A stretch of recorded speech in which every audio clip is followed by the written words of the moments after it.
Had a debate with Andrew Bronco, who holds himself out to be an expert in self-defense, specifically in civilian self-defense and law enforcement use of force.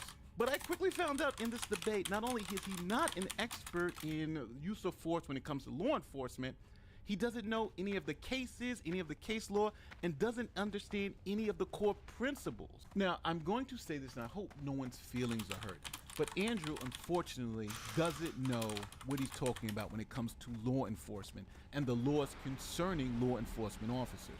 For instance, Andrew believes that you can arrest someone under reasonable suspicion. You know, and a lot of people in the chat keeps making the confusion, but people think reasonable suspicion is the standard for an arrest in the United States. It's not. It's probable cause. They admitted the that finest wares in the land.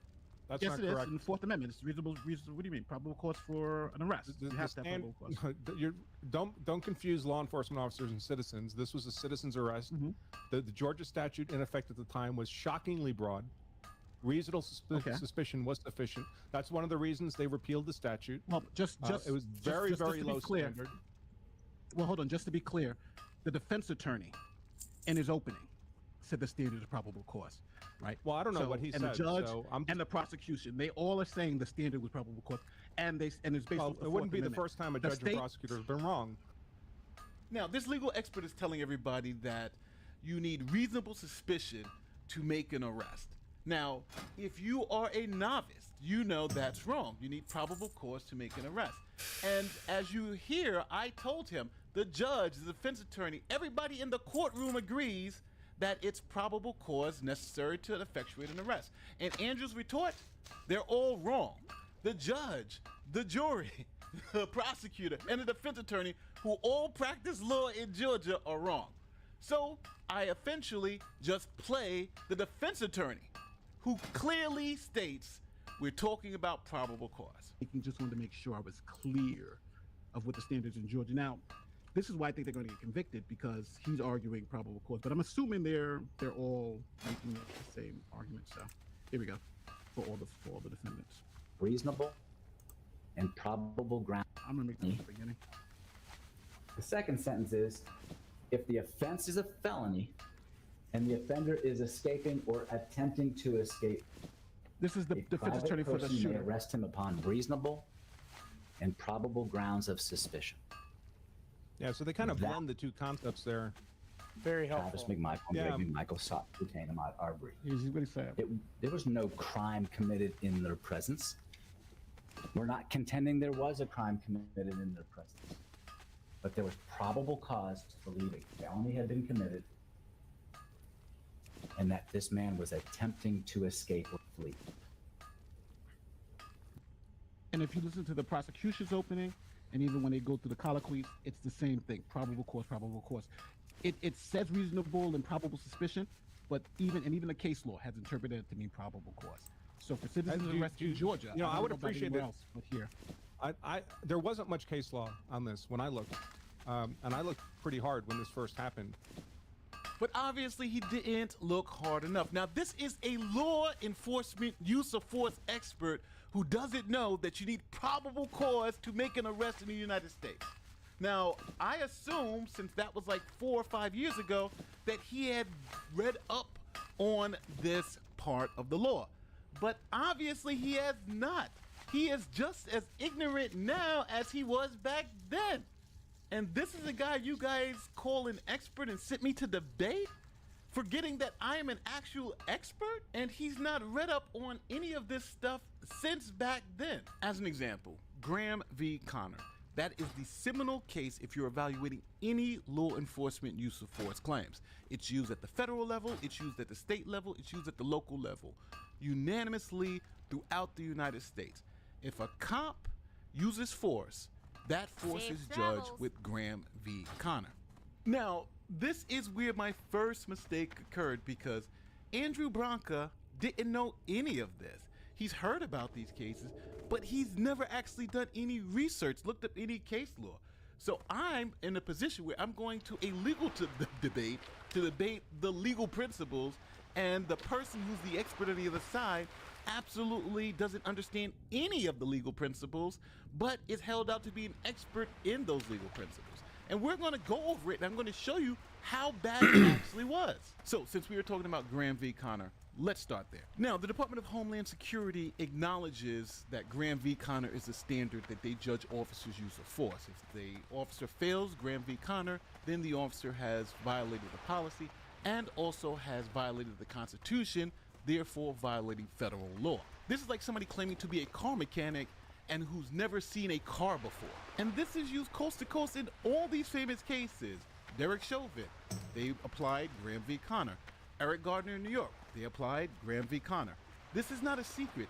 Every law professional you know who works in the field of law enforcement will tell you Graham v. Connor is the case. Now, I'm assuming that an expert in the field would know this seminal law to apply, and then their analysis, their legal analysis, will use the relevant Supreme Court precedent. So now I want to pick it up at this point in the debate. Andrew has shown no case law. He's just played a video and explained his feelings about it. So I thought best to let's go with the legal standard so we can apply it to the facts in this case and have a real legal argument. Here's what happened. And the civil life. So I'm focusing on the criminal liability because that's what we were talking about. Okay, well, Graham v. Connor is a civil case. It's not a criminal case. Yes, it's a civil case that The officer wasn't part of the case at the Supreme Court. He'd been dismissed for qualified immunity. But let me. Well, again, Graham. That's why I asked. I mean, if we want to talk about civil liability, I'm happy to do that.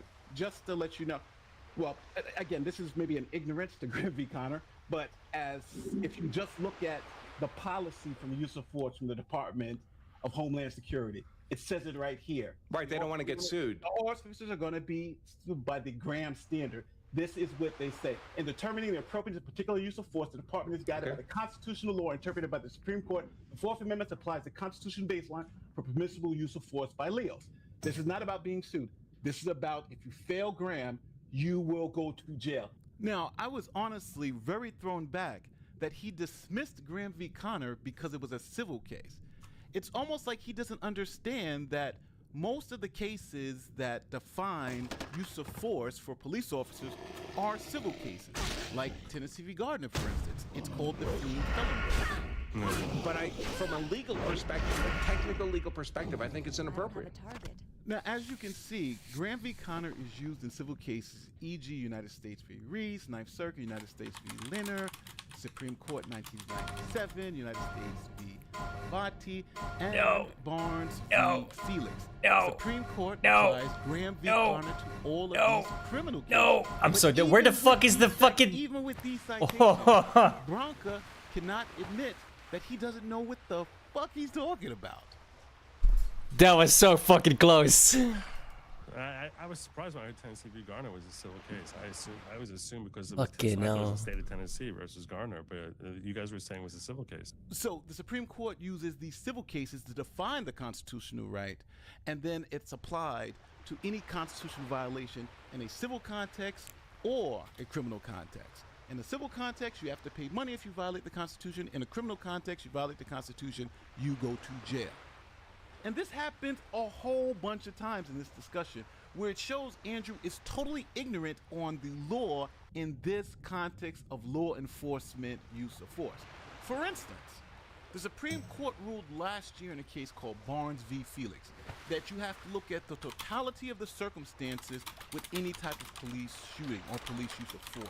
So you're not just looking at the particular incident when force was used, but you're looking at what happened before and after. And those are all factors to help you determine if the officer was objectively reasonable under Graham. Now, why is this relevant now? Well, that's because in Andrew's opening statement, he actually violated this Supreme Court precedent.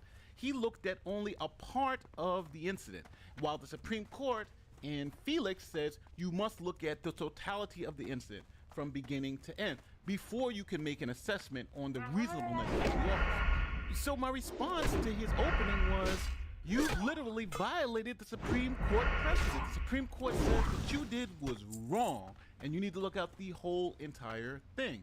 Here's that exchange. But what you have done is you looked at just the part where the officer shooting occurred, right? You said, okay, we're going to look at the officer I'm confused. the time the force was used. Oh, here it is. But the Supreme Court expressly rejected exactly the way that you just reviewed this case. The Supreme Court expressly rejected it in a recent case, actually, a 9-0 decision.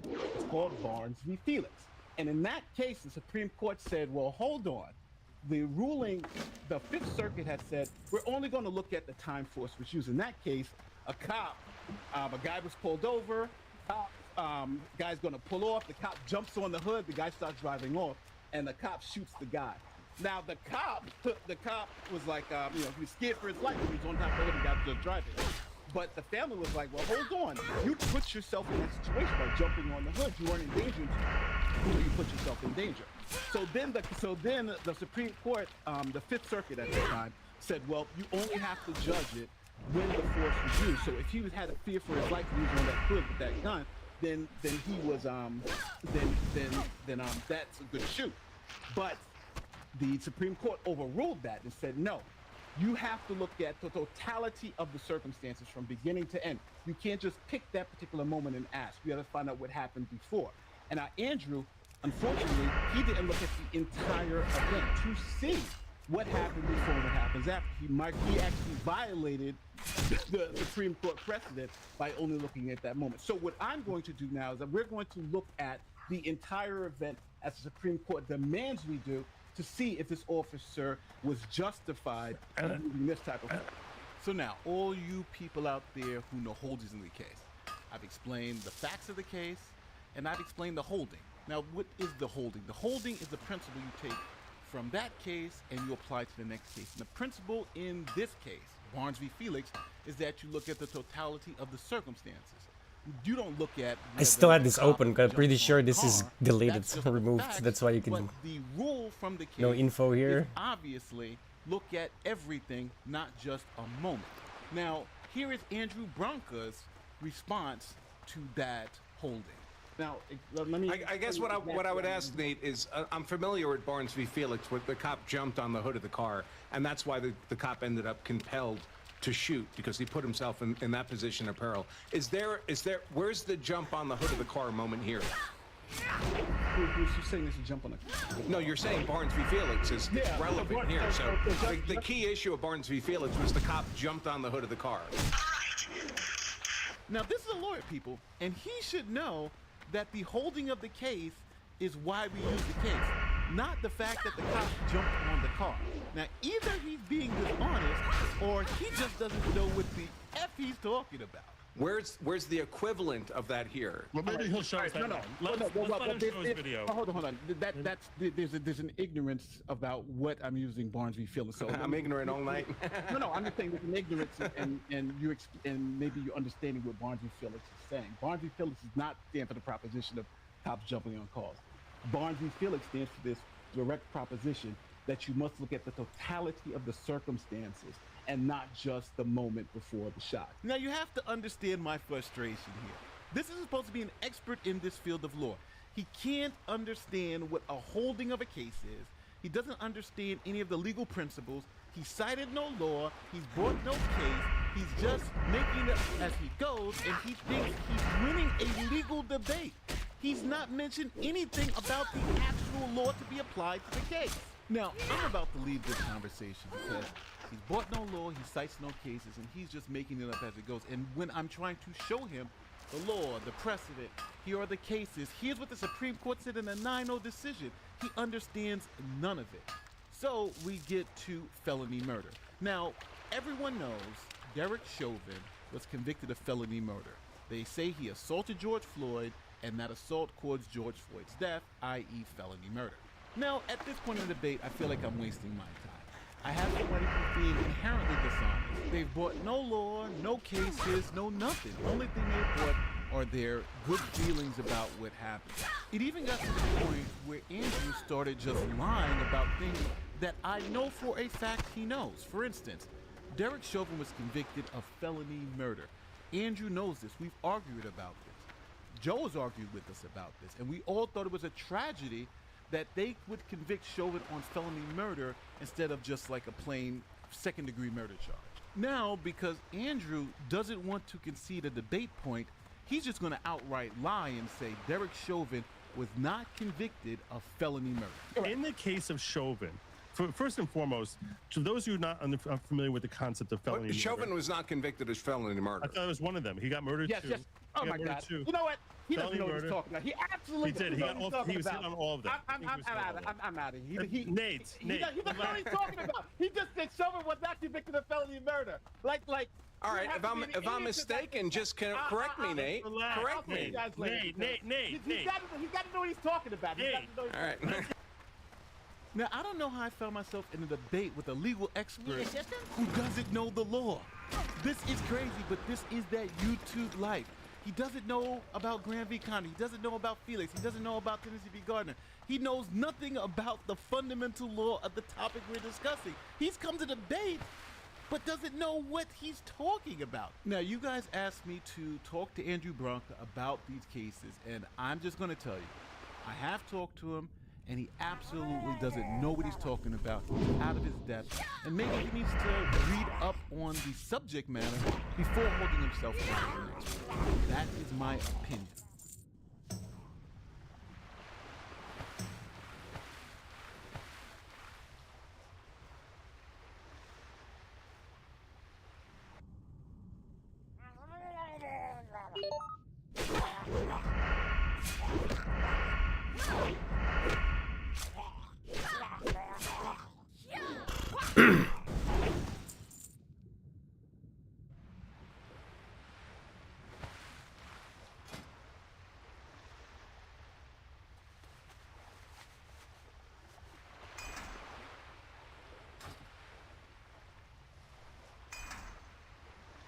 More damage. Uplum for Galt.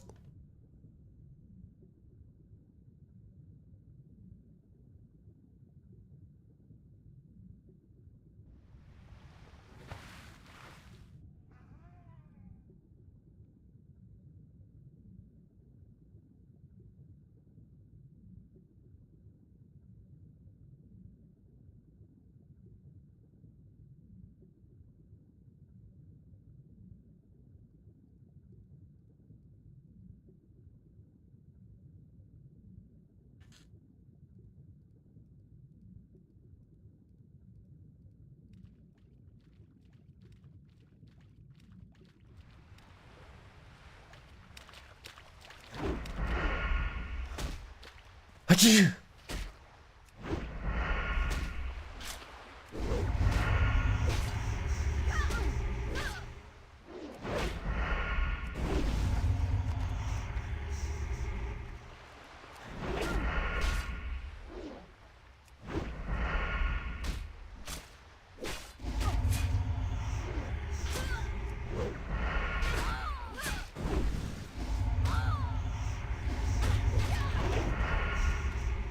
That was close.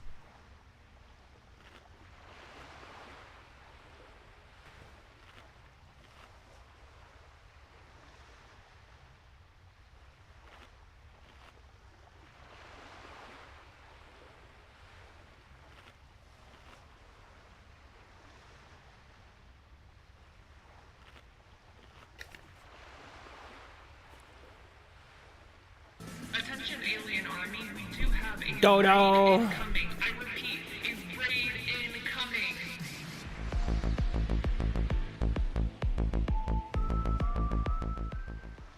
Thank you so much for the raid. How you guys doing? When are you subbing? 15 bucks, little man. Put that shit in their hands. What's up, DTR? I'm trying to find like a good OST to play while we play this. I was thinking Star Ocean.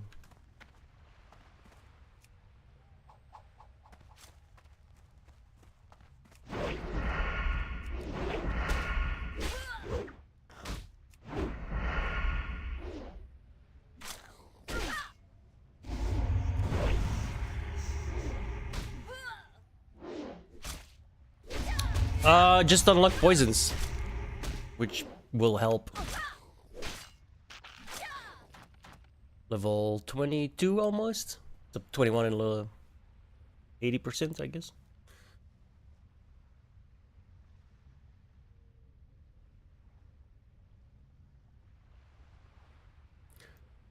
Pretty good. Pretty good. Yeah, the food is I actually had like I can eat a lot now. And it's no longer stone fucking cold at the end of it, right? That's the important part, really. It's very nice.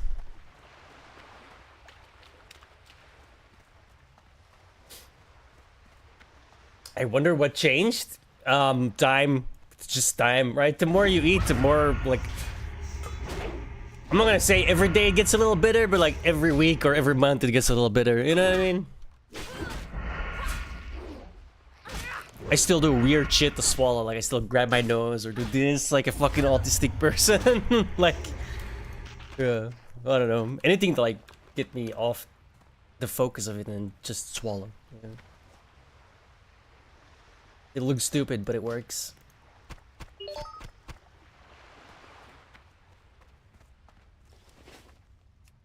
Yeah. Anyway, yeah, music. How about some Persona, actually? Persona OST.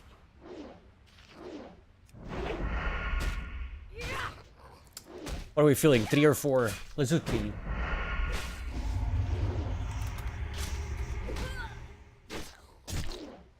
But yeah, the mage is 60. I have both of my PvP weapons. I'm like halfway through the first piece of my armor. Like, oh my god. It's just so painful to play a mage in PvP when you're newly 60, I should say. It's very painful. It's very painful. I do it, yeah. I've been playing WoW since beta, bro. Like, what is that? 2003? Jesus. There's a lot of nostalgia involved though, because it's not retail, right? We're not playing retail, we're playing classic. Like the OG. The thing is, I stopped playing WoW when the first expansion came out, the Burning Crusade, TBC. Now that's coming out in this February 5. So here's my chance to actually properly play TBC, right? Because I've played through it in retail, but retail is so fucking easy. It's not the same, you know? Like, it's hard. Because you can do, like, the... Retail has this thing where you can go back in time, quote-unquote. And then just... Instead of leveling from 1 to 60 in whatever thing you want, you level in that specific expansion, so to speak. Time-gated. But you're so fucking overpowered in retail because of all of the level crunching that a level 1 now is so radically different from a level 1 in retail that it's like, it's just a completely different game. And here's my chance to play the actual, well, sort of, right? It's not actually vanilla because obviously, I mean, the add-ons alone make it different, right? But it's still a more modern version of vanilla. Which is not necessarily a bad thing, because drop rates, for example, have been slightly increased on some items. They should do that for the fucking glowing soul gem. My god, what a terrible drop rate.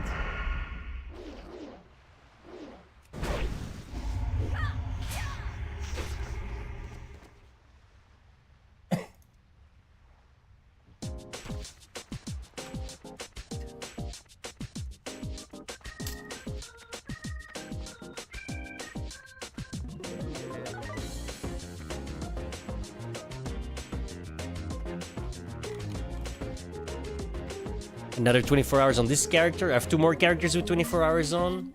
It's like 72. Add that to the 150. So I need to do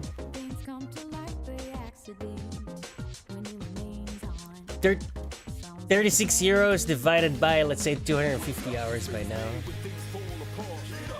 I am paying 14 cents an hour.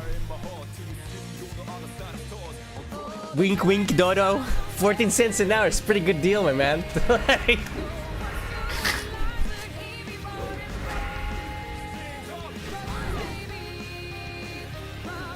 It's a little loud.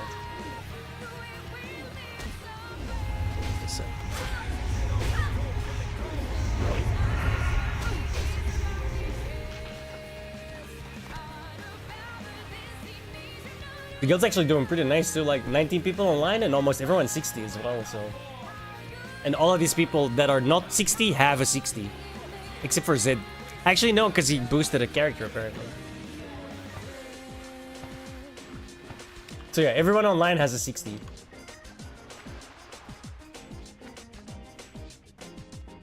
Yeah, well, the fact that when people die, they don't automatically get deleted, it helps, right? Like...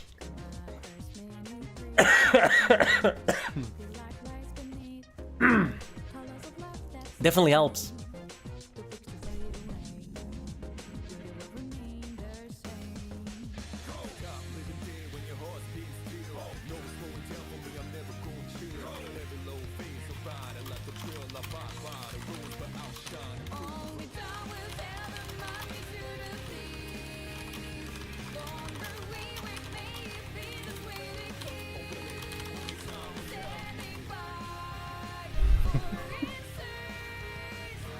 Arena, yeah, I plan on doing arena.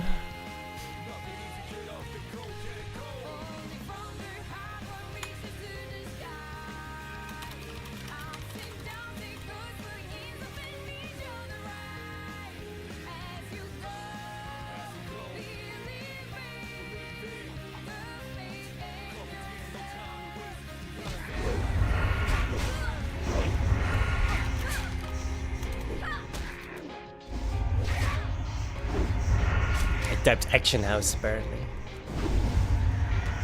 I hate that everyone's silent right now. Just say yes, guys. That's all I... Just say yes! That's all I need.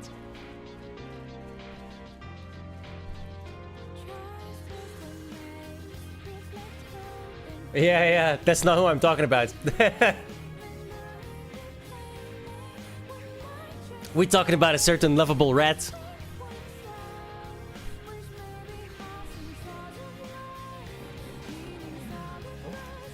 Don't mind if I do. Let me help you clean this up. Hey. Oh my god. Clean your trash, people.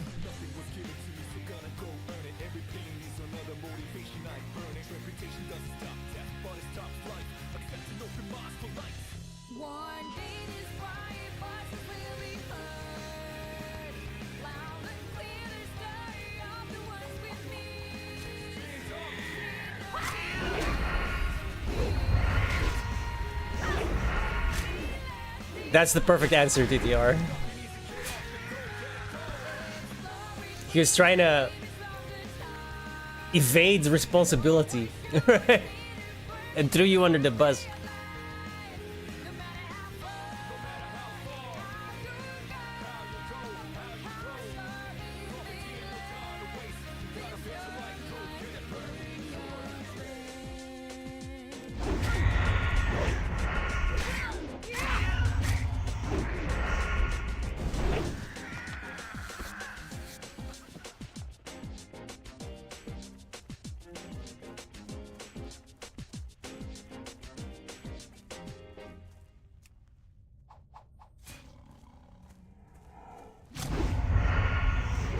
What the fuck?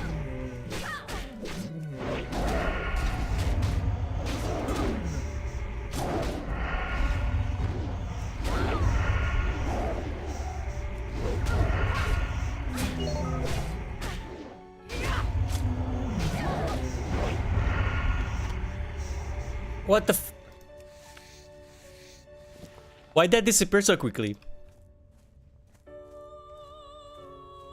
I need that skinning.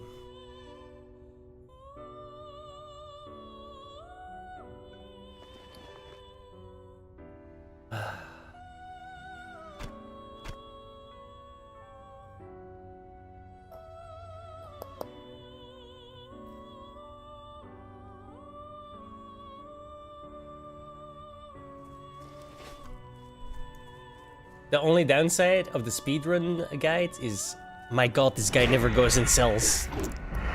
The amount of items I've deleted for quest items and shit, it's ridiculous. The upside is, he does fun little skips. Like, there's like a part in Dunmorog where you can like climb up a mountain, and then it changes zones, and then all you have to do is jump off the mountain, and die, and you'll revive in the wetlands. It's super fucking handy. That's pretty fun. But then there's also a part where you're level 7 and there's like, oh, go and kill this boss at level 11. Just guide him towards a guard, and then you go look for the guard, and the guard is like a mile away. Like, bro, the fuck is this? It works, but it's a bit of a hassle.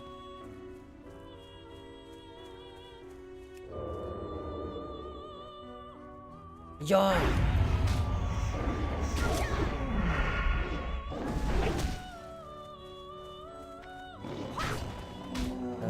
Oh, that's why the matriarch. Okay, now I get it. It doesn't have loot or skin.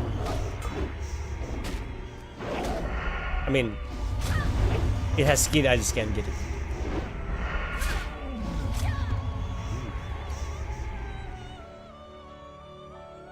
See what I mean?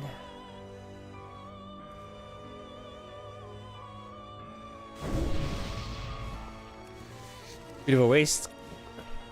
I ain't got no intellect. I mean, I don't need no intellect to put it there.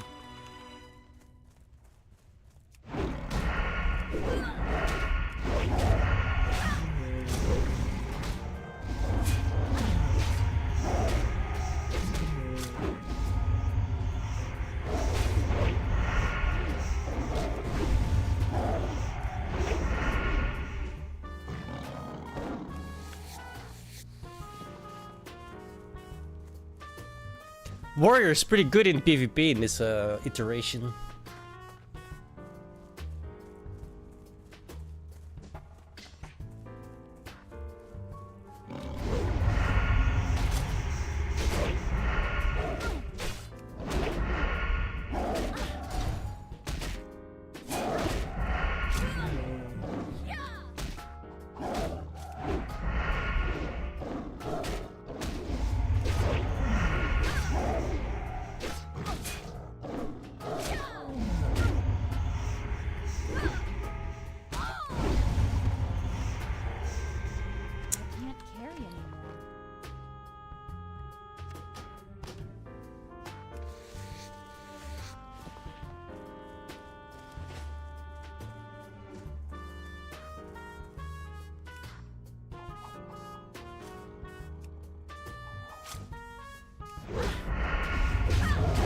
I didn't heal. Oh no.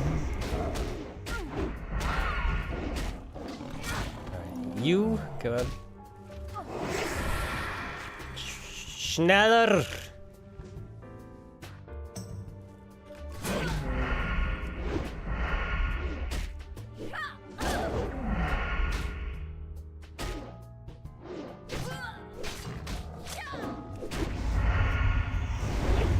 We're good. Whoops. Oh, fuck's sake.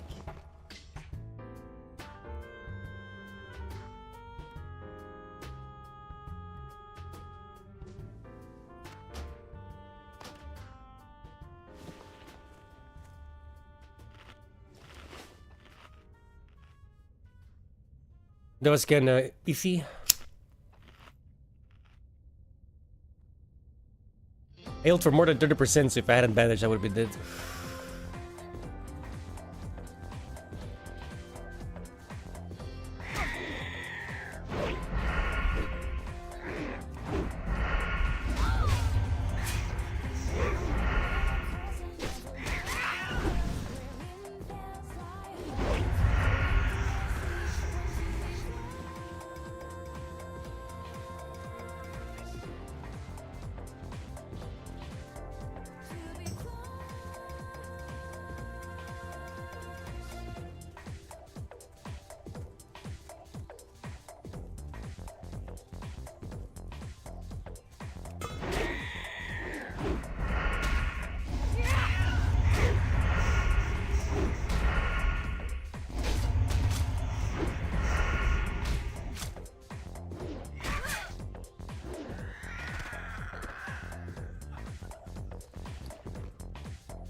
It's alright, I need this.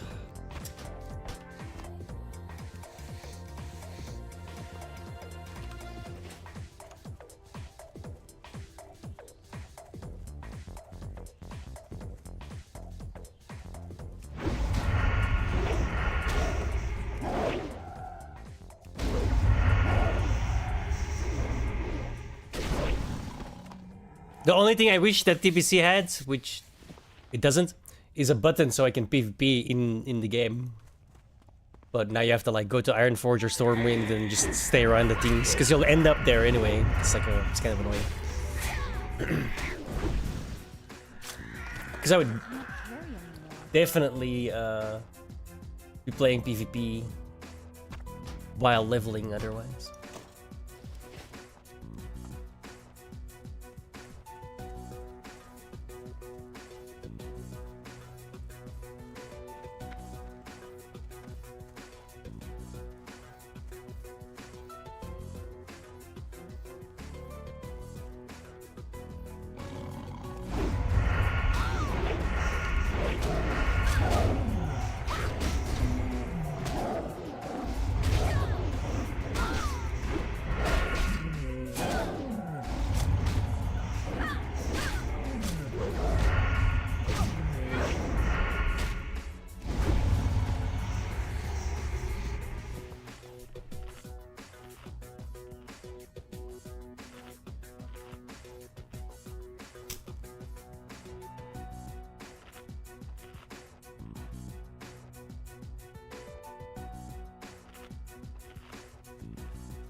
Love this drop rate.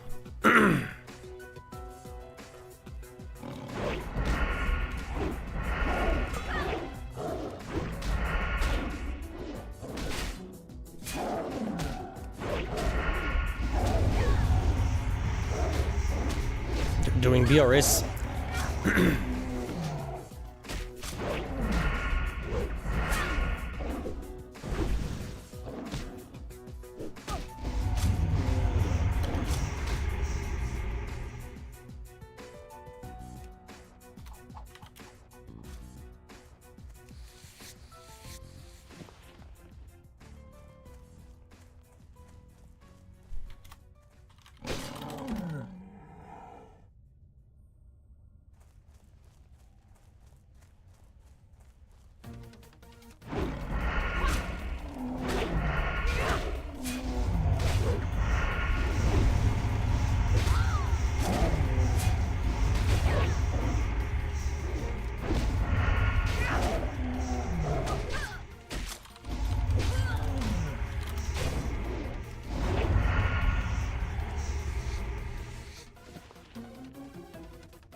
I didn't fucking... It's because she was talking to me. I was fucking reading the I didn't heal again. Oh, 2 miles. Or... No. Well, how much is 2,000 yards? Is that 2 miles? Like, it's not, right? Whatever 2,000 yards is. It's far. It's very far. Is it 2 kilometers? Oh, that's... Okay. 1.5 miles, right? Little over, under, little under.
So that's the thing, right? They're asking if I want to do raids, but I don't do schedules, dude. Like, I'm sorry, I can't. There's always some bullshit with that. People are late, or I just don't want to do it, you know? No. That's not me. I get on, and then I'll decide what I'm doing. You know? I don't know. Maybe that's just me.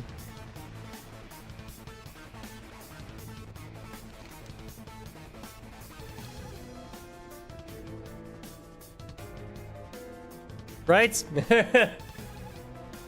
Like, I want to play, not play to a job. I don't know.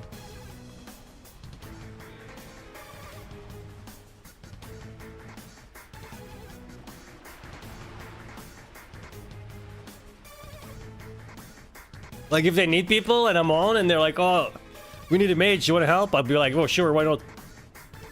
But I don't want to be like, oh, every Tuesday we're going on a... No. Whenever I've tried something like that, it's never ended good. Right? It just, I don't know, dude.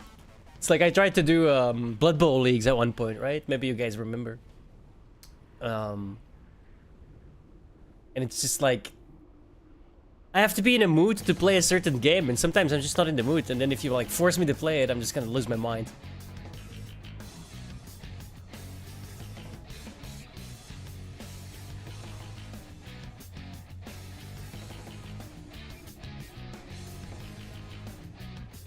So I've learned not to join like stuff like that.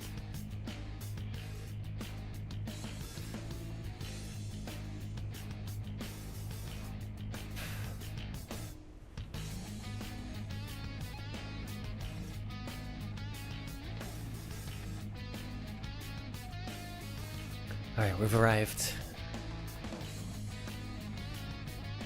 The site of my doom. At least my knives are still poisoned. I lost the intellect, but who gives a fuck? I'm a rogue.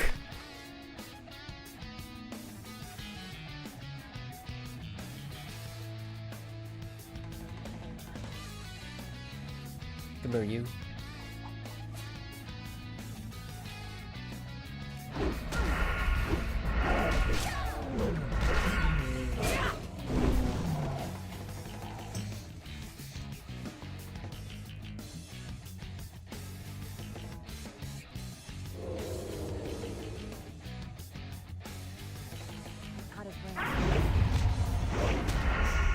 Shouldn't that go crack? I swear. Wasn't the ambush like the... Is that something else?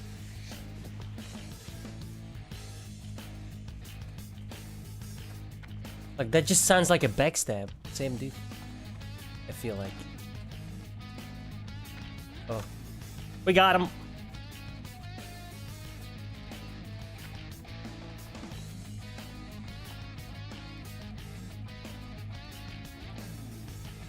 Or is it Kidney Shot that does that? Man, it's been 20 years since I properly played a rogue.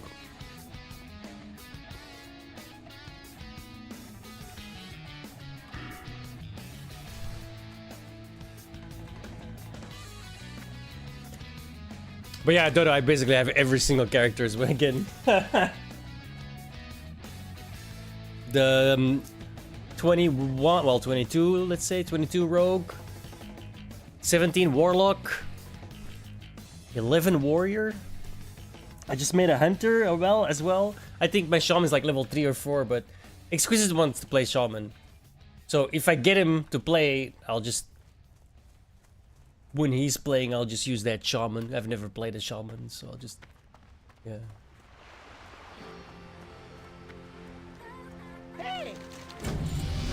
Yeah, I do. I just... Every now and then... Like, because I like shooting people. I like throwing fireballs at people. I like stabbing people in the guts. You know what I mean? Like, it's like...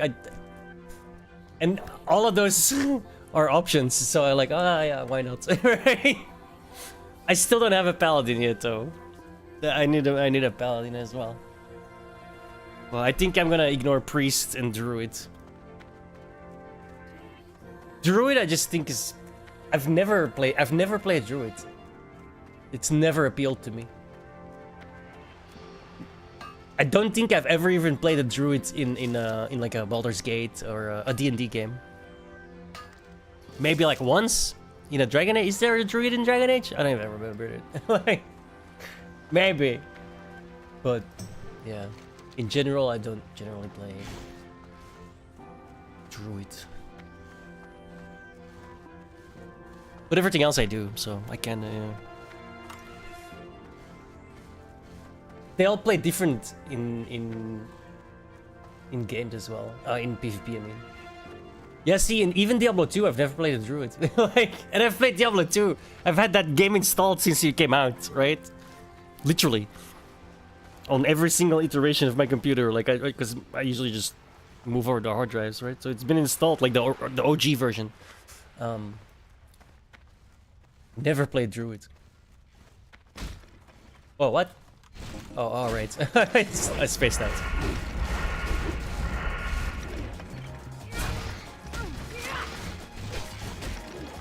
My friend always plays Druid, so I never had the... He's on holiday now, but Myth is here as well. He's got a Druid. Hi, how are you? He always does tanking though, so... I suppose you could just be warrior as well.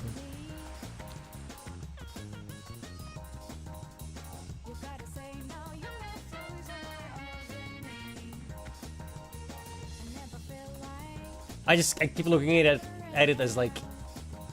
It's kind of cool, it has really nice mobility and stuff, but I'm not a fan of the stance dancing type characters. And I feel like Druid's like a stance dancer.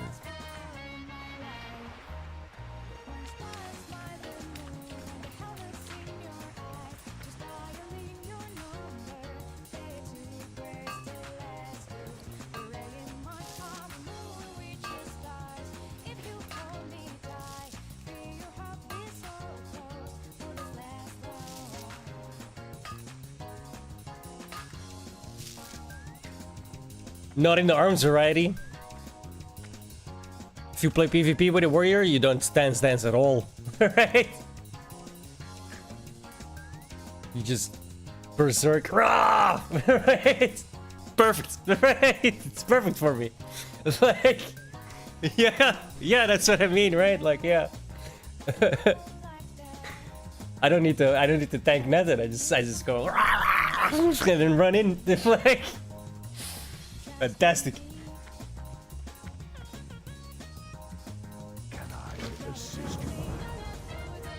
Yeah, but it's not really a stance dance, is it?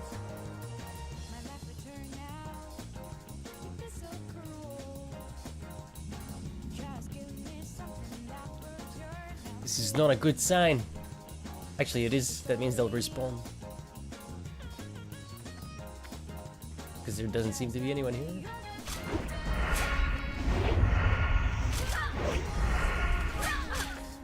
But the thing I like, because I play the characters for different reasons, right? The warrior is fun because you're like, you know, heavy male or plate male. I mean, you can have two giant fucking and just go nuts. The rogue is really cool because you can just like pick your positions. Like, oh, there's a mage that's standing a little bit too far back from his group, and then down, run away again. You kill him in like 2 seconds. All right, it's fantastic. The hunter, so you can pet on someone, start shooting someone else, or interrupt people, stuff like that. The mage, obviously, like just mass AOE damage. They all play like significantly different. That's why I can never stick to one character, because I like how most of the characters play.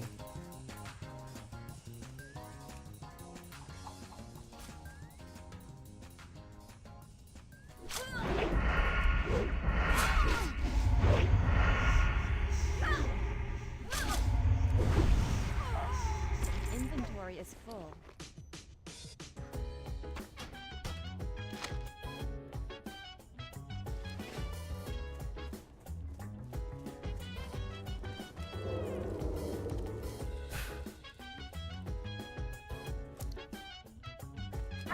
Can you stand still, please, so I can stab you in the back? Thank you. Pretty sure I can't put my feet up because my cat's not there, which means. Hi.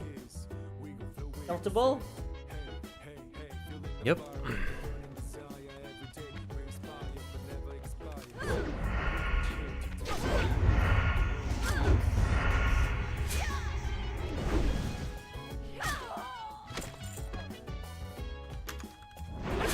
Almost every one of my characters is male, though. Or human, I mean. The hunter isn't, because you can't have a human hunter. Stoneform is still pretty good. Best for PvP. And then the mage isn't, simply because I wanted the Draenei. The shaman, you have to be Draenei. But the warrior is human. The rogue is human. The paladin will be human.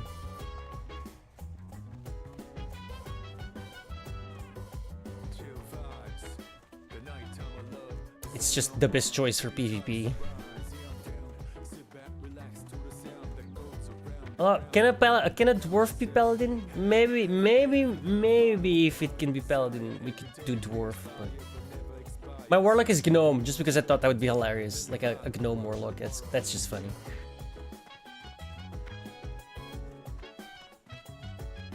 Although I guess gnome does have escape artist, right?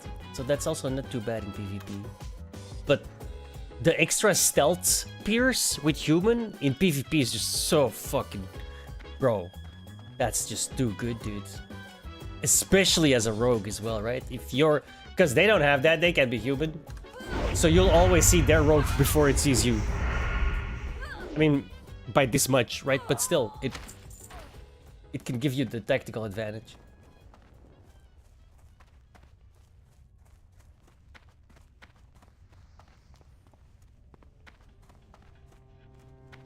Oh, I leveled up. Nice.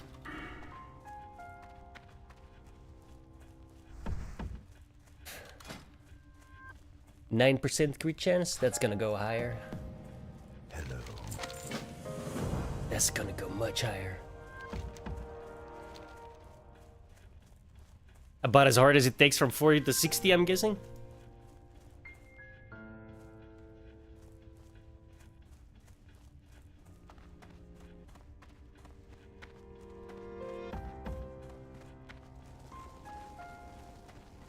It's like I never played TBC, right? So I have no frame of reference. Now is my chance. What day is it? It's 27th?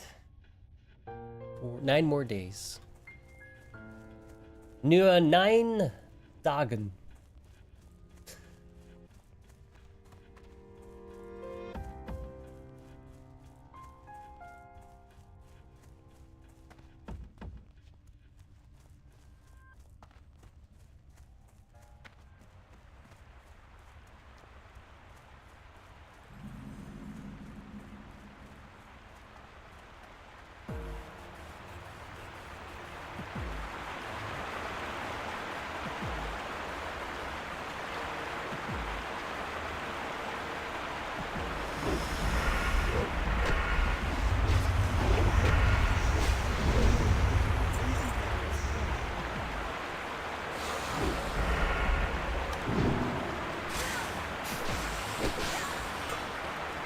I mean, if you sub now, you have 9 days to get to 60, and then you can find out.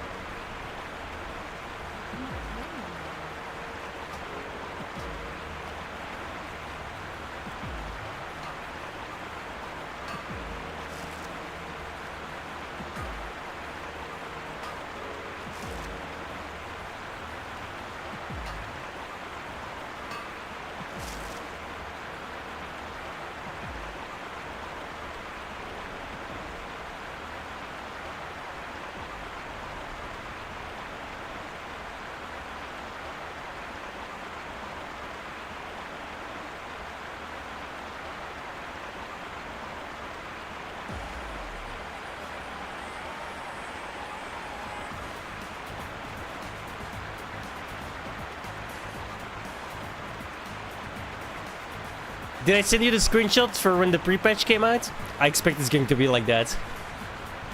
The server was very stable, I might add. Shit is loud, dude. I sent you that screenshot, right?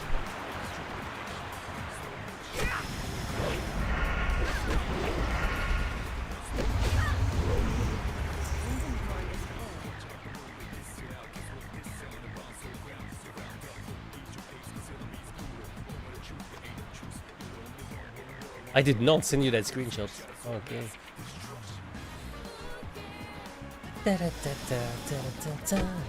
Baby, baby.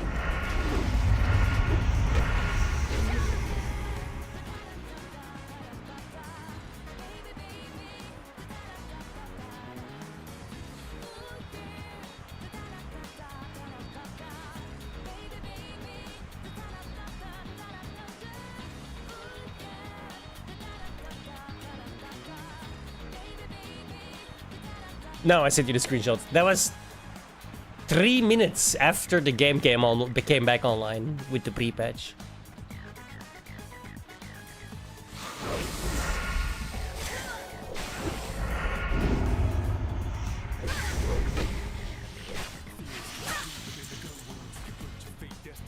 Yeah. Yeah. Like it was like a launch of an actual fucking new game, dude. Like I'm so surprised at how many people played this classic. I didn't expect this. I mean, there's only 2 servers, right? Like one normal, one PvP, and one RP. I think there's 3 servers. There's a third one, I believe. I'm not sure. Actually, I think that one is like the classic. That stayed classic, and these 2 went. Baby, baby. Oh yeah.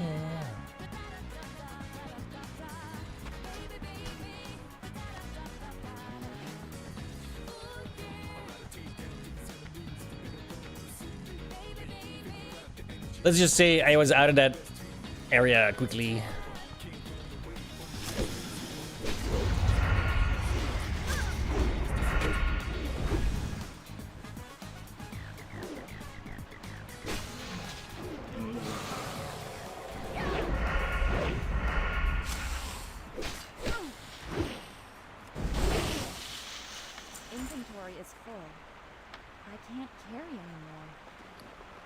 That's 5 silver. Do I still need this? I don't know. I'll keep it for now.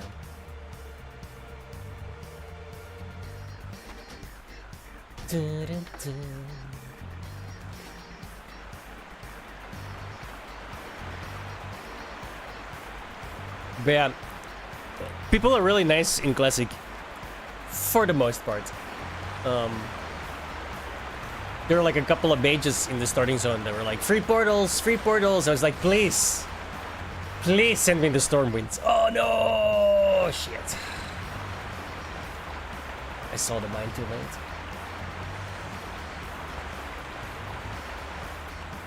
And they sent me the Stormwind for free, and I started leveling in Elwyn Forest, because there was no way I was gonna level in Dublins. I mean, I was trying, but the literal third level was like, or the third quest was like, oh, find these mobs, they'll drop an item. I couldn't even find the mob, there were so many people, so I was like, I'm out of here. Yes, I will take one of the free portals to Stormwind, please, thank you. And then we just did Elwyn Forest with no real problem.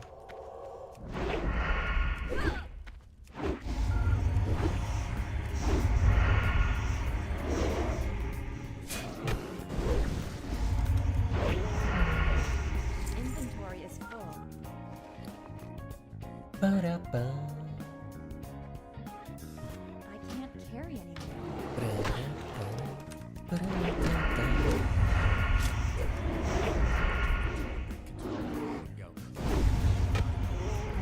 What the fuck? What the fuck? Where'd these guys come from?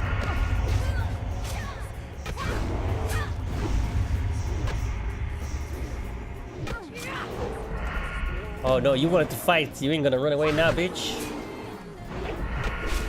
Unacceptable. Stand and deliver. What you get?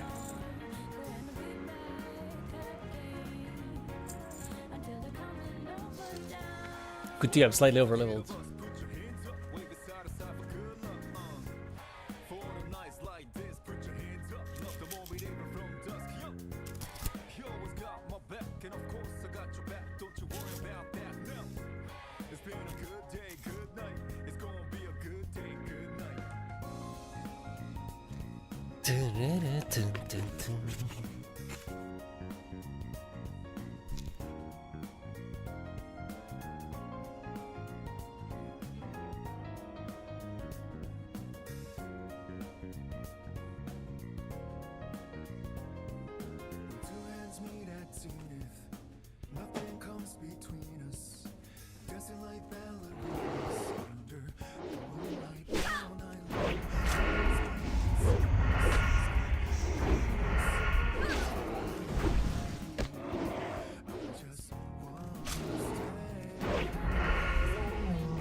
Inventory is full.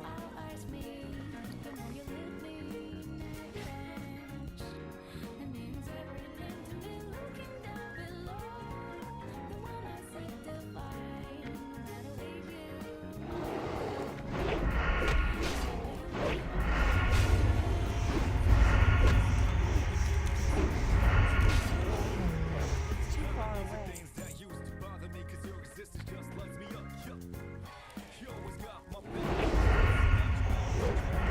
Kick you in the face. I love that the interrupt for spells is like a literal kick. So dumb.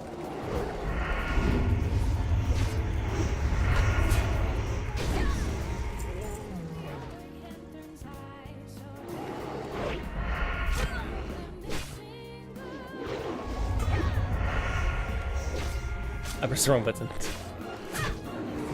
It's fine.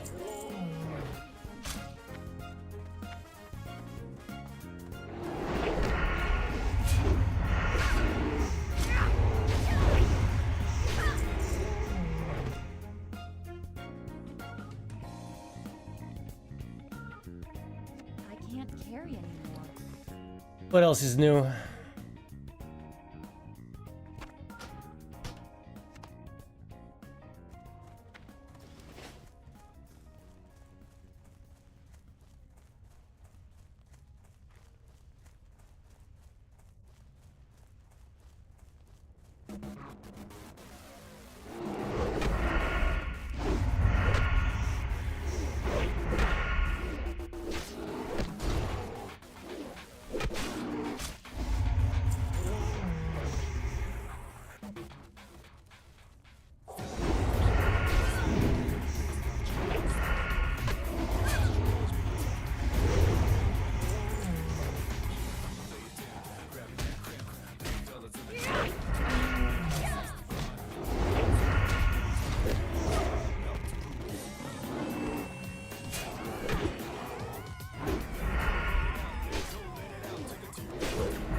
Throwing dagger to the face.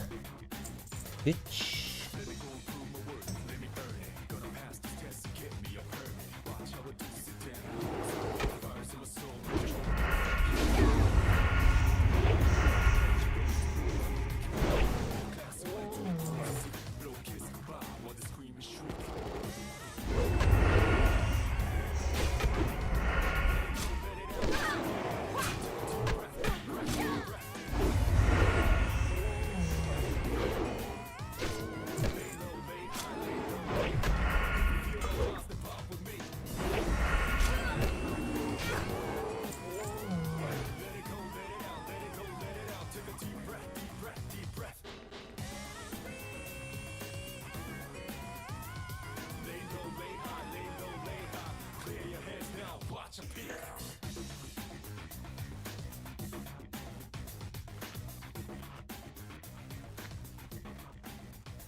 Damn it, I was late.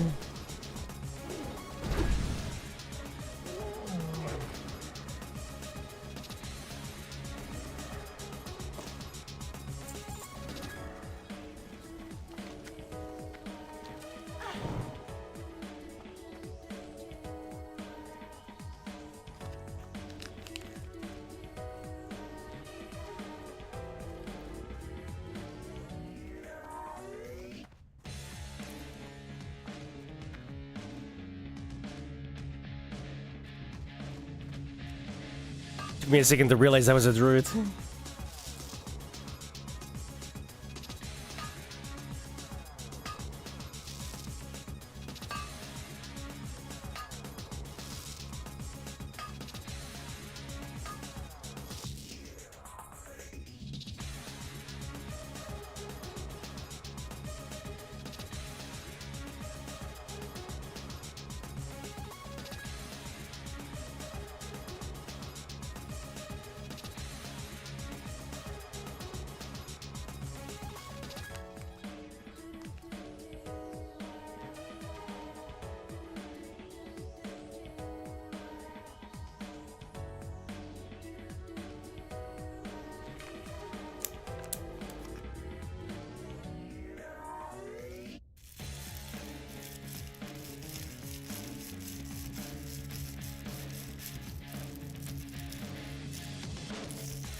I never felt like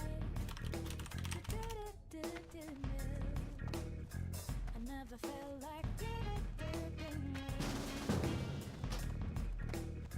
baby,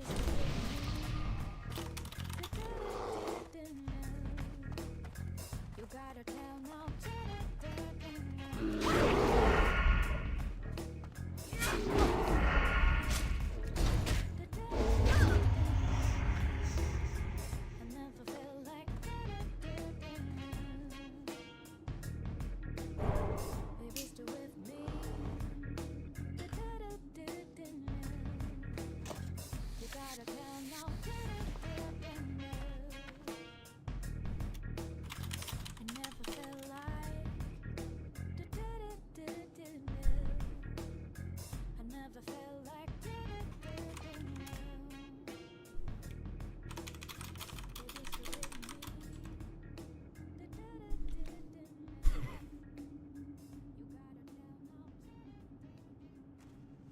I rolled 10. Fuck off. Right? Figures.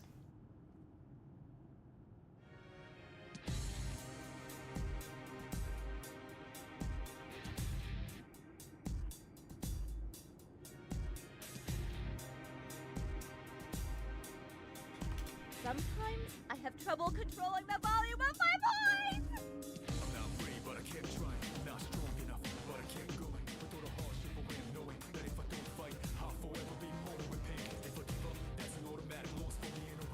We're about to run out of poison. Well, on the knives.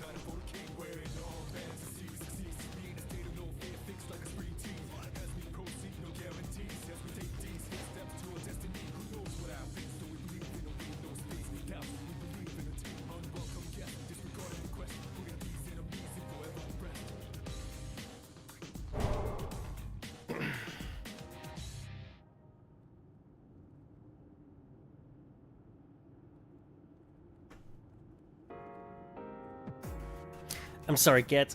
You're gonna have to move.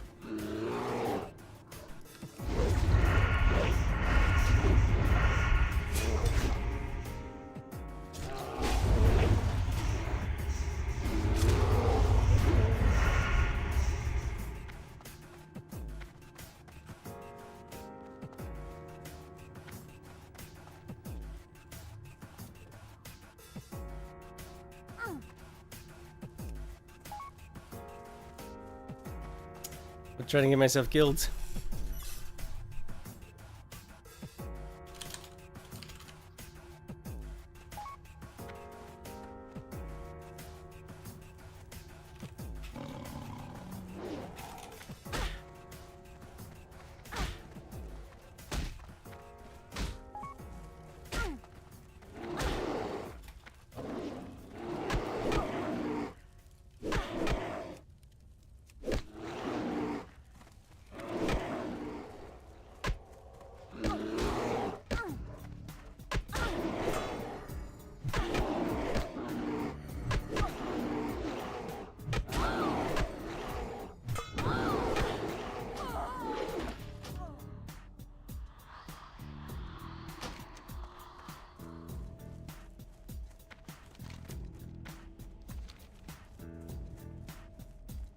Saves me a bit of walking.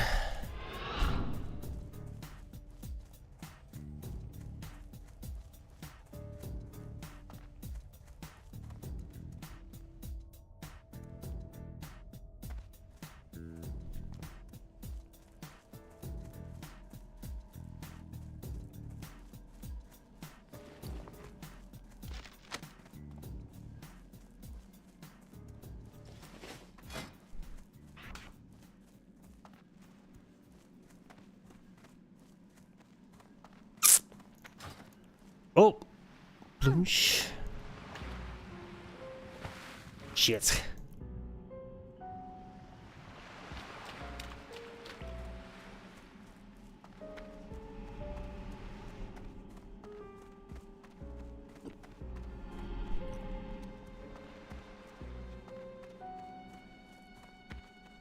Illume be with you. Till next we meet.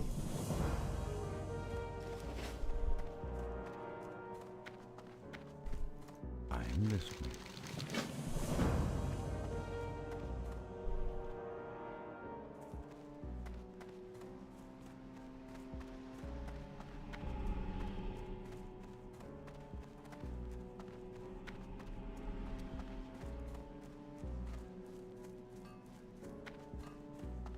What can I get for you today? Be good. What can I do for you?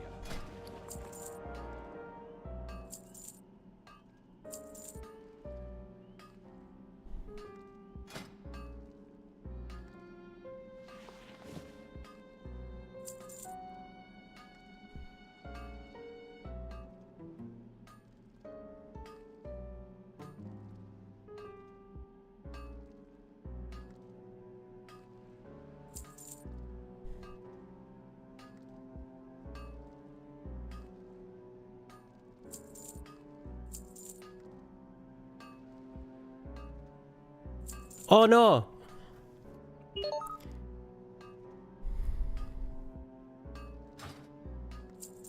Let me buy that back.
What brings you here?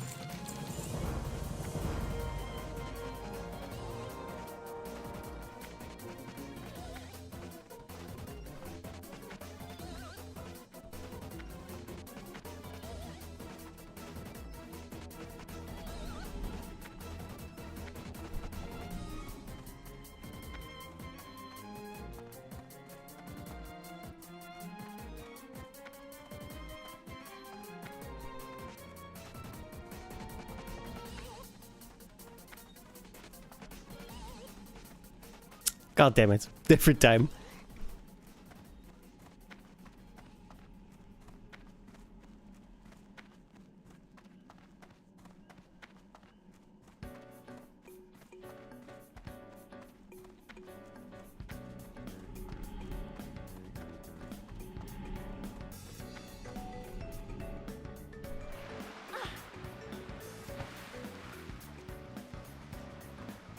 I've the finest wares in the land. Watch your back. See you soon.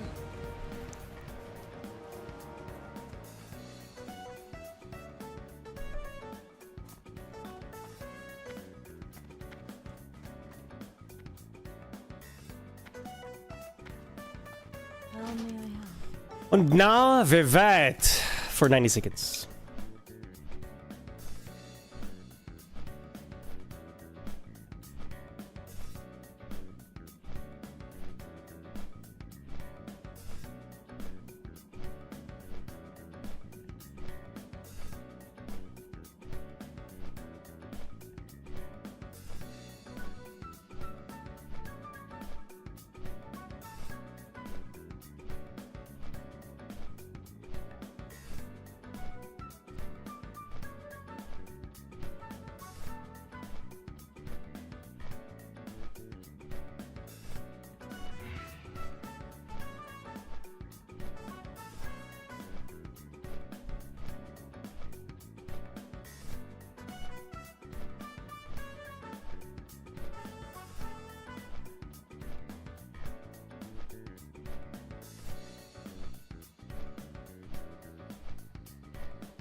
I'm going to ask you a bunch of questions. I want them answered truthfully. Who is your daddy and what does he do?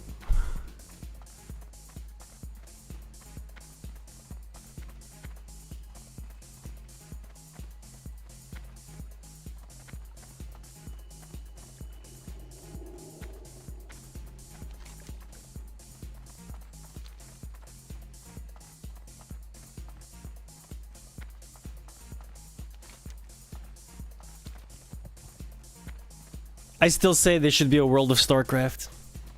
I'd love that.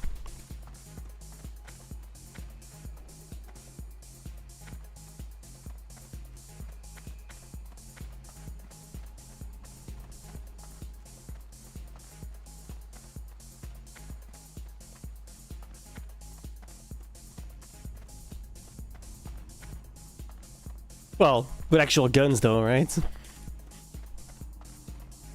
Be great. I loved Star Wars. Star Wars Galaxies and Star Wars The Old Republic are two of my favorite MMOs. What brings you here?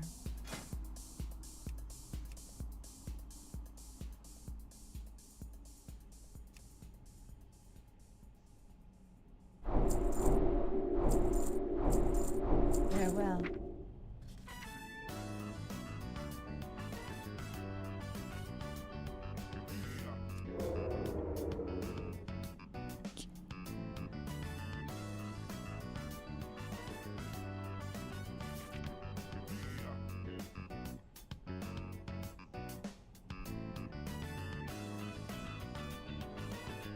That got upgraded.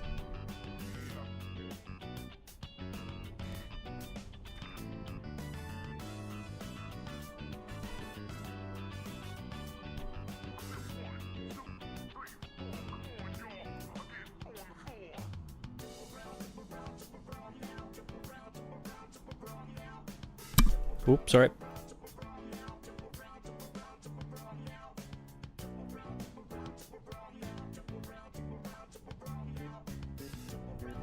I mean, I'll use it a lot, but not that often, right?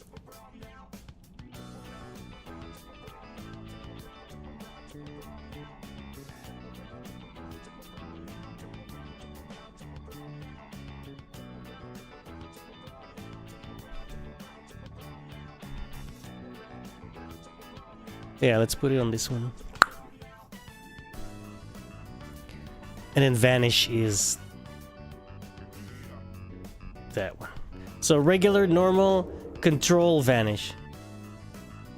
But it still costs stuff, right? It still costs flash powder in this one.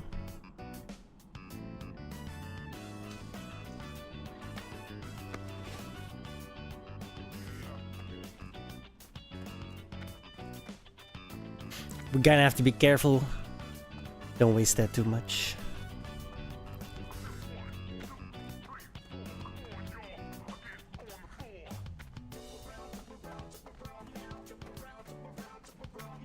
Honestly, I'm basically only gonna use it as a panic button in PvE, but if it's PvP, I'm gonna liberally apply.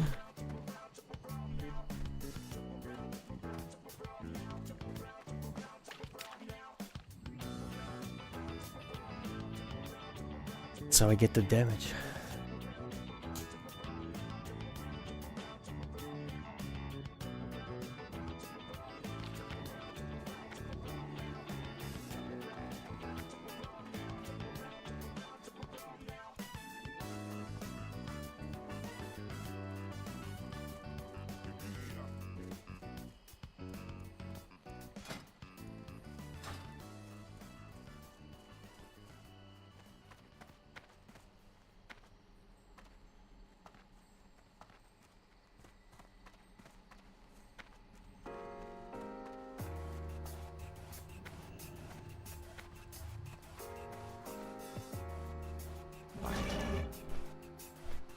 Back to where we came from.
Eight more levels till my my mount.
Do we even get experience from those? I'm pretty sure I don't.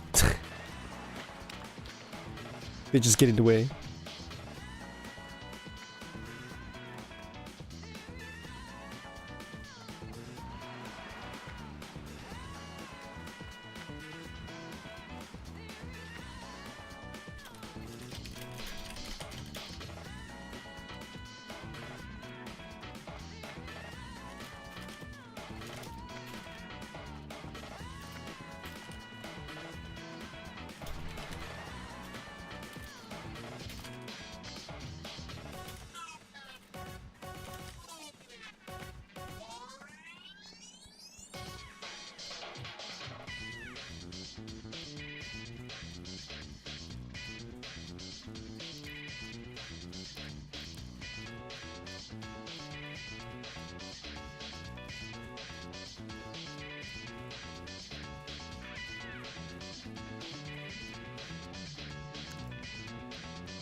This is an annoying quest.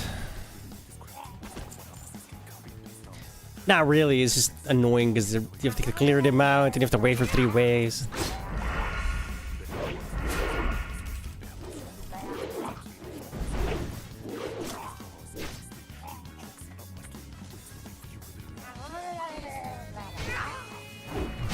Look into my eyes.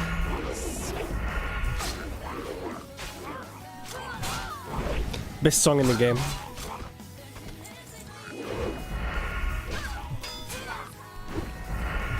Luckily, it's the battle song, so you hear it a lot. Maybe that's why it's the best. I've just been conditioned to like it.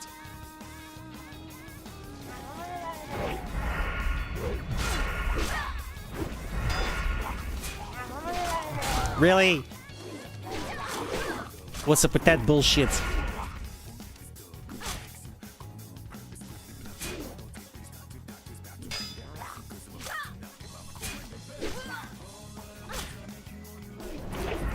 No running.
Very low drop chance. Will most likely not drop. Wonderful. No. No heals for you.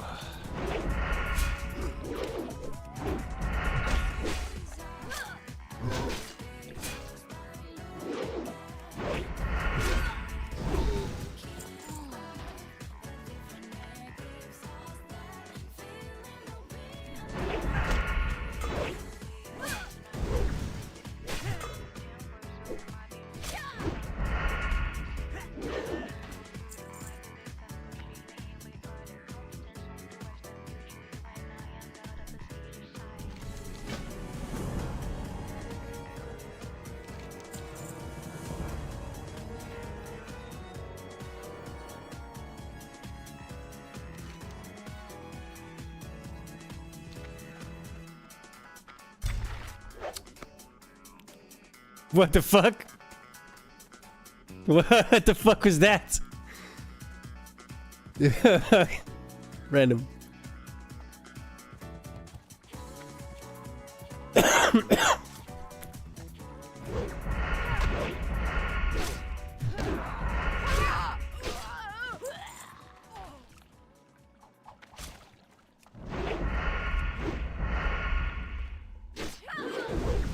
What is this called?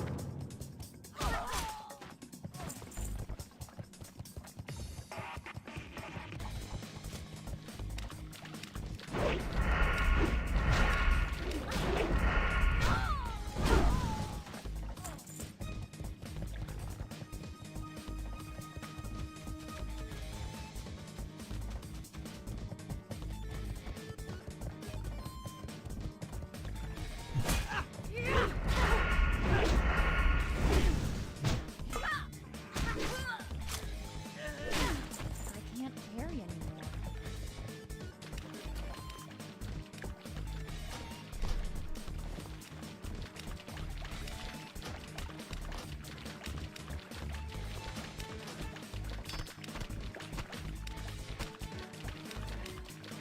Good thing I didn't delete that one.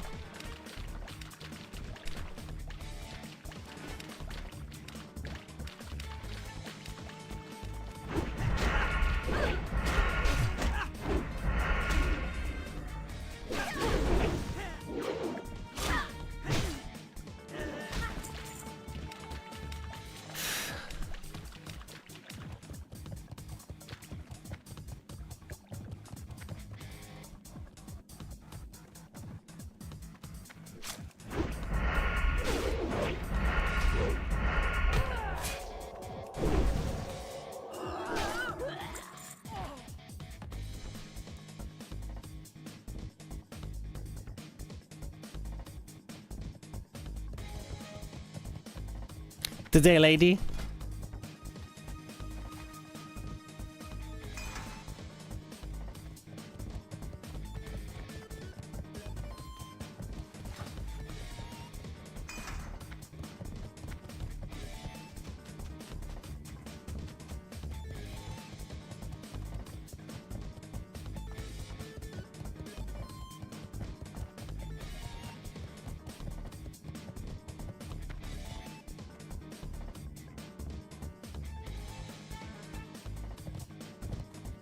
You wanna try that again in English?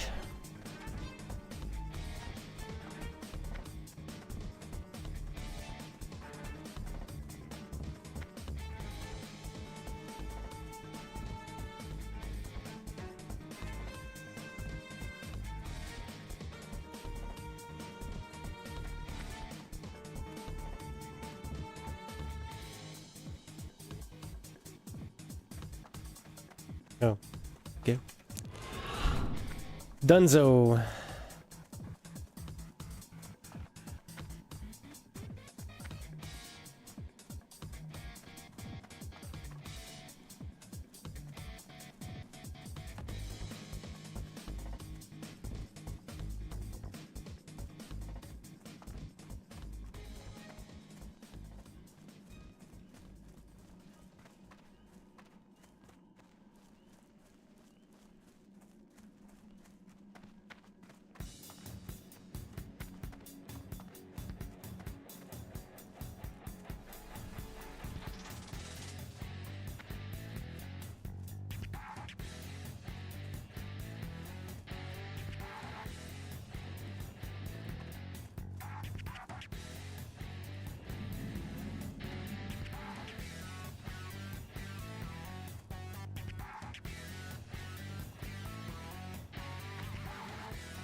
We're gonna have to wait. Someone's doing them.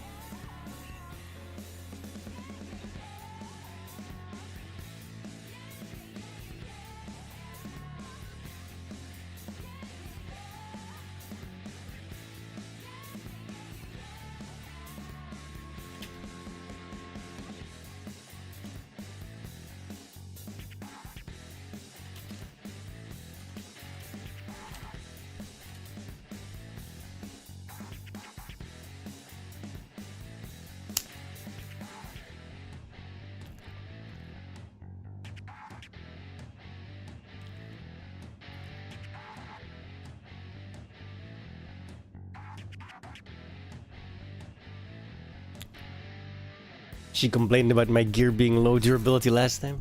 I don't go back nearly enough to keep that up.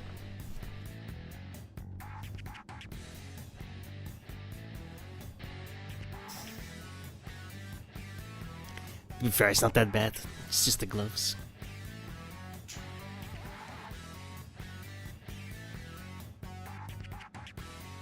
Fuck it.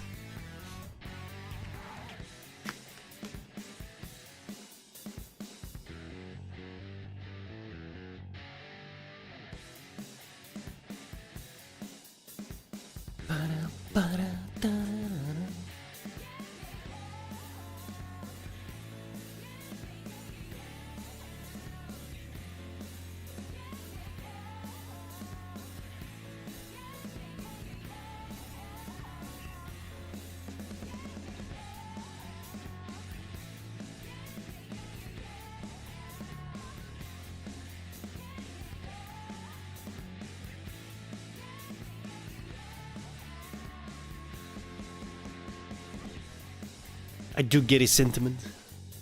It's quite an annoying escort quest too.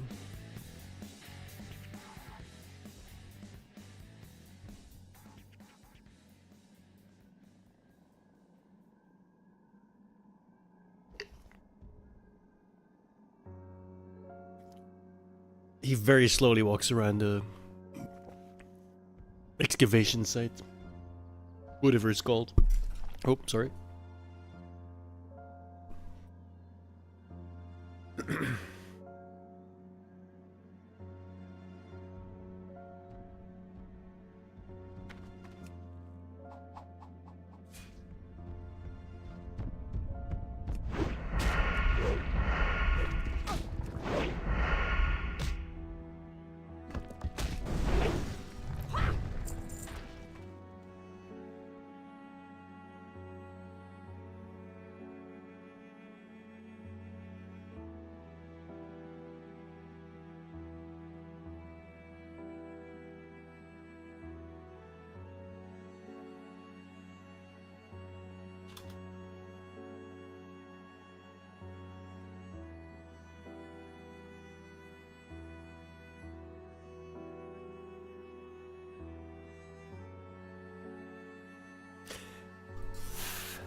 Next month Formula 1 starts, right? Or is that 2 months from now? I'm very curious to see oh,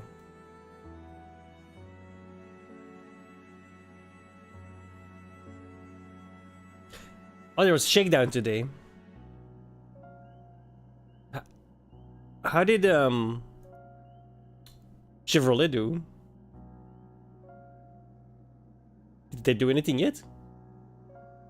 Were they even in the Shakedown?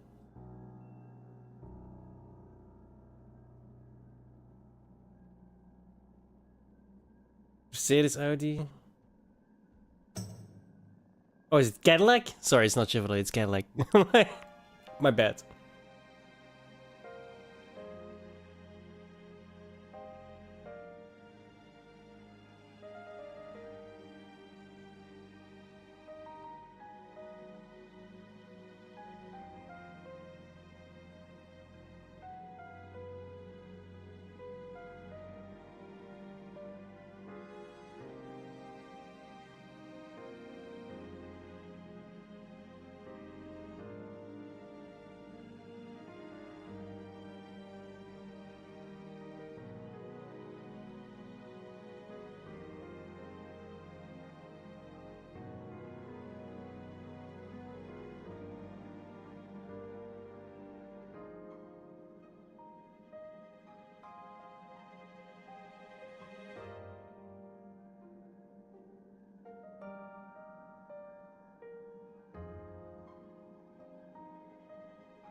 Well met. Hello. See you soon. You... Wait. I don't think I got it. It says escort though.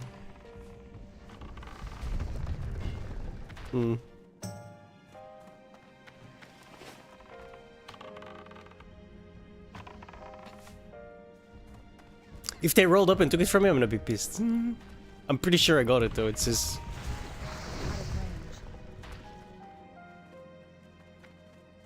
Which means I can let them do all the work.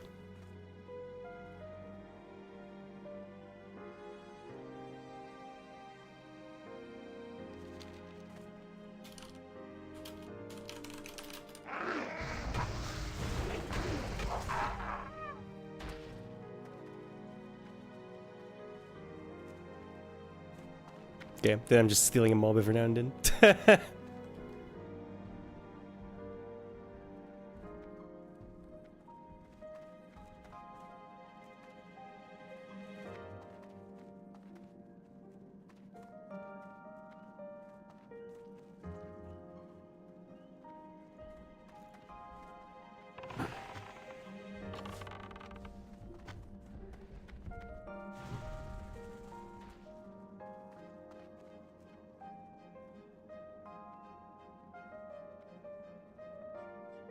Yo, Marvin, what's up?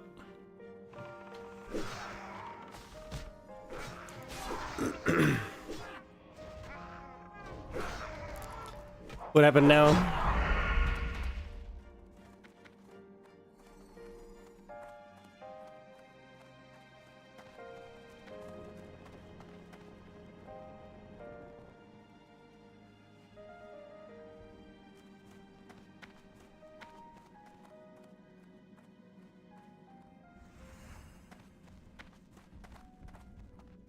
Of course.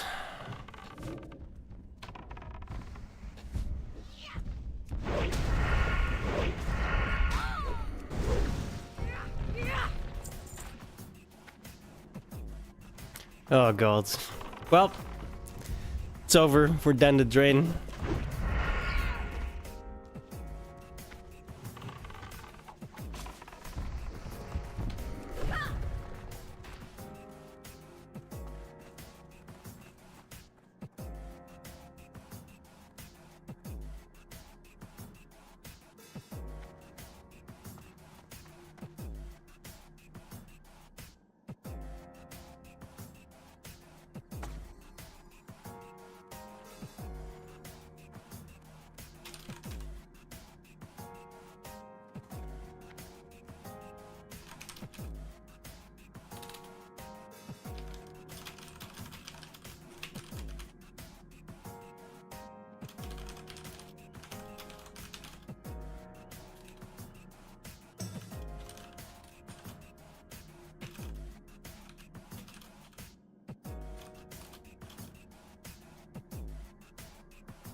Not surprising.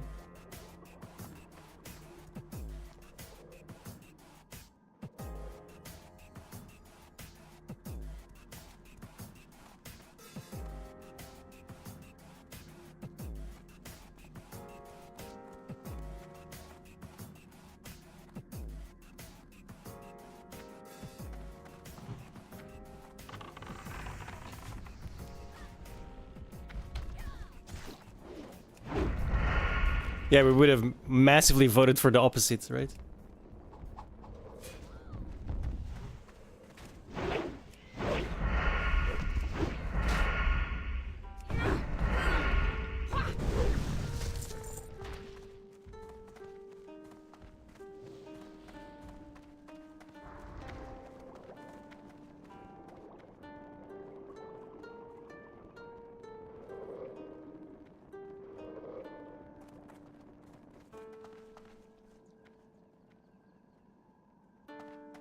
Well, guess it didn't work for me. These fuckers rolled up and immediately stole it. This is fucking bullshit.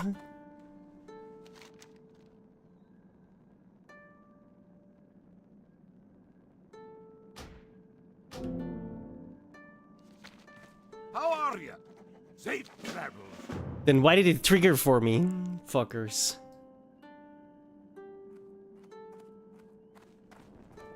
Goddamn bugs.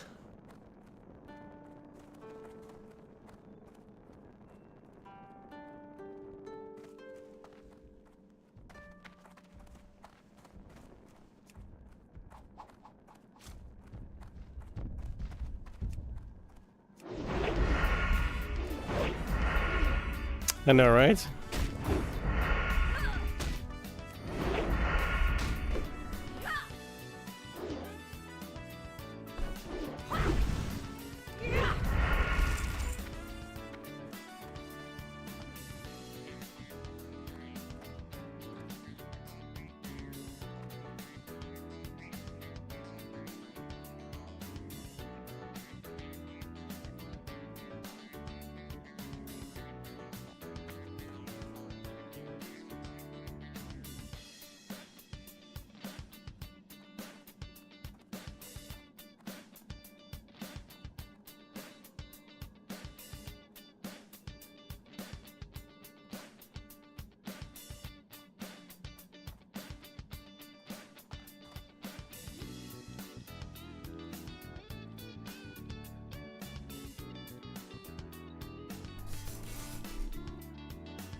What can I do?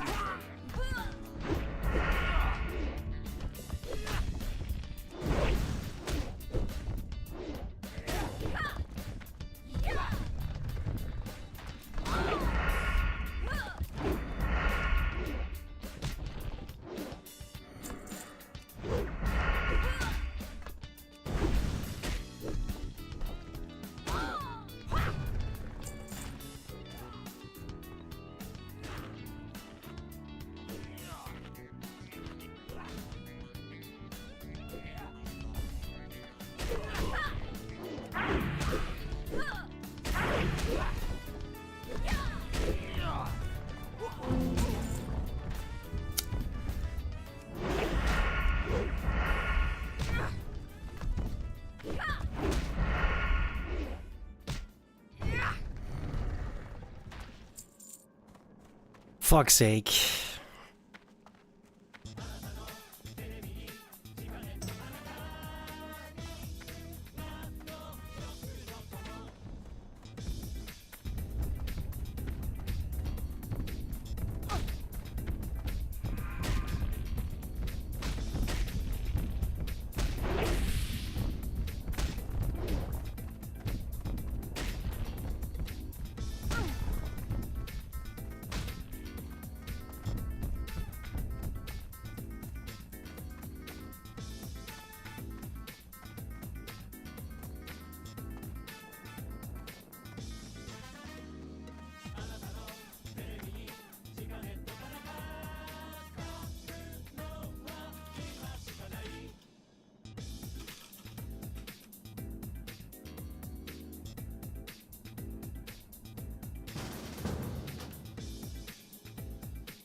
Bro, YouTube is so fucking sus.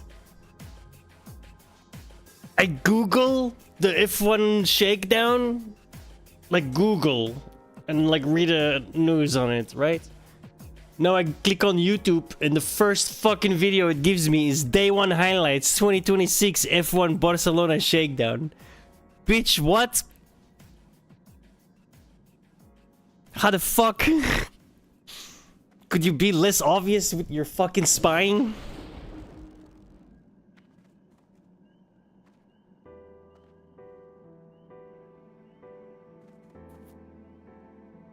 I mean, I'm gonna click on it, but still.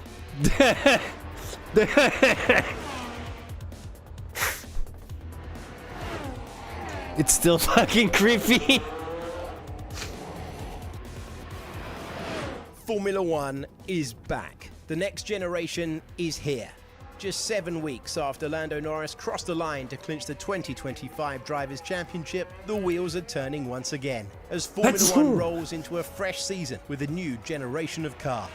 The new rules present a distinctly different car, smaller, lighter, and a completely different aero package. The big news before the cars hit the track was that Williams would miss the Barcelona running. I know, right? Yeah. But you had your phone near you, so. And will instead conduct a series of tests, including a virtual track testing program with the 2026 car to prepare for the first official test in Bahrain. Fellow 3 other teams elected not worthless to run on the degree first day in holding person. Barcelona. McLaren, Ferrari, and Aston Martin. Yeah, I already tweeted out about it. Themselves more time before hitting the track. Mercedes were the first car on track in 2026. Kimi Antonelli at the wheel. The Italian starting his sophomore season at the sport's highest level, having taken 3 podiums on course to 9th in the Drivers' Championship. I honestly feel we need to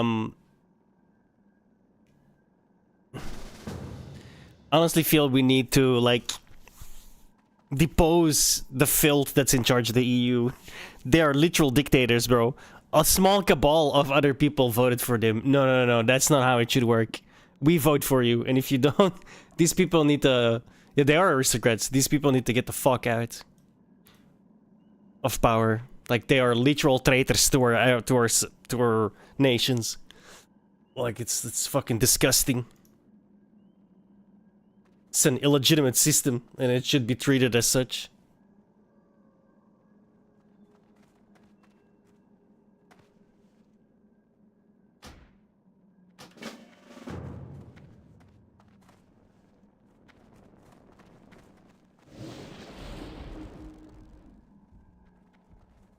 Yeah, it's disgusting. Nothing?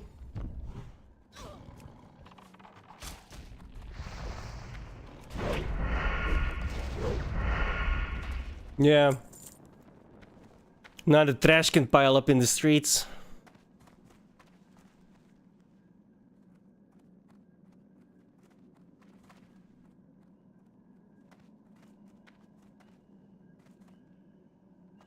More so than it already was, right?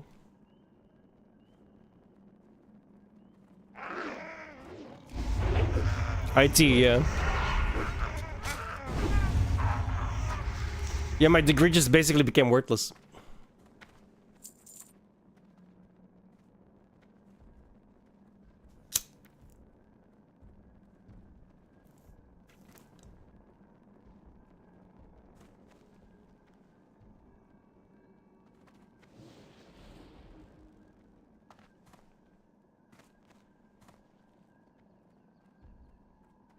Because do not redeem just fucking became an actual person in my country.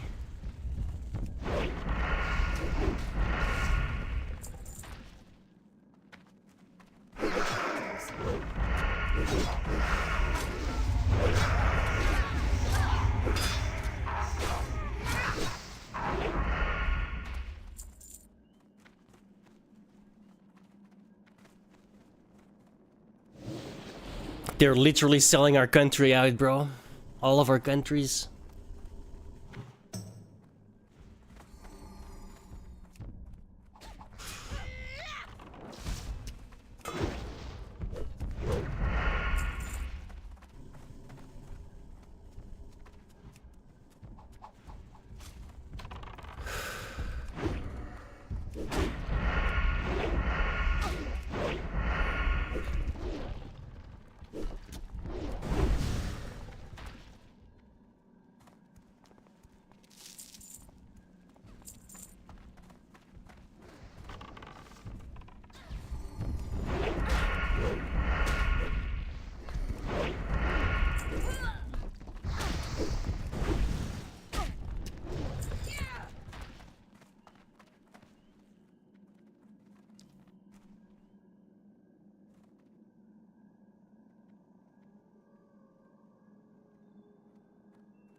I fucking despise the European Union. How can you be proud of such a shithole? Run by fucking dictators.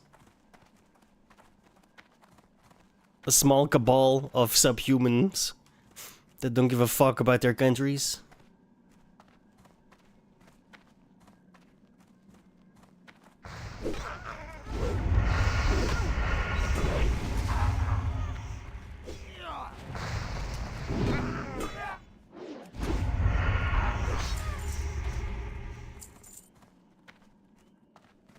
No, we need a, from the ground up, a different system. Nobody votes for the people in the European Union. Nobody.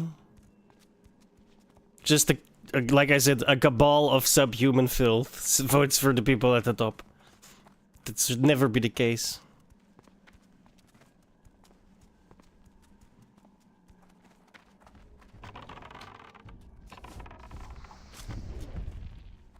Like, of course they're all corrupt. By nature, by its very nature, that's going to happen, because it's set up for corruption.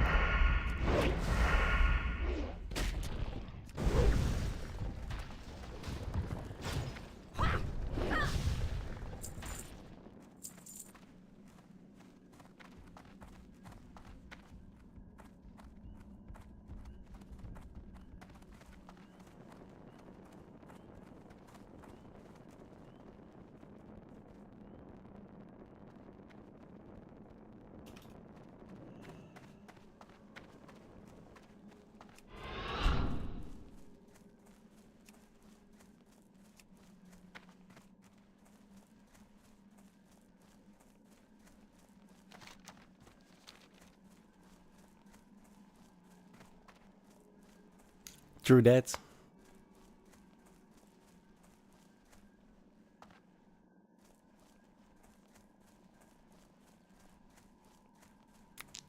Like, I feel to change things now, it takes more than just protests, and I'm not comfortable with that reality.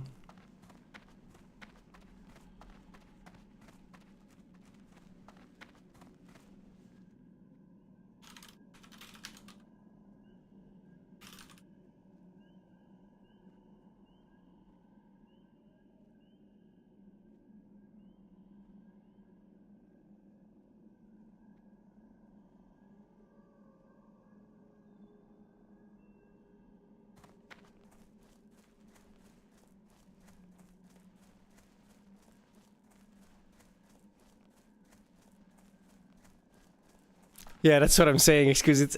Like, that's pretty much the only options that are still left to us at this point.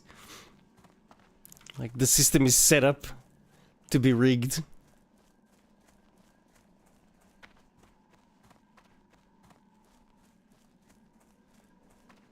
So, as of recording this is still... That's why I'm not comfortable with that reality. There are mass protests happening against ICE agents all over America right now, and in many cases they're being attacked, they're being shot at, they're having, like, petrol bombs chucked to them, all kinds of things right now. It turns out that there's been a bunch of signal chats being used by left-wing agitators, and it turns out that these signal chats contain a lot of rather important people in government, mainstream news journalists, and lots of other people, and they're not just in there to cover it, they're in there encouraging and helping everyone to the signal chat stuff? Disgusting. All these crimes up and down the country. These chats have now been exposed, and a lot of them are now full-on panicking. And direct connections to Tim Waltz and Jacob Frey. Before they get arrested. What a big surprise. Right, and apparently it's going to be some insurrectionism stuff. And I don't mean it's time to bring out the traitor laws. On J6. Oh yeah, direct connections to Waltz and Frey. Panic mode at the moment. Independent journalist Cam Higby reports that he has infiltrated Signal group chats in Minneapolis being used by anti-ICE activists to track federal immigration agents and obstruct their operations across the state. Higby published a detailed thread on X outlining the structure of the groups, which he said operate daily and are organised to monitor, identify and interfere with ICE activity. I have been undercover inside the groups for days, Higby wrote. You'll notice emojis next to people's names. Yeah, it's high time we emojis mean.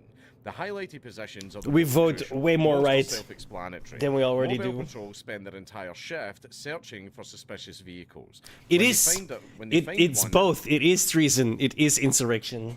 But Donald Trump is actually a giant fucking pussy and doesn't want to do what he needs to do. Which is arrest these fucks.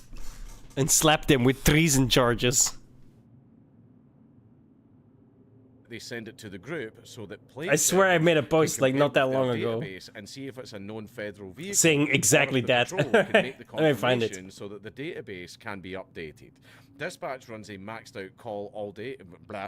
Dispatch runs a maxed out call all day, telling protesters where ICE has been spotted and how they can be best impeded. This Higby said. This one was hilarious too. Hang on.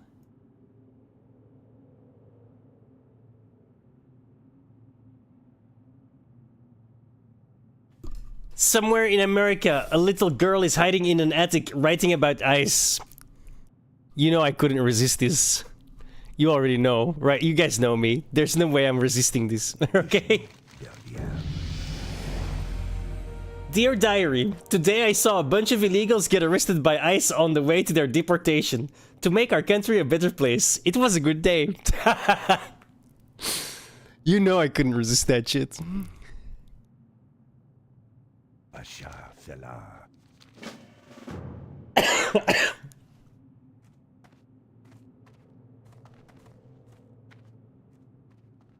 Here, this is the one. Working against the government is treason. Start charging these people already. Get your shit in order, America. We need you to pave the way so Europe can follow. Sadly, Europe is only capable of that. Our leadership is useless.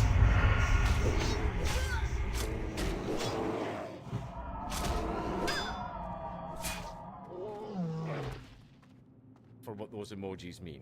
The highlighted positions are the most crucial. Most are self-explanatory. Mobile patrols spend their entire shift searching for suspicious vehicles. When they find one, they send I thought it was good, yeah. Because, well, it doesn't say what they're writing in the diary, right? Like, Vehicles or if the patrol would make confirmation so that the database can be updated. Dispatch runs a maxed out call all day. Blah. Dispatch runs a maxed out call all day, telling protesters where ICE has been spotted and how they can be best impeded. I think Vance might be a good president, bro. Like, he's, I don't know. Does he wear eyeliner? Is that a thing? Because it looks like it does. It's a little weird, right? But apart from that, he seems like a fairly grounded in reality. Donald Trump is a little unhinged, right? It does look like it, right?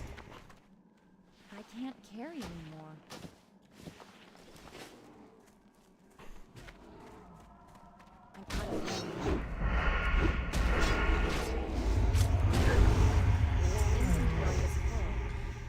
Higby said each area of the city operates its own group chat, with districts divided into patrol zones that guide activists on where to operate. He posted a screenshot of a map showing how the zones are organised. Here is a screenshot of the active dispatch call. It's always active, as well as a shift change. You can see folks are changing their emojis, clocking in and out. I'll also attach below a video of dispatch actually tracking the vehicle I was in, claiming that we were confirmed. They constantly misidentify vehicles. Pay attention to emojis tagged on plate checks. He also released a recording that he said shows protesters following a vehicle he was in after being labelled as ICE, with group members instructing commuters, a term that refers to ICE chasers, to follow the vehicle. Each day, the activists create a new group chat for each zone, with previous chats being routinely deleted to avoid detection. The chats hit the maximum. How's that itch for you, Exquisite? By midday each day. Higby further explains You still that able the to police force use a system called SALUTE, scratch it away? which stands for size of federal units, activity, locations, uniforms, times, and locations. They instruct ICE chasers to follow and confront agents using the 9 more system days till to known TBC. locations. They are everywhere and local police are cooperating, Higby added. He showed evidence of one observer calling out a possible Keep telling agent, yourself but that. because she is out walking her dog and can't continue, the dispatch called for backup. Another message indicated that local police will get involved if ICE hinders public safety. Higby also revealed that the activists have a home base for their operation. Is he though? To identify where it That'd is be cool. located. He also described a broader Police is ignoring the laws and is not doing. the Bro, did you see the fucking? My God, this is a hilarious thread. I think you guys are gonna enjoy this thread. Hang on.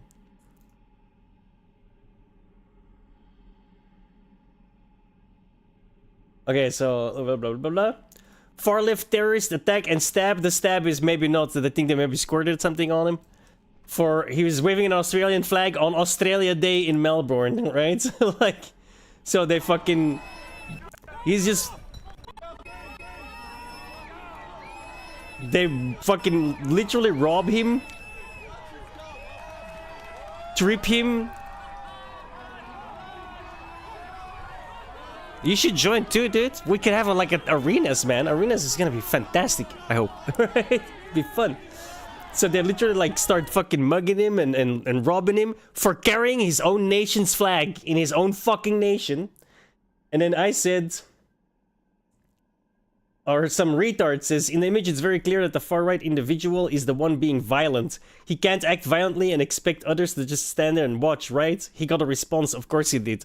So obviously, I fucking turned around and went, are you retarded? He was walking around with a flag and got pushed and then mobbed. Look, I get it, you're an ideologically captured moron, but we can see the video, bro. It worries me that people like you are in Europe, because this guy's from Portugal. We already have enough problems without you terrorists. Oh, that's right, he blocked me so I can't see the replies no more. He was losing the debate, spazzed out. Hang on.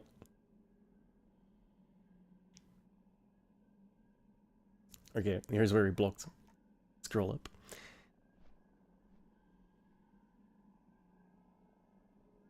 It is, right? Yeah, according to this guy, it actually is. Context matters. In this case, waving that flag on that day in that place was intended to provoke the crowd, and he didn't get injured at all. That isn't blood and you're ignorant. Bro, like, he definitely got injured. He got attacked laughing my fucking ass off. Well, he was in a public place, but he shouldn't have been there because reasons, so the disgusting lowlifes that attacked him should be able to do that. Only animals think this way. You belong in a tiny metal cage. No, he attacked him. They were protesting against colonial crimes, and he showed up on the side of the colonists specifically to upset them. He was provoking them because he's an asshole. Ah, yes. Showing up is violence, but them beating him isn't. I doubled down on the tiny metal box. I didn't say beating him was violent. It wasn't violent. I said he started it, dickhead. He started by just being there, by the way. And he blocked me immediately before I could respond. So I responded to my own one. When you belong in jail, clearly show us why and then spaz out. Better luck next time, bub. And then a picture of him blocking me. Yeah, of course. But this guy has no idea what he's saying. Like, it's like literally brain dead. The fact that it is breathing and able to click on a computer doesn't mean there's anybody home, alright? Clearly there isn't.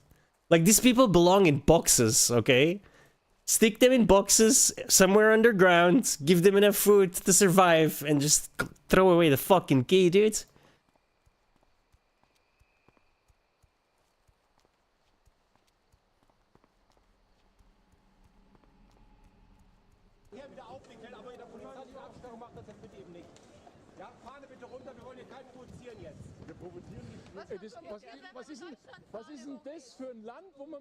No way. Okay, let me listen because there's no way.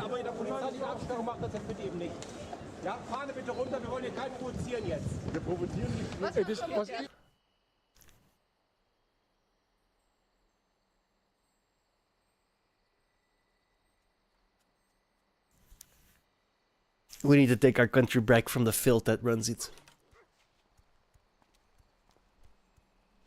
You can't fly the flag of your nation in your own country no more. Oh, put it down, we don't want to provoke anyone. Maybe, how about any person that gets provoked, you arrest and immediately fucking kick out of the goddamn fucking country. I don't give a fuck if they're a fucking citizen or not. The fuck out. You're not welcome here. Was ist denn das für ein Land, wo man mit der Deutschlandfahne provoziert? Sind wir im Ausland hier? Ey, Wahnsinn. Habt ihr gehört, die Fahne runter? The fact this police officer had the fucking balls to even utter those fucking words. Nicola, am besten unter die Jacke verstecken. Nee, die Frau Merkel. Ja, genau. Fahne weg. Wir befinden uns anscheinend nicht mehr in Deutschland. Erst auf der Veranstaltung. Ey, wer sich durch die deutsche Fahne provoziert fühlt, der sollte schleunigst ausreisen. Yes, thank you. Yes. They shouldn't leave. You should kick them out. Put them in handcuffs. Give them $5. Put them on a plane and make sure they fucking fly away. Problem solved. It's out of our hands from then, and you never let them back in. Ja. It's like we've turned into a fucking open-air zoo, for fuck's sake.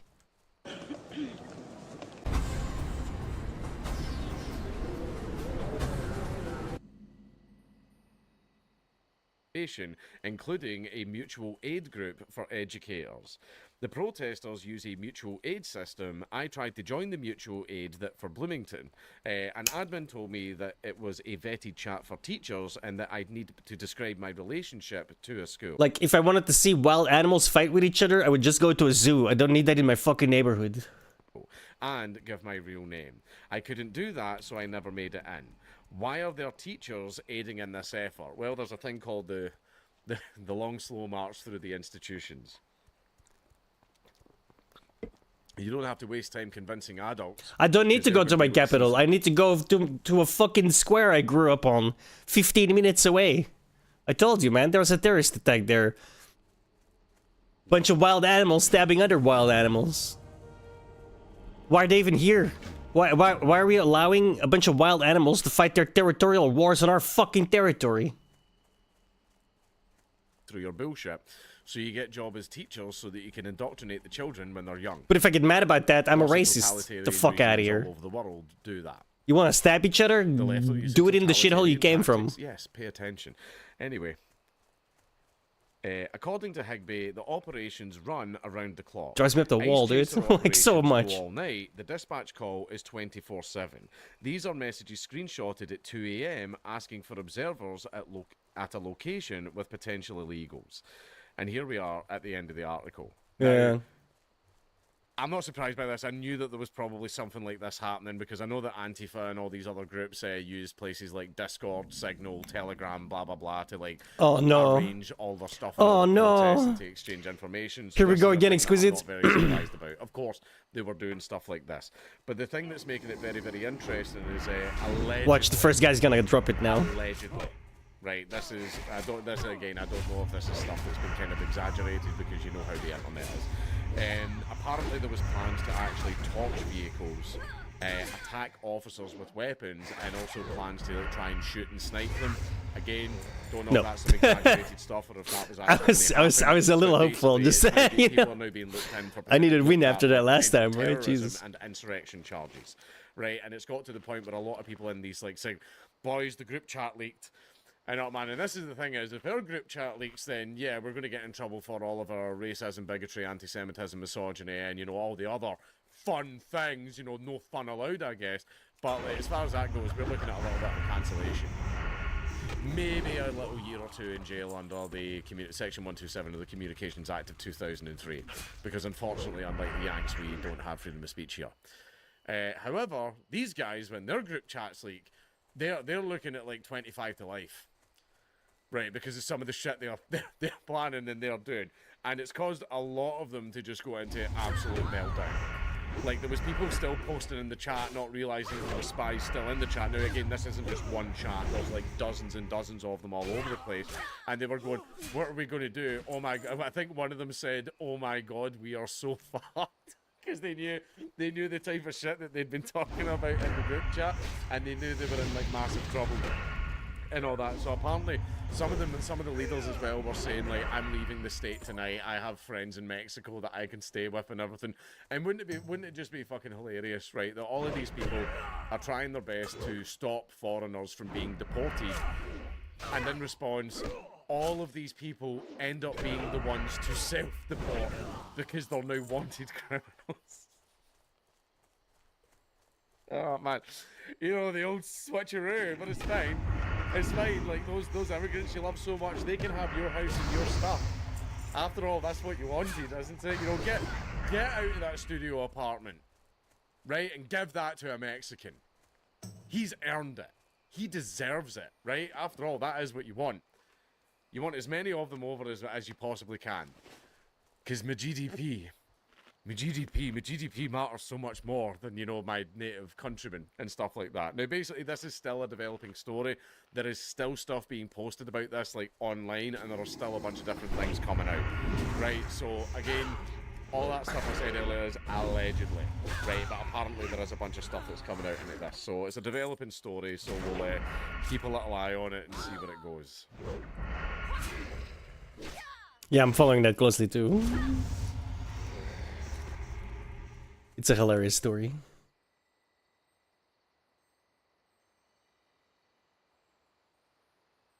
To get in their faces, Piers, and disrupt a legal federal duty. I don't do that. You know why, Piers? I'm not dumb. You don't do that. What we're seeing is protesters being demonized, people being criminalized, and innocent people being executed in the streets. This is a horror. Everything that Mark said. My YouTube. Oh, which one was that? Oh yeah.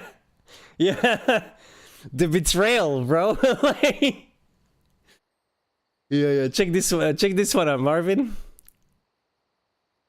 I don't think I sent it to you. I'm not sure if I did.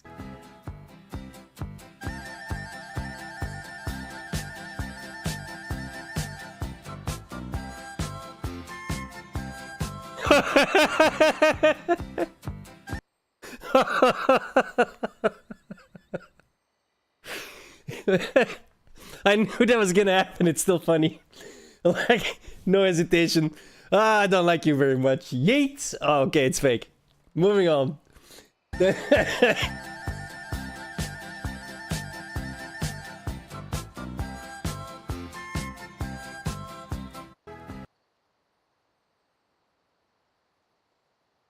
Is factually false. All that Constitution is. Give me a second, Piers. No one there. Yeah, I know, right? She knew I was coming. I think she's like, nope. What I saw in Minnesota, I'm gonna stay 2 steps back. Was the terrorization of ordinary Americans. You're lying. Could you let me finish? Why Could you let me finish? Have you been in Minnesota recently? Have you been in Minneapolis? Have you watched it? Because I have, and I can tell you. I want to go to Minnesota. Right, okay, because you believe what you want to believe. How do we move forward? That's what I want to focus on. Is this is awful. Everybody's heart is breaking for a host of different reasons. Let's just end with a simple question. Should Alex Pretty have been shot? Within weeks of taking office, President Trump had sealed the southern border. It was rapid and effective leadership, ending a ludicrous open-door policy which even the Democrats had given up trying to defend. Now, 1 year on, Republicans are increasingly struggling to defend immigration action under Trump. A majority of Americans very clearly wanted tougher border enforcement. They also very clearly backed a candidate who promised mass deportations for undocumented criminals. But did they really vote for the detention of 5-year-old preschoolers, as we saw last week? Did they really vote for the killing of American civilians by law enforcement officers? 37-year-old intensive care nurse Alex Pretty was killed at a protest this weekend. Oh.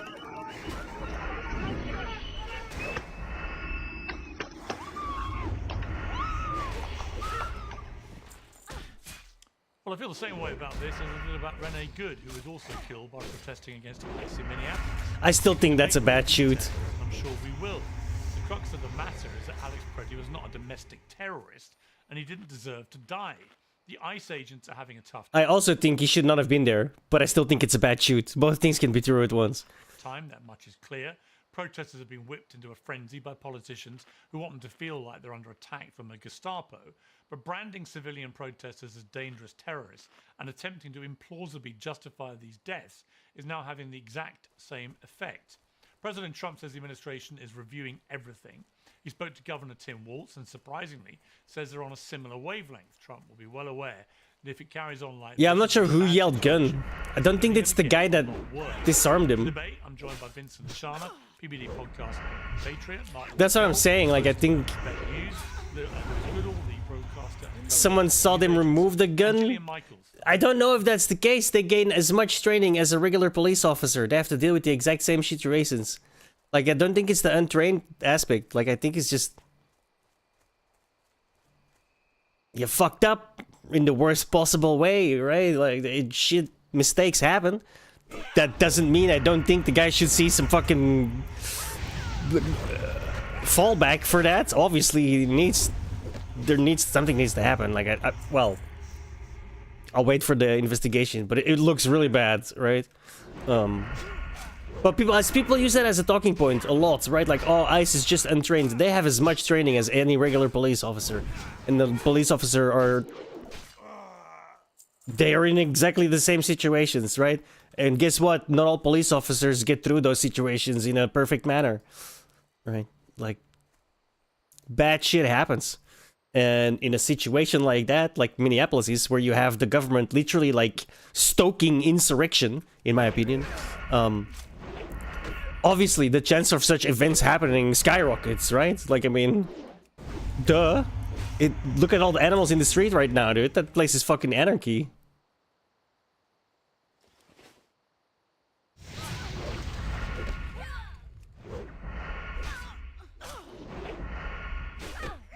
Yeah, I agree with getting him. Definitely investigation, and the dude probably needs to see some consequences.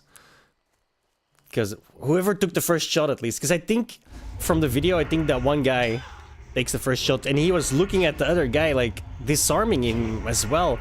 I think he got spooked by the fact that the dude still had the video or his phone in his hand. I think that. I mean, I'm speculating, obviously, right? But I don't know. I can see that happening, I'll put it that way. But yeah, I feel like that was a bad shoot. And what bothers me most with it is the whole tribalism of the thing, right? I had to ban somebody because he went nuts because I thought it was a bad shoot. Like, and he's like, oh, you shouldn't have been there, just shoot these people. Like, bro, you can't just shoot people in the middle of the street, man. No matter how much you want to, okay? The finger bitten off, yeah. Dude, these people are animals, man. What's up, Ziddy?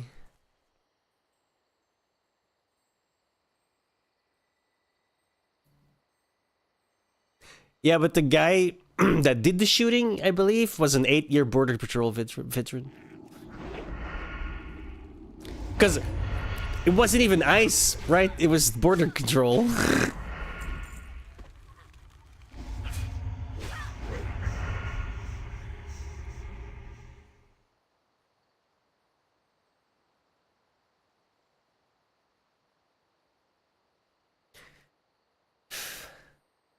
So when people say like untrained, that's just not true. They have as much training as a police officer.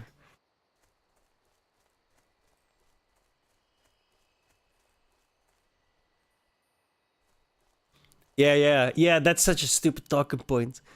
Oh, there's 2.1 million illegals in Texas and only 300,000 in Minneapolis. If you think this is about blah blah blah, you're wrong. Like, motherfucker, Texas works with the fucking government to get the illegals out. You don't. It's total survivor bias. You know that picture of the airplane with the fucking bullet holes in it? And they're like, oh, we need to improve the bullet holes. No, it's because if you need to improve what doesn't get shot, because those planes don't come back. Like, it's people just being people. Stupid herd animal bullshit. They have no fucking idea. They're looking at a picture and deducing the wrong outcome. Like, it's not because Texas has 2.1 million. It's not because of the scale. It's because of, does the governments work with them, right? Like, oh, big surprise. Someone actually, hang on, someone on Twitter literally said it, and we were like, yeah. Yeah, exactly. Are you fucking stupid? Alright, let me find it.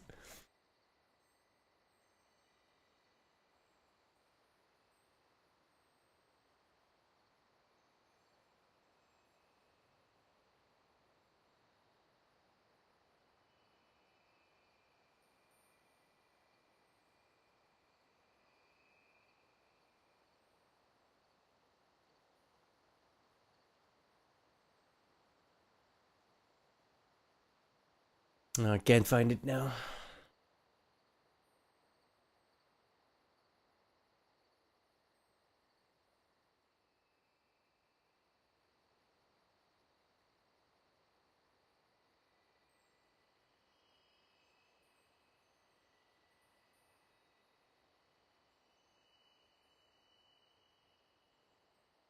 Yeah, I can't find it now.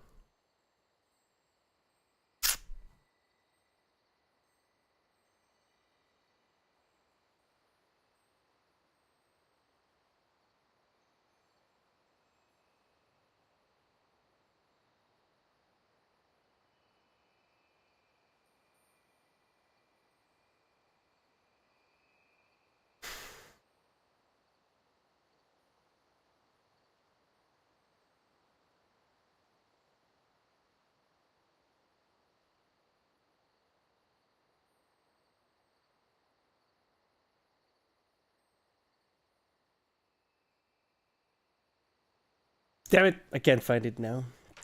Someone was literally saying that, oh, but look, in Texas they've got 2 million illegals and you don't hear about it there. And then in Minneapolis, 130,000, but it's not about, oh, I can't remember what they said, it's not about X. And it's like, yeah, of course not, because the government actually fucking tells you, oh, hey, we got an illegal in the courthouse, come pick him up. I hate these people so much, bro. They're so fucking unserious.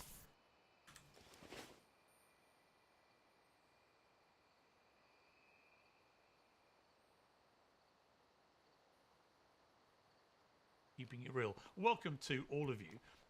Yeah, with the one dude, and then eventually 2 dudes standing in front of the door, and guy gets hit by with a fucking brick or something, and he's like constantly bleeding. Dude's like constantly spitting out blood. What the fuck was that, man? What a Chad, bro. One guy against a bunch of wild animals, and he fucking won too, dude. Yeah, I saw that too. Hartlemont Hill, let me start with you. Like all of these things, none of this is easy. Are you press? No, to get the fuck out of here. Oh shit. Believe that everyone here is press. Okay. Like, what a Chad, bro. While he was fucking bleeding heavily. Crazy. With millions coming in illegally, that doesn't suit anyone, anyone's interests. A lot of people. Like, dude was leaking all over the place. Already undocumented illegally, and you commit another crime, you should be deported. That seems to be general consensus. The flashpoint is about people who may have built their lives in America but came in illegally. I didn't see the stream. I saw the highlights. Contributed to society, brought up kids, and so on. And secondary to that flashpoint is ICE going around urban cities and raiding people's homes, raiding people's workplaces, and getting into now what seems to be constant running battles with protesters, which are leading to people being shot dead. And, you know, I can tell you, looking at this from afar in the UK, where I am at the moment, it's pretty horrifying. What is happening here? I think you've used the perfect word, and welcome back, Chris. It's really good to see you in good health. This idea of horror, of being horrifying, I think is right and exact. The government is essentially the countdown.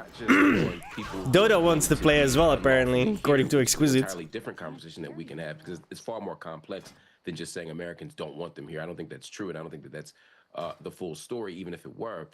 But you're seeing citizens being waged war upon. We're watching protesters being deemed enemy of the states. We're watching unlawful raids at homes and in workplaces. We are seeing an assault on the Constitution. And one of the things that will be seen in court very soon is whether this has been such a judicial...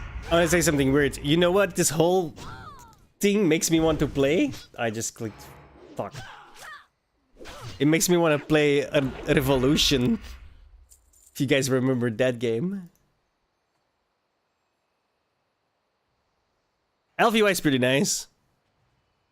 I can give you the profile if you want, so you have the same setup, and then you can change it however you want.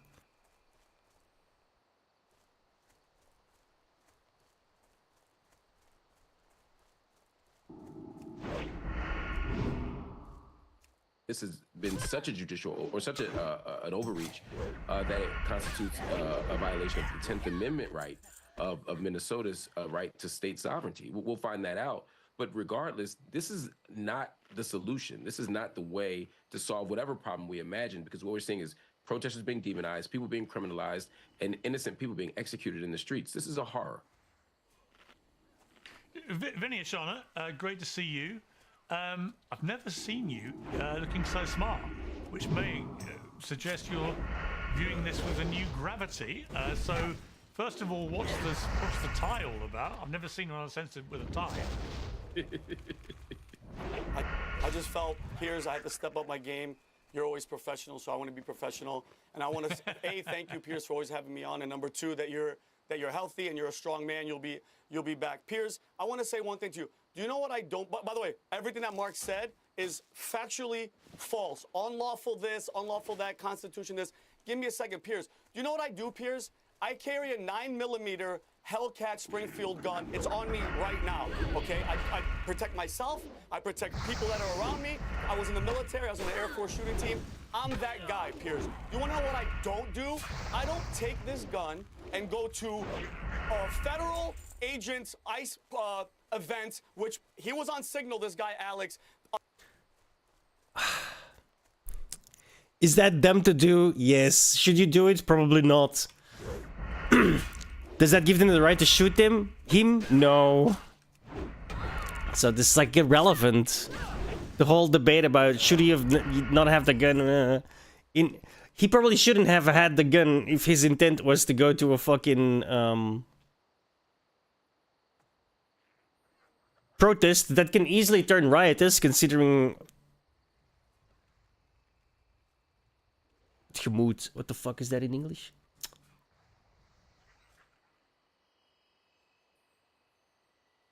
Yeah, that's they throw a brick at that guy, man. The guy with the shotgun. He's the Chad that starts bleeding from the mouth and like is constantly speeding on the ground and spitting blood out and shit. And just holding down the fort. Inventory is full. Do you see the clip of the ICE agent that's like, I love my job?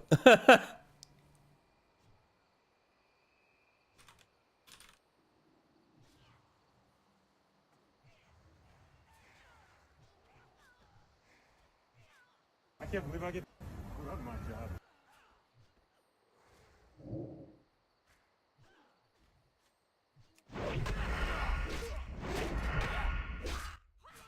I love my job, thank you. You love your job? I can't believe I get paid for this. Really? I do this for free. Really, I get $200K. I'm a physician assistant. How long did you go to school for that? Over 7 years.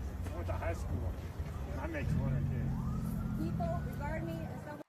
You know she hated that. You know she hated to hear that. I went to high school and I make 200K. Ooh, that's gonna sting. Ooh, that's gonna sting. Valuable in society. What about you? Is your sense prestige? No, it doesn't. I'm valuable to society. Yeah, we can tell, lady. Screeching at law enforcement. What a Chad. Officer Chads, pat on the back, my friend. Yeah, well done. That's how you handle it, Karen. My man.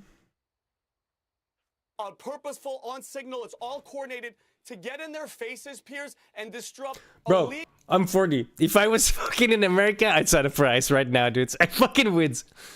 Let's go. I'd fail because I definitely won't reach the physical standards, but I would, right? Stick me in the IT department, guys. I'll help out. No fucking problem. Legal federal duty. I don't do that. You know why, Piers? I'm not dumb. You don't do that. And by the way, Piers, the gun that he had, little fun. There's another good one. Oh, hang on.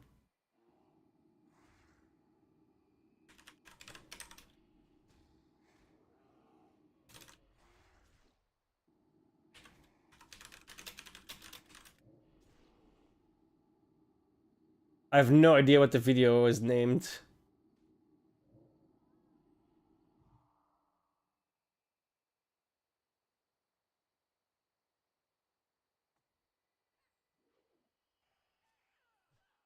Yeah, I'm not gonna find it. It's like some New Yorker that's been protesting for like years, yelling at the retards. Don't bring your guns. When they say arrest you, you put your arms behind your back, you fucking idiots.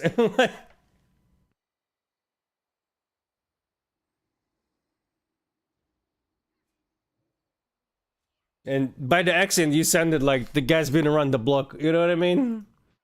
I can't find it now. Fun fact, is it a Sig Sauer P3 20? All right, that gun, there's a bunch of lawsuits for Sig Sauer. That gun goes off just unintentionally. The firing pin goes off. Right, but so the thing about, yeah, from what I saw, Vinny, on that point, Vinny, I've seen that report about that gun. We don't know that it discharged itself. There's no evidence that it did at the moment. What we do know from that video. But Piers. Well, hang on, Benny, hang on. Piers, but hang on. Go ahead. Here's my point. My point before you finish. My point about this is the guy. You know, I've had the complete opposite argument about these situations going back 20 years in America, which is that I agree with you. I don't think people should be armed to the teeth all the time going to do any things like this, right? And yet this is the very argument used back at me, which is that actually, yes, he had a perfect legal right to carry that weapon and to carry his ammunition. At no stage in any of the videos have I seen him, has he been brandishing that weapon or trying to shoot anybody or pulling that weapon. Do you know what was his name? Andrew Branca or something? That lawyer? He's like super fucking far right, man. He said the dumbest fucking thing I've ever heard in my life. He's like, oh yeah, this guy had a gun on him and 60 rounds of ammo. Obviously, he was going to do something because otherwise you don't need 60 rounds of ammo. He had 2 extra magazines, bitch. Shut the fuck up. I thought you were supposed to be pro 2A. If I go to your house and I find more than 200 rounds in your fucking house, does that mean you're gonna commit a terrorist attack? You're planning a terrorist attack? The fuck is this story? You're supposed to be a lawyer and that's the shit you say? Holy fucking, don't hire Andrew Branca, alright? You will lose. Like, you will lose everything. The guy's a fucking retard.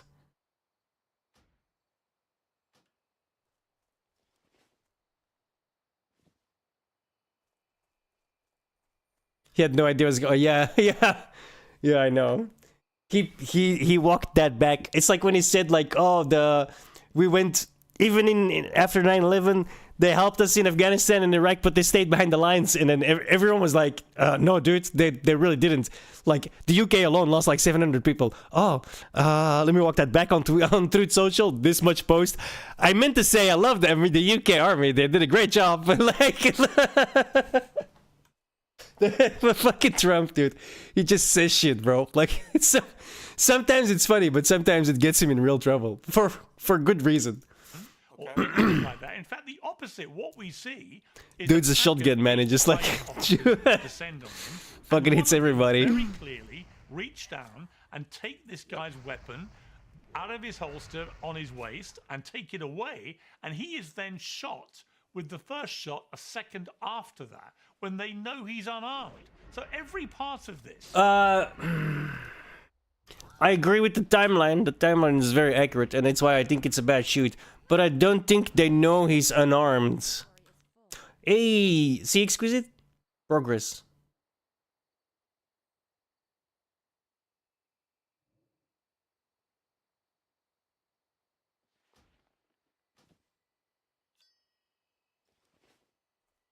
Like, there are 7 guys around him. If maybe 2 or 3 knew he was unarmed at that point because they saw it, right? Like, it's just...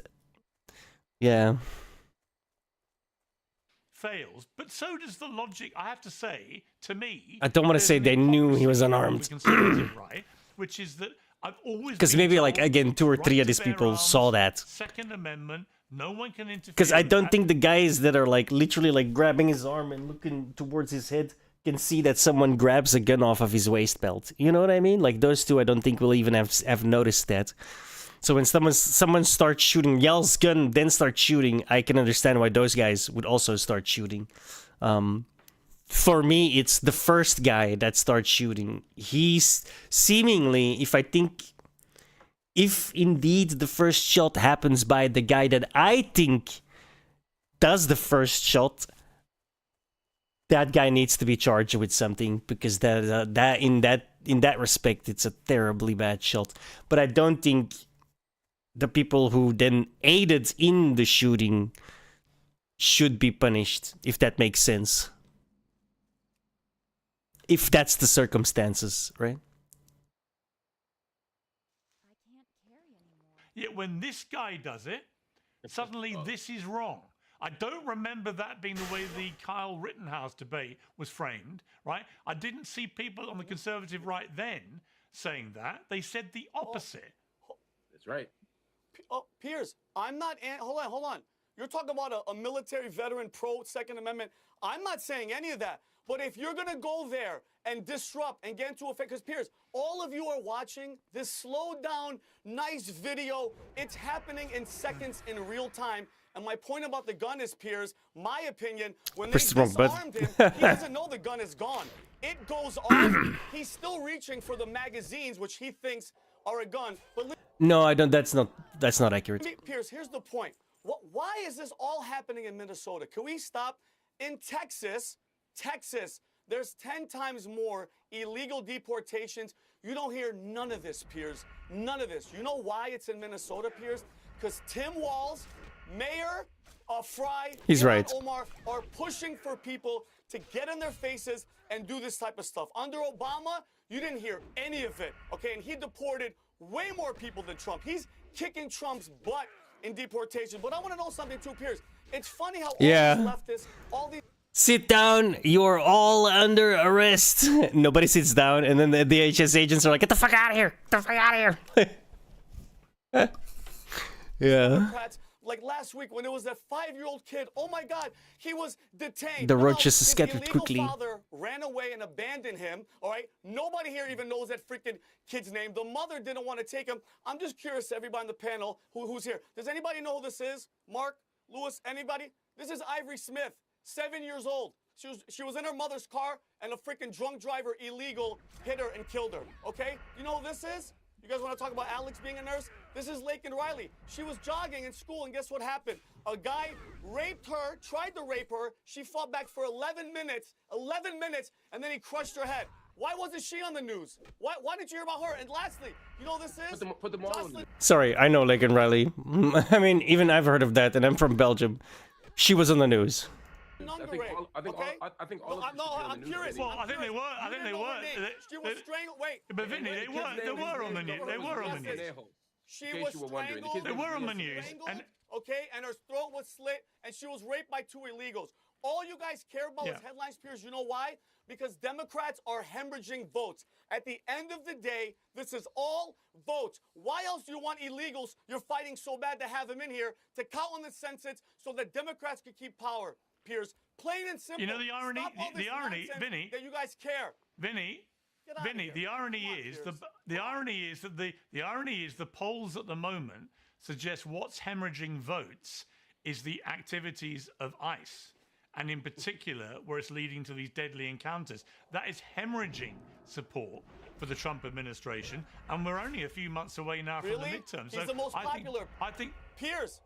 Well, he's the most popular. You don't think it is? What do you mean? The poll came out last week. He's popular.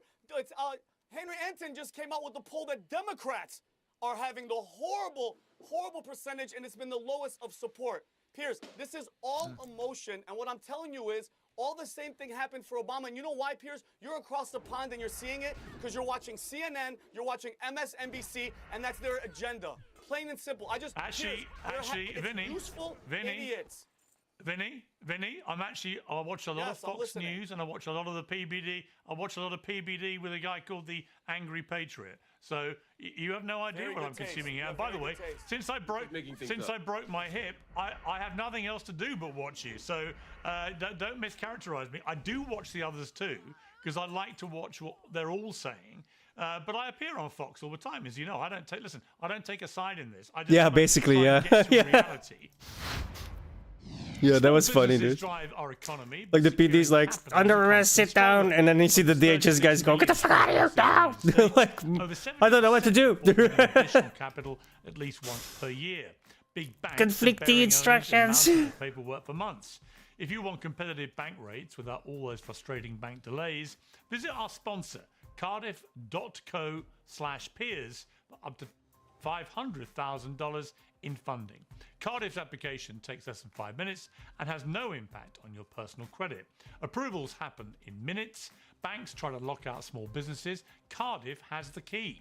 Big banks may not want to approve your business loans, but Cardiff does. If you've been in business for at least a year, Yeah, you're pulling in show force. $20,000 They a needed month to in too. revenue, apply Like that now situation for was up to unbelievable. $500,000 in the same-day business funding. In the States, for crying out loud. Cardiff.co/peers. They didn't show up for Again, hours.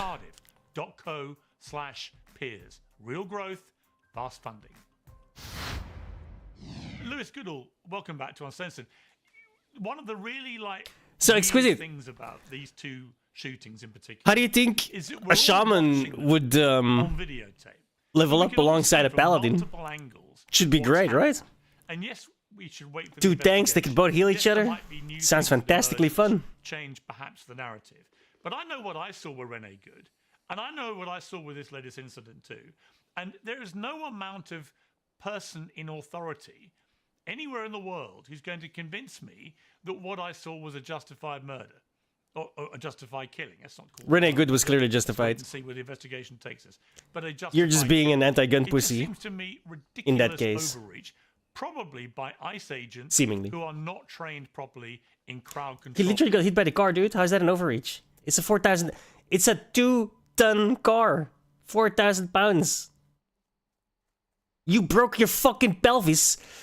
I fucking hate Piers Morgan, dude. Okay, I'm gonna tweet at him.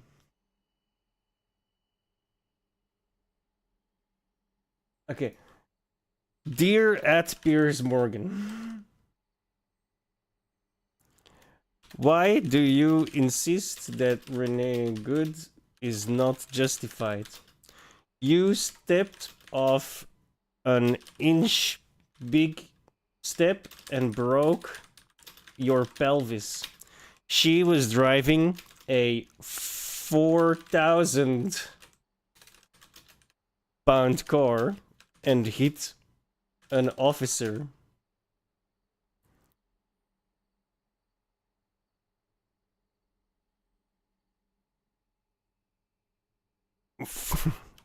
£4,000 cars are far more dangerous than a tiny ass step.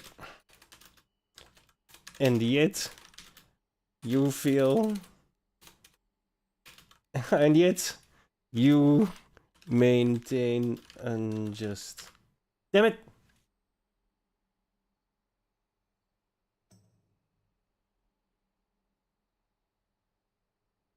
I hate fucking Twitter.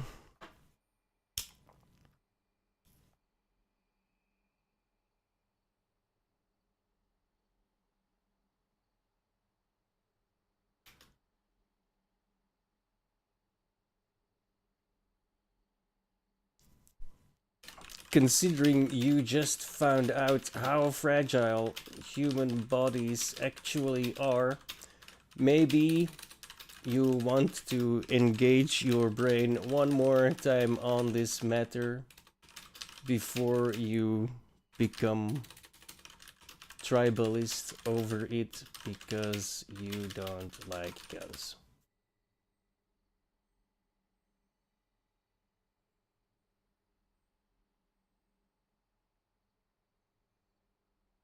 That last bit. Maybe you want to engage your brain one more time on this matter. Again, considering your brush with human frailty. Imagine what the officer thinks seeing that 4K plus ton monster revving at him. Boom.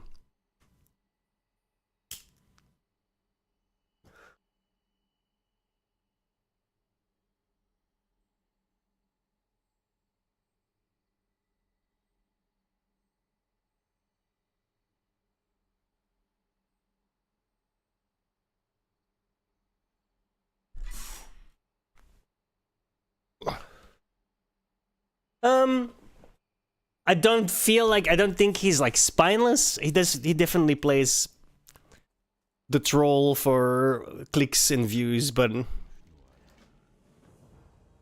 On most cases, he doesn't really seem to be tribalist, but on this case, he definitely is.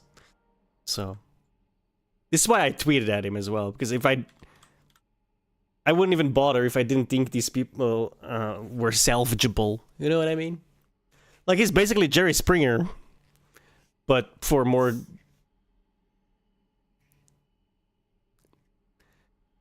While Jerry Springer went full in drama, he's more the Jerry Springer of politics, basically. No? Yeah. I feel like that's a good Jerry Springer of politics.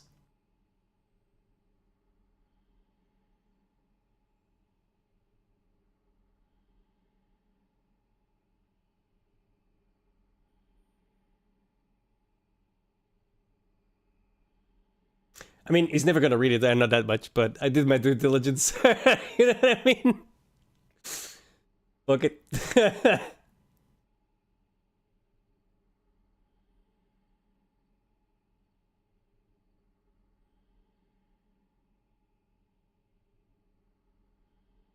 Of this nature, because the Minnesota police aren't getting involved.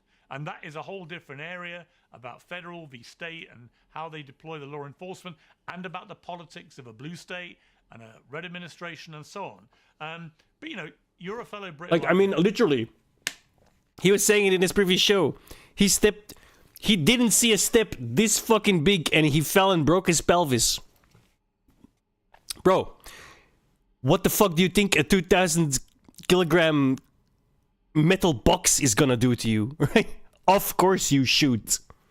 Who wouldn't? When we try and even they would shoot, okay? You put them in that position, they're gonna shoot. I guarantee it. They kicked us out of America with guns. I get it. It's an issue for America to talk about.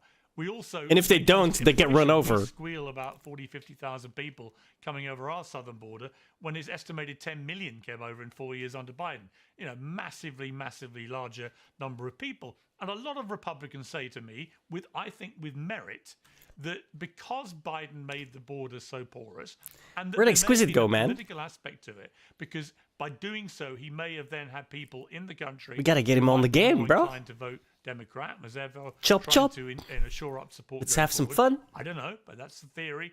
It makes some sense to me. These He's level 400. He'll be fine. And something has to be done.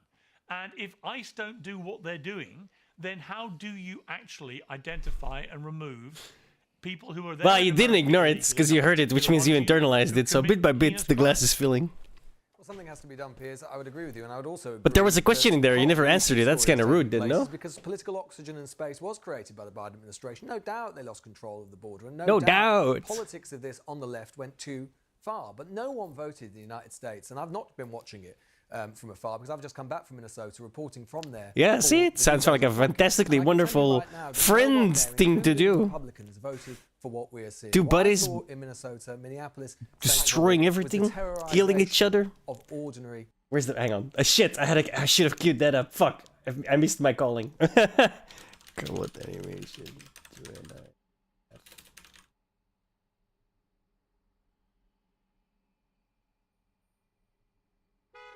This would be us. Hang on.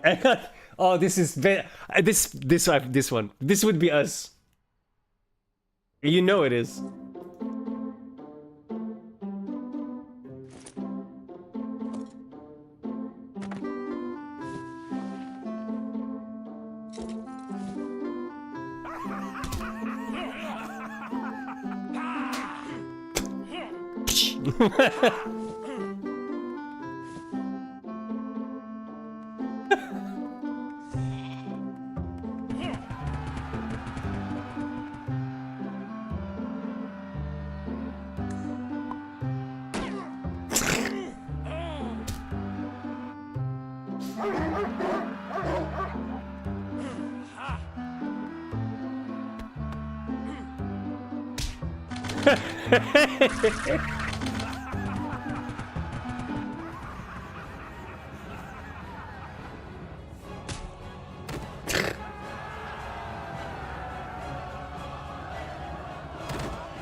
Come on! How can you resist that?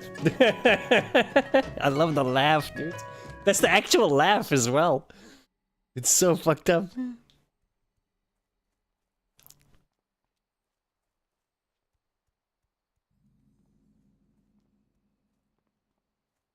Oh, you'll like this one too, I think.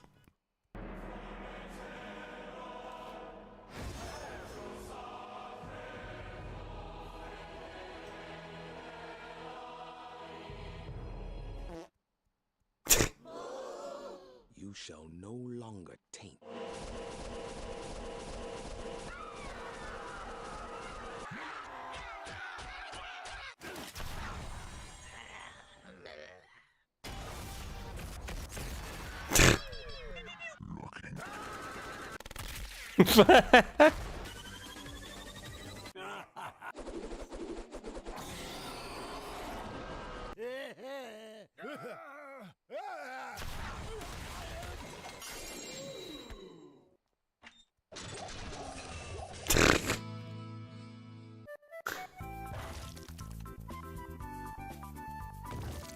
It's literally, it's so true.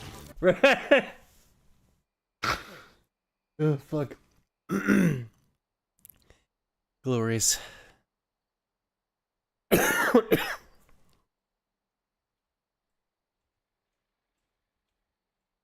Oh, please let that be real.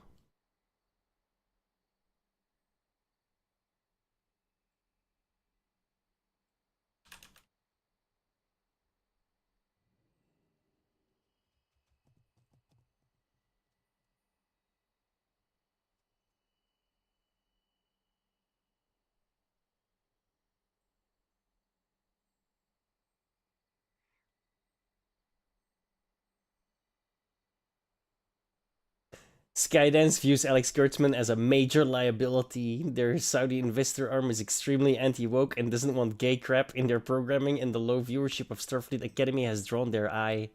Described as major clusterfuck. Please let that be true.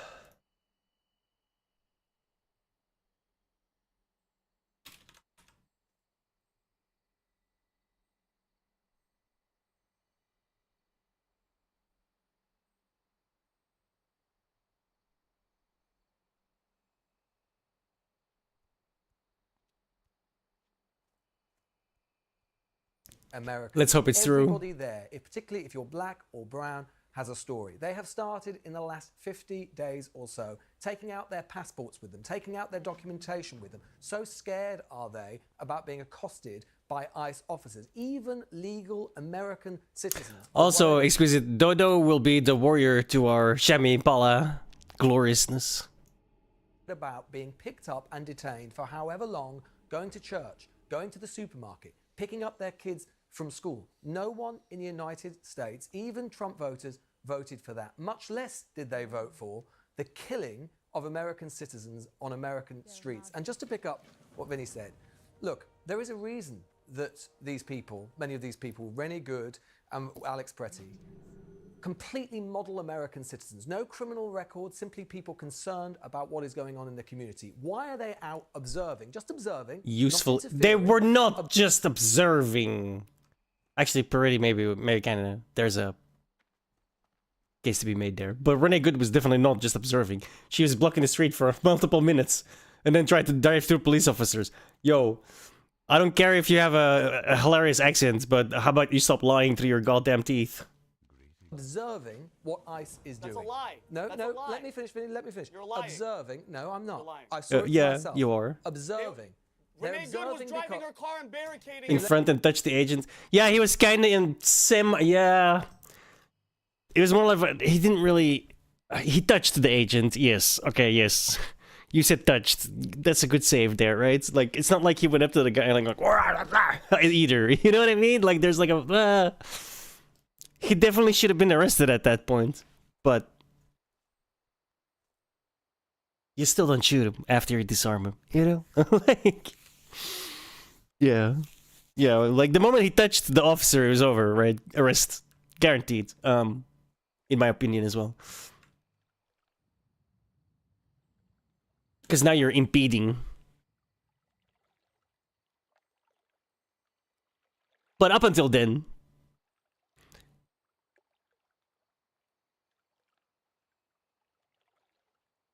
while Rene Good started off as an agitator and an obstructionist from second one, there's still a massive difference in case to be made, in my opinion, right? Like, you can't just go like, oh... like, Rene Good was definitely not doing anything, right? Yeah. Peretti, I can see where you'd be like, up until the point where he's like putting himself in between the lady and the officer, I can give that to you. But the moment he puts himself in between the lady and the officer, that's where that ends as well, right? Let me finish that? Lewis, can you let me finish that? Yeah, but you're lying. Could you let me finish? Lying. Why Could you let me finish? Have you been... You know I have to.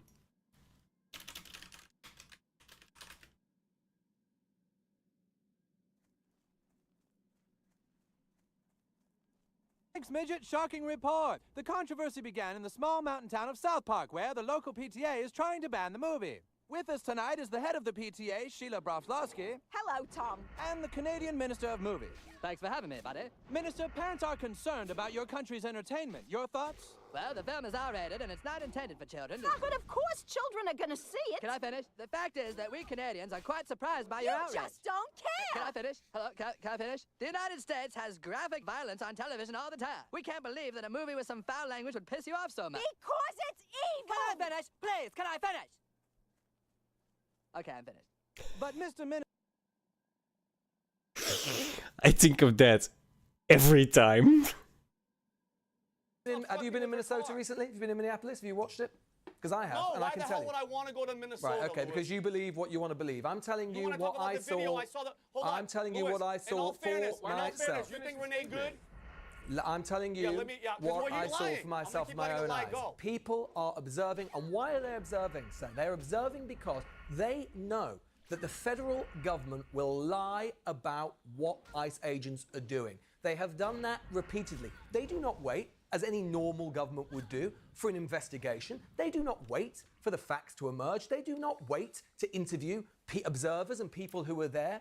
They simply decree almost instantly that anybody involved is a domestic terrorist. We have seen those lies about Alex Peretti exposed for what they are. He was not trying to massacre anyone, as the Department of Homeland Security claimed. He was observing because he knows that the federal government will lie. If these citizens don't come out and do what they do, they know there can be no justice. They know that these ICE agents will be able to act with impunity. And the proof of the pudding in that is what we have seen with Alex Peretti. If those observers were not there, then he would have been shot in the back as he was, with his gun in his holster, and the federal government would have lied about it. We would have had to believe what they said. Instead, we were able to see, because of the peaceful observations of the people there, we were able to see the truth, which is this was a man who was shot in the back, who was posing no threat whatsoever to those ICE officers. And even the... That's not entirely accurate either. He was definitely posing a threat. He was definitely resisting. Now, whether that threat was lethal is a different story. And we can argue on that, because I also think it's not justified. But I definitely don't agree with anything this guy said so far. What a fucking liar, bro. Reason that they were there in the first place proved to be a lie. That is the ICE officers. Why did ICE say they were there? They said they were there. No, let me finish. They said that they were there to detain an Ecuadorian, an illegal Ecuadorian, who was an ardent criminal. What did it turn out? The Minnesota Department for Corrections made clear when they got the name of this person. His only violations, illegal, yes. Was he a violent criminal? No. He'd had a few traffic violations on his record. Alex Peretti died for a man who basically had sped and gone too fast in his car. I don't think his death killed in the streets by his own All right, but Lewis, country's officers is all worth right, that, do you? But Lewis, all right, but before I go to Gillian, Lewis, but what would you do, right? You're in charge of Homeland Security in the United States. You know millions and millions of people have come in the last 4 years illegally. They're in America. Right? Yes. There's a lot of anger about that with a lot of Or at least he's like, oh, but he's not violent, so the guy died for... And then in my mind, it's like, yeah, so he shouldn't have been there then, right? Right? Like, and I'm not saying it's a good shoot at all, because I've clearly mentioned, I think it's a bad shoot. But that guy should never have been there in the first place either. They both can be true at once, right? Americans. You've just seen Donald Trump come in with a thumping win on a mandate of dealing with this. If you don't do it the way they're doing it, how do you get these people, identify them, bring them to justice, and deport them if they're committing crimes? I would do two things, Piers. I would obey the law, and I would pass immigration reform. If you obey the law, President Obama has already said... If you obey the law. But the Minnesotan government is purposefully blocking cooperation so that they have to go find these people, so that these images have to happen. Because Minnesota is using this as a political fucking tool. Yeah. They need to go after Tim Walz and Jacob Frey, and they need to charge them with sedition and treason, because that is exactly what they're doing. Okay. The bear is underground. Stuck in the ground. I'm so confused. President Obama was called the deporter-in-chief. He managed to deport millions of illegal citizens, illegals. He did that, and he didn't need to do that by employing what is basically a poorly trained paramilitary force operating with impunity. Here's the poorly trained thing again. How are they poorly trained, man? Would you say this about all of the police in the United States? If yes, well, you should give them more money then, right? Because they get the exact same fucking training.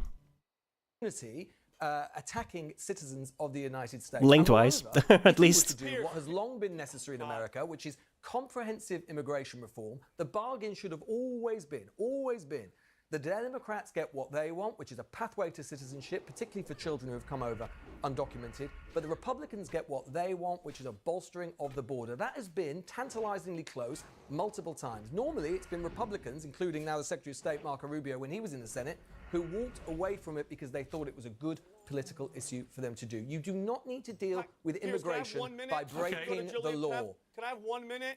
All right, very quickly, Vinny, and then Gillian. How many ICE detainees died? How many detainees, illegals died under Obama? Do you know the number, Lewis, since you're so factual and you have the history report? How many? How many 57 died under Obama. Yes, and you know what else? And you know what else I know, Vinny? You know what else I know? That there was a federal process. Let me finish. You said the Biden administration lost control. This is your direct quote. They lost control of the border. Yeah. I'm sorry, you are full of you-know-what. All right, it wasn't lost control. It was on purpose. They opened the border to back in flood the the country. conspiracy land, are we? How is it conspiracy land when fucking Donald Trump comes in and it drops by like 98% in like a week? That's not dude, who the fuck is this retard? Who is this British fuck? What a filthy fucking liar, bro. Holy fucking shit. Dude. People like this need to start seeing some serious fucking repercussions for their propaganda, bro.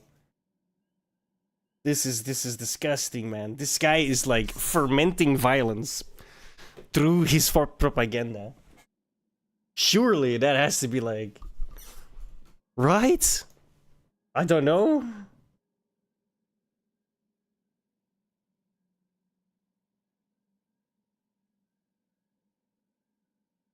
I have no idea who this guy is, but he's a fucking dirty ass liar. Holy shit.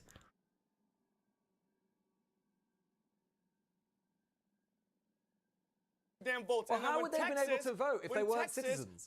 Excuse me. All right. Let me finish. When Texas, the governor put a freaking barbed wire, the White House sued him and sent trucks to lift it up to is bring these conspiracy. illegals. This Enough is of your just- nonsense. And Okay. don't talk about churches. You're talking about they're scared in churches. Look what the hell happened recently with the churches where the 2 BLM people came Yeah. in there and the report just came out that they were telling the kids. You know what? "Your It sounds like you're father's a saying, Nazi, Vinny, and that he Rennie deserves to Good die and and Alex go to Pretty hell." had it coming, Give me a and it's break, disgusting.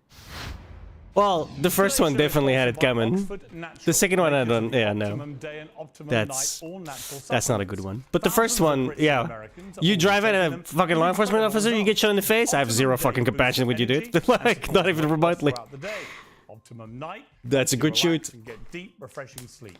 Oh no, she got shot in the head. Yeah, well then she shouldn't have driven a 2-ton vehicle at a fucking cop. Who lost more than £100.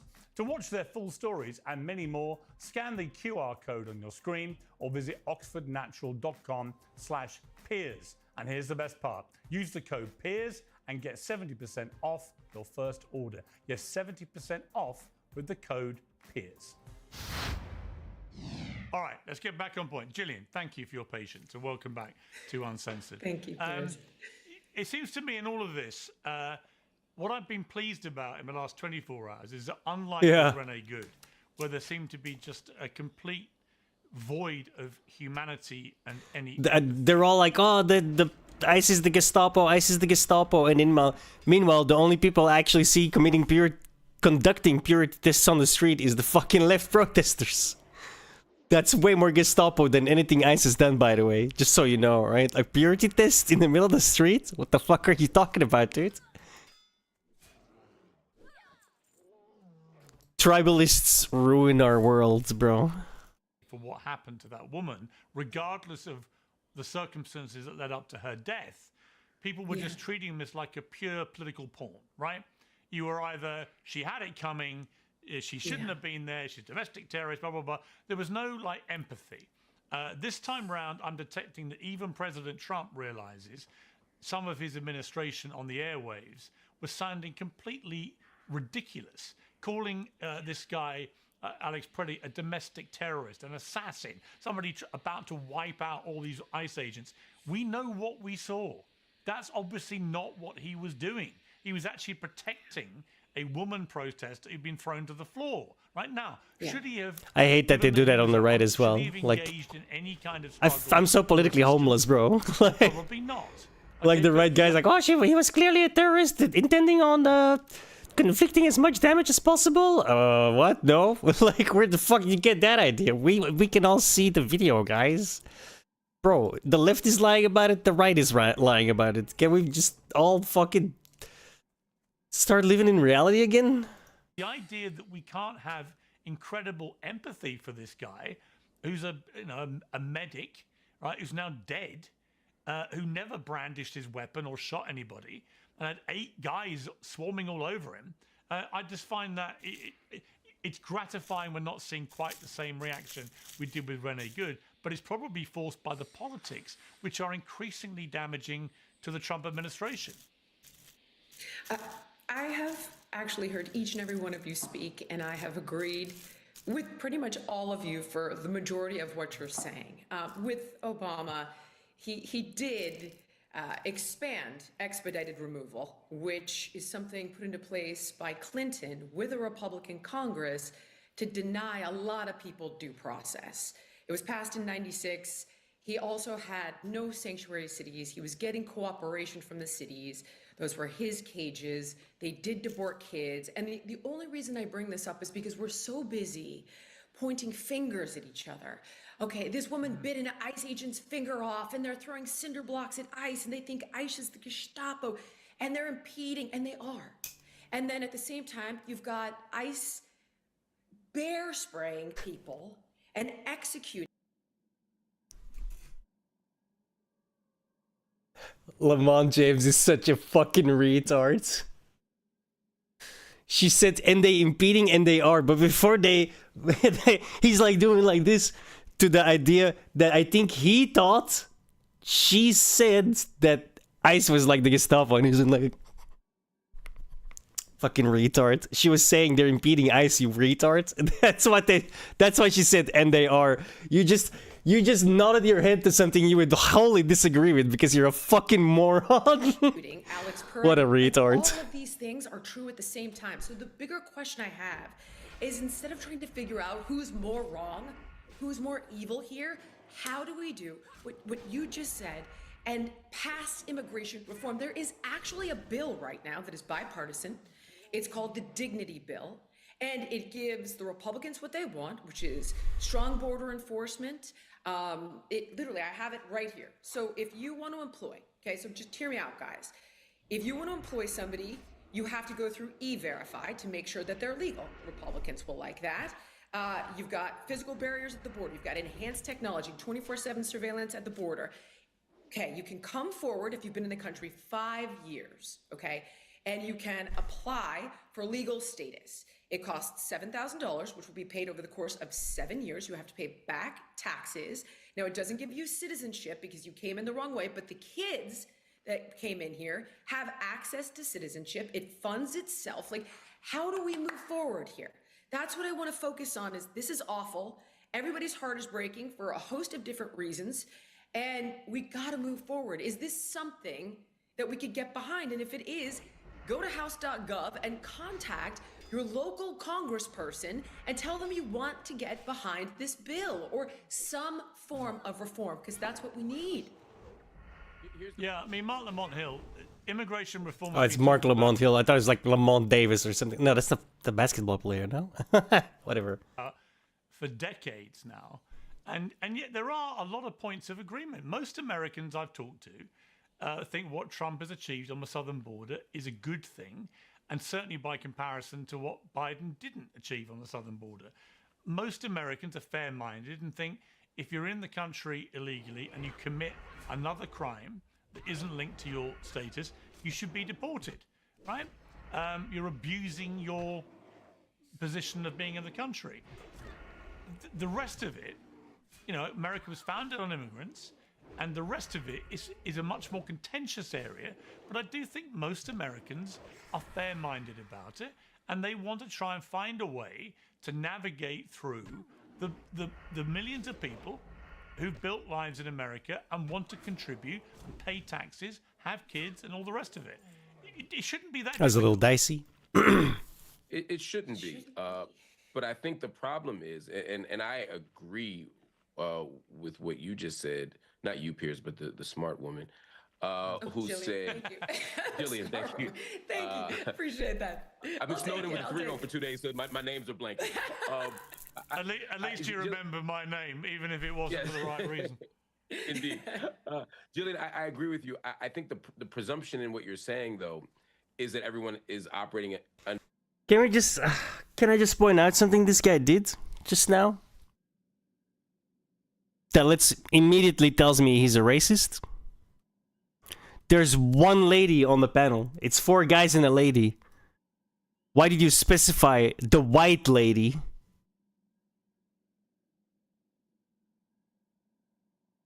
Can we start ignoring obvious racists? Like, I don't even care anymore what he said. He's clearly a racist. That's where it ends. You're done, right? Like, there's one lady on the entire panel. Why did the qualifier white come into play there? I ask you. Under the same... Oh, fuck, I clicked the wrong button.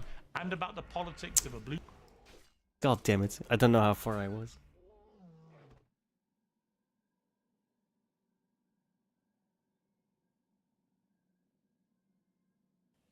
position of being in the country. The rest of it, you know, America was founded on immigrants, and the root contribute. It shouldn't be. You just said, not you, Piers, but the smart woman, who said... Oh, no, I take it back. Wait, where did I hear whites? Shit, maybe I'm the racist. Fuck. He just said smart woman. Never mind, I thought I said smart wife. Jillian, thank you. I take it back. I take it back, guys. That whole spiel, I'm a retard. Like, I'm taking the L now. It's... With you, I think the presumption in what you're saying, though, is that everyone is operating under the same premise and that everybody has good intentions and everybody's moving in good faith. And I'm not convinced that people on either side are doing that. But when we see what's I'm real, yeah. Yeah. Maybe that's it. Maybe I just expected him to say something like that. But that's still a me problem, right? I'm taking the L on it. This is my fault.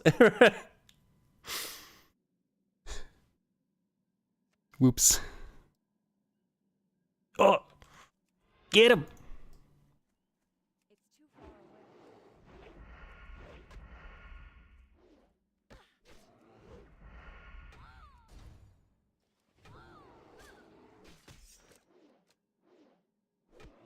Right now in the Trump administration, it seems like the cruelty isn't just an unfortunate piece of a broader project. In some ways, it seems like the cruelty is the point. And so if the goal here is to impose a certain kind of militarism and a certain kind of police state in very specific areas, then I'm not sure that a compromise is going to work. I agree that Democrats have been bad on this. I agree that nice. Obama You 16? was Nice. the reporter in chief. I had No, you're criticism of 42. Obama for that. Oh, Lynn. Okay, sorry. So it's not that I Sorry. think we should only focus on Republicans here. I think there's My a bad. bipartisan failure, and I think every Da, da, da, midterm da, da, election and every da. 4-year Congrats. presidential election, we see just how much political. You did some grinding as well, right? For exists on both Exalted? I sides, didn't. because no one really I didn't wants bother with that to at all. die on the immigration hill, so they all bluster and bombast, and then at the end of the day, nothing gets done, and we end up in the same place over and over again. Now agree you get that to suffer finally- like I did in I think fucking we can come up with some PvP. common- Oh my just like god. guns, we can come up with some common sense regulations. We could come up with some things that are reasonable across the board. And then the devil that's in the details, we could work through. But I think the big detail here that we haven't spoken about and that I think is important to speak about is that when we say immigration and illegal immigration, or that word that I hate, illegal alien, we're not really talking about everybody. We're talking about very specific. I do kind of find it weird that they call them aliens. Right? They get a very different response from the average Like, oh fuck my reasonable life. American than others do. There's a reason why we're looking at Somalis. There's a reason why we look at Mexicans. There's a reason why we're looking at Guatemalans, and we're not necessarily looking at all the same people from Eastern Europe or even Western Europe who also could be here illegally. We're looking at very specific populations, and I'm not worried. I am. That's just not true, dude. Like, even in the press conference, they highlighted that, like, a Ukrainian dude that committed felonies and they wanted him out. Pretty sure Ukraine is not anywhere near Somalia. And how they deploy the law enforcement, and about the politics of a blue state and a red administration and so on. But you know, you're a fellow Brit like me. When we try and get into anything gun related in America, it's a hot potato. They remind us they kicked us out of America with guns. I get it.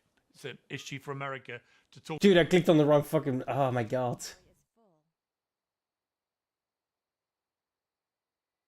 Presumption in what you're saying, though, is that everyone is operating under the same premise and that everybody has good intentions and everybody's moving in good faith. And I'm not convinced that people on either side are doing that. But when we see what's happening right now in the Trump administration, it seems like the cruelty isn't just an unfortunate piece of a broader project. In some ways, it seems like the cruelty is the point. And so if the goal here is to impose a certain kind of militarism and a certain kind of police state in very specific areas, then I'm not sure that a compromise is going to work. I agree that Democrats have been bad on this. I agree that, Obama was a deporter in chief. I had criticism of Obama for that reason. So it's not that I think we should only focus on Republicans here. I think there's a bipartisan failure. And I think every midterm election and every 4-year presidential election, we see just how much political cowardice exists on both sides, because no one really wants to die on the immigration hill. So they all bluster and bombast. And then at the end of the day, nothing gets done. And we end up in the same place over and over again. I agree, though, finally. Yeah, I think we could come up with some common, it's just like guns. We could come up with some common sense regulations. We could come up with some things that are reasonable across the board. And then the devil that's in the details, we could work through. But I think the big detail here that we haven't spoken about and that I think is important to speak about is that when we say immigration and illegal immigration, or that word that I hate, illegal alien, we're not really talking about everybody. We're talking about very specific groups of people, very specific ethnicities, very specific colors. They get a very different response from the average reasonable American than others do. There's a reason why we're looking at Somalis. There's a reason why we look at Mexicans. There's a reason why we're looking at Guatemalans, and we're not necessarily looking at all the same. I hate this people from place. Eastern Europe or even Such Western an Europe annoying who fucking also place. could be here illegally. We're looking at very specific populations, and I'm not worried. I am not unconcerned about the crimes that happen. I agree with you. If you're committing crimes here, that's a significant problem.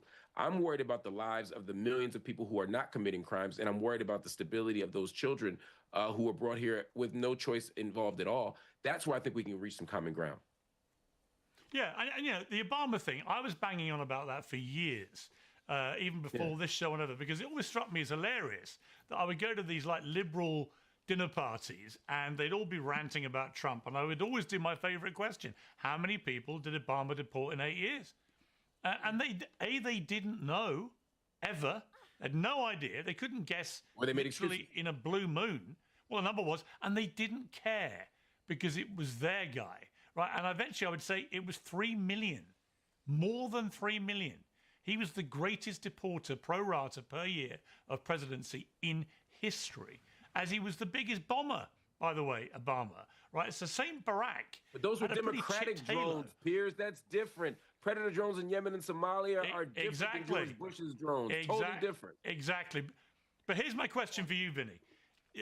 Tim Homan, who actually I've had on the show, and I like Tim Homan. I think he's a decent guy. Sorry, Tom Homan. I like him as a man. I think he's principled. I think he's trying to do a difficult job as best he can. And I'm glad he's gone down to Minneapolis, and I hope they sort it out. It's encouraging to me that Governor Walz, President Trump are talking. I think that's an indication that Trump knows this has gone too far, and that people in his own administration have been massively trying to sell the public a lot of bullshit, frankly. But Tom Homan's on the record as saying there are 20 million illegal immigrants in the United States. 20 million.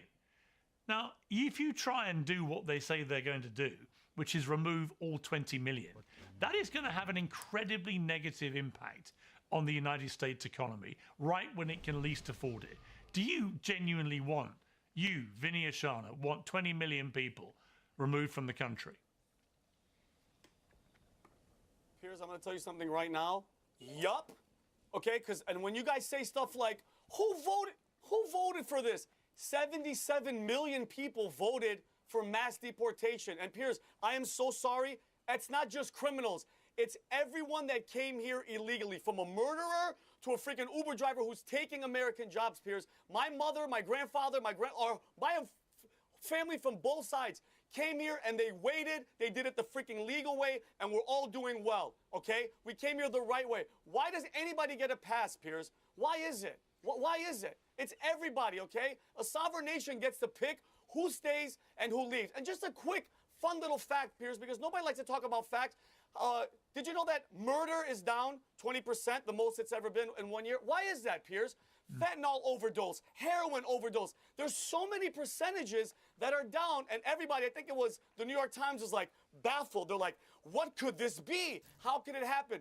This is what the real Americans voted for, Piers. And I'm sorry, Obama, I saw a video today from 2013 where he goes, hey, kids are getting taken away. It looks bad on camera and XYZ, but hey, it has to be done, Piers. It has to be done. Yes, it's hard. Yes, it sucks. And you're talking about jobs. How many jobs are those illegals taking from Americans, Piers? How much money? And just well, really how many fast, jobs? Piers, well, hang on. Well, Vinny, how many jobs? How many Yes. jobs are they taking that Americans don't want to do? Would be my question. Okay, Piers, guess what? Americans will step up and do the damn job. Okay, Piers. Why that question, Pierce? Are you implying that perhaps you need some form of lower class that wants to work for less than livable wages? Because that sounds like a whole lot. That sounds a whole lot like a system that we fought wars over to stop. Yeah, that's my point. Exactly. You're right. It's like, oh, but who's gonna clean your toilet? Who's gonna be your nanny? Are you listening to yourself right now? You know how racist that sounds, right? Just an excuse. And the one thing I want to say, Piers, the one thing I want to say, and I'll give it back to you. When I said why Minnesota, is it weird? Nick Shirley, a 23-year-old kid, exposed almost $9 billion of fraud. The majority was in the Somali community, and then all of a sudden, all this is happening to distract everybody, Piers. This is all these awesome Somalis that are coming here that are robbing the American taxpayer blind. Anybody, Piers, anybody that is here illegally, and I love that Jillian made the point. The system's broken, meaning for the process. Trump's at fault because he's going through with the law. He's going through with exactly what the law says.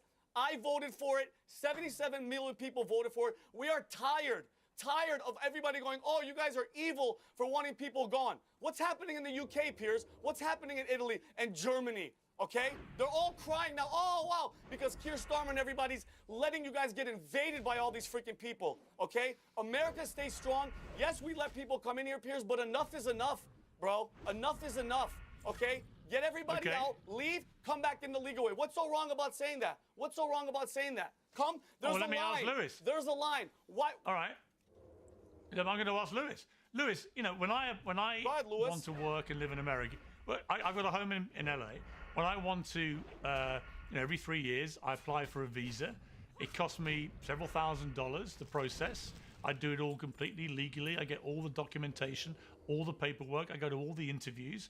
And then, thankfully, for the last 20 years, my visa gets renewed and I get to continue living and working in the United States. And what a lot of people who are He's in the UK right now, though. Who live in America as citizens or who have come in and become, green card holders, citizens, whatever you want to say, they say to me is, well, why am I going through all this? Why am I doing things the legal way? As Vinny said, why am I doing things properly and spending money doing it? When people can just waltz in over the border, and then if they get there, we have to keep them. Don't forget, he goes to the good part of LA, not the cheap, violent ridden part, right? With all the illegals. No. He goes to the part where there are no illegals. Essential as long as you have a nation state. The question is I'm sure we can all agree on that in principle. The question then, of course, Oh, definitely. What about the people who are here already? And although I think there will I mean, he's sitting in his house right now, can't you tell? Right? Criminal ought to be deported, anyone who commits crimes. There are just practical questions that go beyond the theory. For example, what happens when you have got someone who is brought over undocumented as a child? They might have been in the United States or the UK for that matter, or anywhere for 5, 10, 15, 20 years. They may have got married. They themselves may have had children who are themselves citizens. As a matter of practicality, what do you do about those? Do you want to be the sort of country which sends someone who has lived and contributed and paid taxes for decade after decade back to a country that they know not at all? It's all very well talking about this stuff in theory. It's about, in reality, what you do in practice, which is precisely why... Why should we care about that? Actions have consequences. Needs to be immigration reform. But just two points of fact on something that Vinny had said. One is with regards to the UK. There is no invasion of the UK. We're talking about a certain number of irregular migrants. I know this is a sort of obsession with MAGA in terms of what they think is going on in the UK and the misinformation that they see. Yes, there have been too many people that have arrived over the English Channel. It always reminds me of the Liar Liar scene. Stop breaking the law, asshole! Nothing about it. More and more of those people are being deported through the proper legal processes. And with regards to why Minnesota and why Minneapolis, why would it be, if this were just a matter of enforcing the border and deporting illegal migrants, why would it be that you would flood ICE agents into the Twin Cities, which have probably, it's estimated, to between 90 and 100,000 illegal migrants? Yeah, it looks like a bit of a cuck as well. How could it be that you would have more ICE agents in Minneapolis than you have local police officers? This isn't just about immigration. This is about the politics of fear against a blue state and against a blue Am I wrong? cities. That's why it's not happening. I'm not, right? He actually looks exactly like you would think. It's about a show of political force as much as anything else. Okay, but the argument, Gillian, of course... Okay, but the argument, of course, Gillian, from the other side is it was the blue states that were helping to fuel the invasion in the first place, right? They were the ones who didn't care that millions and millions of people were coming in. And Elon Musk has repeatedly said that he believes the motivation for the Democrats and the blue states and the blue presidents, votes, the motivation in leaving the border so open was that the majority of people who came in illegally that way would be so grateful that they would end up voting Democrat. And therefore, you would change the demographic layout, if you like, of the United States makeup election is the word you were looking for. In a way that went slanted Democrat. Well, you also see it if in theory, right, if this theory is true that Elon Musk is putting forward, what he's suggesting is that it also games the apportionment map. Because it doesn't matter if the population in your state is documented legally or not. The more people you have, the more congressmen you get, or congresspeople that you get, the more electoral college votes you get. California has had a pretty massive outmigration of citizens, I think 1.5 million in the last couple of years. But they've also gotten an influx of people who are undocumented. So it's created a parallel. Now, again, having said that, I'm out of I food. can understand why people on the right are like, hey, this is creating shadow economies. They're paying this guy less to do that job, and I would do it. If he wasn't here, I'd get paid more. Maybe it's true. Maybe it isn't, right? Hey, I'm paying all these tax dollars, and I'm hearing that they're getting health care in California and interest-free loans and all of this stuff that I'm not getting, and I'm a tax-paying citizen and they're not. And it creates huge resentment. Then you have people that did go, like Vinny, like you, who went through the process and did everything right, like you, Piers. Yeah, And she they're like, seems a "Hey, bit of no, a no, no, fence no, sitter, right? They don't get a pass. This isn't fair." But then, as you were just suggesting, what are we going to do? This is almost like a gun debate. You want to remove guns from America? We got 400 million floating around. How are you going to get them out? Like at some point, what should be is irrelevant. You're making a pretty good dent right now. Keep it up, and a couple of years from now, you're good, right? What is this argument? With regard to what is. And this is why I can't say it enough. I think that the Dignity Bill gives everyone what they want. If you came in illegally, you can have legal status, you pay back taxes, you pay a fine, but you're not a citizen, you can't vote, you can't work here illegally. It removes these shadow economies. It gives kids that were brought here a path to citizenship. It like prevents criminals from being in the country. It forces the state government and the federal government to work together. Like, guys, you're all right in large part, but what do we do about it? Like, can everybody on this panel work towards, look at this legislation, work towards moving something like this forward? Like, how can we stop finger pointing? We're tearing each other apart, and this is what they want. Both sides want this shit, because the more we fight with each other, the more it rallies both sides of the base. Yeah, I agree with that. Let's just end with a simple question. And I'll start with you, Julian. Should Alex Peretti have been shot? No. Of course not. Of course not. Lewis? Of course not. It was grotesque. Mark? Of course not. It's an absurd idea. Vinny? He absolutely should not have been shot, Piers, and he shouldn't have been brainwashed to show up to a freaking federal situation with a gun, regardless of what his intentions, holding a camera, period. God rest his soul. Piers, literally, you know who I am. I'm a Christian. God rest his soul. He shouldn't have been there, and he shouldn't have been brainwashed to go in there and interfere with federal law enforcement. But he shouldn't We're have not been. also, just to be clear, Which is it? real quick, Piers. I would caveat by saying, I would caveat that by saying that I think he would argue, if he was still with us, that he was exercising his... Yeah. Don't resist arrest. Yeah. I have a gun? Yeah, exactly. They love to make the comparison to Kyle Rittenhouse, but what they neglect to mention is that Kyle Rittenhouse ran to police to give himself up immediately, and then the police was like, get the fuck out of here. Curious how they don't make that distinction then afterwards. His rights to the First and Second Amendment. And that's totally fine. And that's totally fine. But the interesting Why part, would you bring a gun to something like that? let's not relitigate all that. I think the interesting thing is, all four of you agree he shouldn't have been shot. And if we start from that position, no, but we're not starting from the same place, Piers. That's my point. Three of us are saying he shouldn't have been shot because the police did something wrong, and one of us is saying he shouldn't have been shot because he shouldn't have been dumb enough to show up there with a gun and protest. And so Mark, because I know he wants to end. Mark, why was he there? Mark, why was he there? Why was he there? I'll answer your question. I'll answer your question as long as you let me finish my sentence first. I haven't interrupted you one time. So what I'm saying is that I have a critique of the officers and their behavior.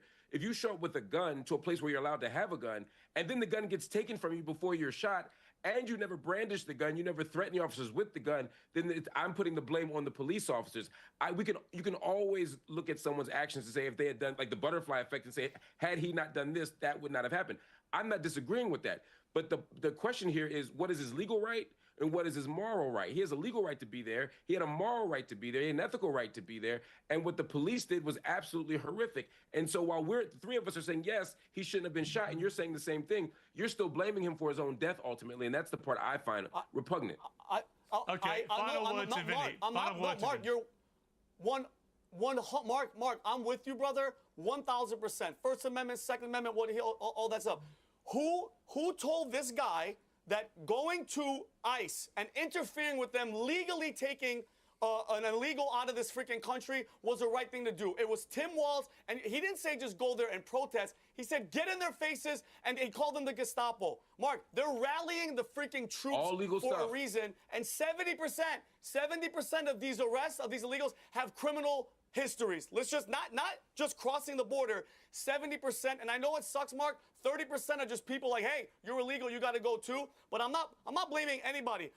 If you show up there, Mark, you show up, you're responsible for your actions. And then when something happens where you have a gun on your hip with people running around, I'm sorry, Mark, these things come with the territory, brother. On that basis, I'm not sure if it actually is, but do you know what? I think we've actually reached a place where I finally made some progress in my campaign to stop so many Americans carrying guns.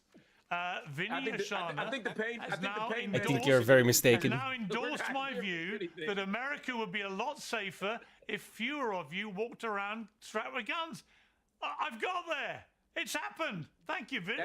That's true. No. Not it's Piers. a long way from that petition that me deported. No, he just wants his people with guns. Hey, Piers, I know I thanked you earlier, but I love how all of us could sit here. We could all talk. We could all debate. We could all respect each other. I want to say thank you again. And Piers, I think I mentioned it before. I think your wife will be okay. For you to be able to come in the country, never have to deal with this drama, I'll marry you. We won't do any funny stuff just to get you papers to come here. That's how much I love you. You can do so much better, Vinny. Piers. You can do so much better. You know what, Vinny? Actually, I don't think I could. Life, Are you offering life with Marcus? Vinny. I think Marcus is Life offering. with Vinny. Yes, exactly. Life with Vinny Oshana would never be dull. Okay, that was cringe. I'm gonna go do my mom's bandages and then we'll be back. Judge destroys entitled black woman. Scammer uses black girl magic defense to steal a mansion. Okay, we're watching that afterwards. Don't go anywhere, that sounds hilarious.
Okay.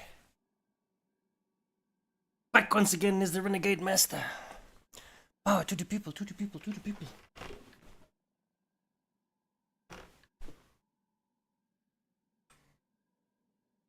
Okay, let's put on the weird video with the weird title. I never imagined that this would take this long. Spotlight on Maryland reported in December about two alleged squatters who took over a $2.3 million house in Bethesda. Just make this very clear. Tamika Good, the squatter and self-described pro se litigation coach, You can't be doing regular people. Featured the estate in a TikTok video posted on her account just 6 days ago. Good was charged last year with multiple counts of burglary, trespassing, and other crimes associated with her squatter takeover of a multi-million-dollar Bethesda home. So imagine for a moment that you're on TikTok.com and you're looking for financial advice, and you stumble across a woman who not only knows her finances, not only knows her stuff in that regard, but she's also somebody who says that she's qualified to examine legal documents. And you're following this woman throughout her social media journey. You're taking that advice, internalizing it, realizing that it's a great way to fight against false allegations, or false allegations as the super mayor might call them. False allegations. And not facts. That may be leveled against you, and then ultimately you end up figuring out that this woman is not a financial guru, she's not a financial genius, she has no legal know-how. Essentially, she's about as qualified to do anything as Rayshad Ritchie, who of course has been noted for having a bunch of fraudulent degrees as of late. I love that's popping up finally around the fucking fucking. It's that great. she decided to show you as a marker of her success is something that she stole, and basically argued in court that she used black girl magic as a justification in order to acquire it. And yeah, that's basically where we're at with today's story. That's basically the level of intellect that was argued in a Maryland courtroom by a squatter who again stole a property and decided to represent herself in a court of law. And this is what we're going to talk about today, because the judge's rebuke of this woman Oh, she decided to represent herself. Oh, this is gonna be awesome. I love these type of things. These people are always completely retarded. is absolutely hilarious. Before I break down Tamika Good's theft of private property and her weak defense, it's time that you defend your data the strongest way possible with Daryl today's Brooks. sponsor, Incogni. I got some bad news for you. Your personal information is all over the internet. We're talking your full name, What about your email address, jurisdiction, your telephone number, your Your social Honor? security number, and your actual address are currently being collected, bought, and sold by companies. Oh, the other called guy. data Yeah, yeah, brokers. yeah. And even though they're legally obligated to remove your personal data upon request, there are hundreds of Like, these bro, what are companies, you so doing? there's no way you as an individual can get them taken down from all You these look like a different various thug. sites, or at least there was no way before And then the hair, Incogni, like- today's sponsor. What Incogni does is the act on fuck? your behalf. They go to the known data broker sites, seek out your information, and request removal to make sure you can maintain your privacy. If I go to my own Incogni page, what you can see for yourself is that they've submitted over 1,200 requests on my behalf, and the time it would have taken me to do this on my own would be 830 hours and 15 minutes. Obviously, that is undoable on an individual Yeah. level. In addition to that, if you find Dude thought your he was information cooking, on a dude. website that Incogni That's has the not funny part. contacted and you have an unlimited plan,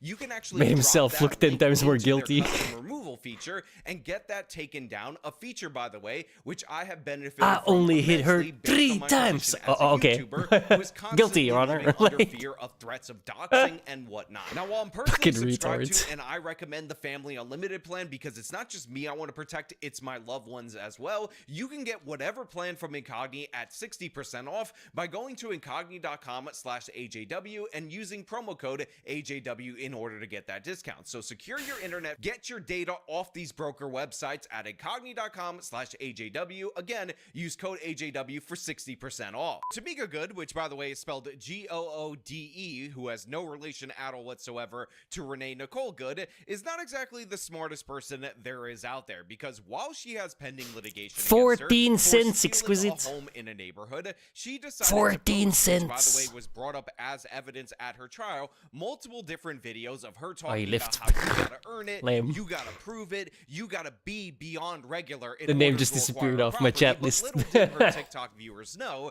what she meant by that is that you have to actually steal it. You have to not be good. You have to not actually work hard, save properly and whatnot in order to acquire such a property, and essentially this woman decided that even though she was caught dead to rights and being put on trial for this particular case, that she wasn't going to plead guilty. She was going to argue in a court of law representing herself that she was entitled to said property, that she didn't do nothing, and she was going to throw out I'm pretty sure he wants to play. legal theories. And in fact, it's hard to even call them legal theories in order to justify her occupation of this. Otherwise, his girlfriend wouldn't have told him, like, why don't you just play? That Black Girl Magic means that she is owed a mansion. And by the way, anybody Which is kind of funny to to me, I'm not gonna lie. is evil, white, and racist. And while she might not have said Black Girl Magic throughout the course of her trial, what we find out when we actually examine what went down in the court is that she definitely 100% was accusing the people who were rightfully identifying her We'll see. as a squatter, as a thief, as evil white racists, even the Asian ones. During the trial, Good argued that it was unclear which bank owned the foreclosed house because there was no clear trespassing sign. The assistant state's attorney for Montgomery County replied after hearing Good repeat herself multiple times, saying, "I know who doesn't own the property, and that's Tamika Good," adding, "This isn't some vacant, abandoned, way out of the woods house." So imagine being this stupid and entitled and thinking that you are able to pull the wool over people's eyes that are actually professionals, like an actual district attorney, an actual judge in an actual court of law, and you think it's a reasonable argument that you can't actually determine who truly owns the property because there was no clear trespassing sign on the property. I mean, the idea that a lack of a no trespassing sign is somehow grounds for you to illegally enter and occupy a property because you can't determine ownership of property without a no trespassing sign is an absurd, and I really struggle to call this a legal theory, but technically she was representing herself and this was her legal defense in a court of law, that it boggles the mind. But again, Tamika actually thought this would work. She actually presented it in a... Can we just point out the utter indignance of having 665 as HP instead of 666?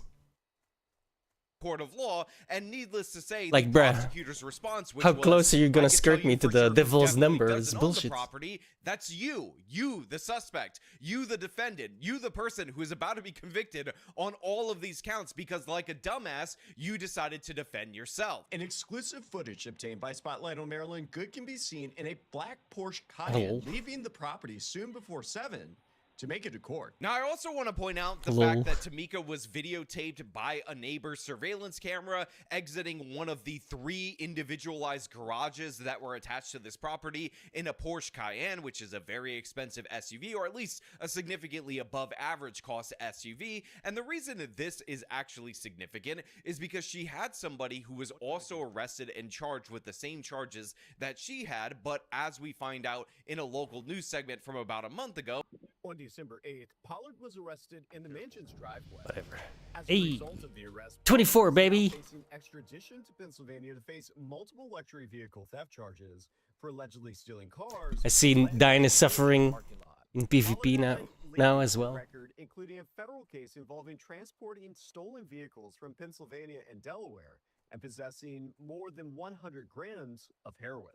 that guy was arrested and extradited back to Pennsylvania, so he was unable to make it to this court appearance, and the reason for that is that, among other things, including Yeah, heroin occasionally trafficking there's and gonna all be one of the sorts shit crimes, ones where they he was somebody fucking who was where everyone stealing defends. luxury cars, Oh, luxury vehicles, like what the a very waste of one time that that is. Tamika Good was They have to driving. wait So until there is a whoever less loses than the supply 0% race, chance right? Like, that oh, this it's so woman, fucking who, by the way, annoying. was followed by police to the parking garage so they could see what she was doing, actually showed up to court in a stolen vehicle that the person she was living with was on trial. Yeah, my for brain stealing. autocorrected. Like, I that didn't is even the notice thing the typo. That is potentially possible in this case, although the local news segment has not revealed that yet. Now, of course, I told you guys that there is more information Yeah, I saw. in some written articles about Tamika Good's defense that is The not in message. these local news segments, and I just want to read you some of these choice quotes so you can understand what this woman actually thought would work in a court of law. So Good, of course, denied her guilt to the court and to Spotlight on Maryland, which is the news agency that covered this,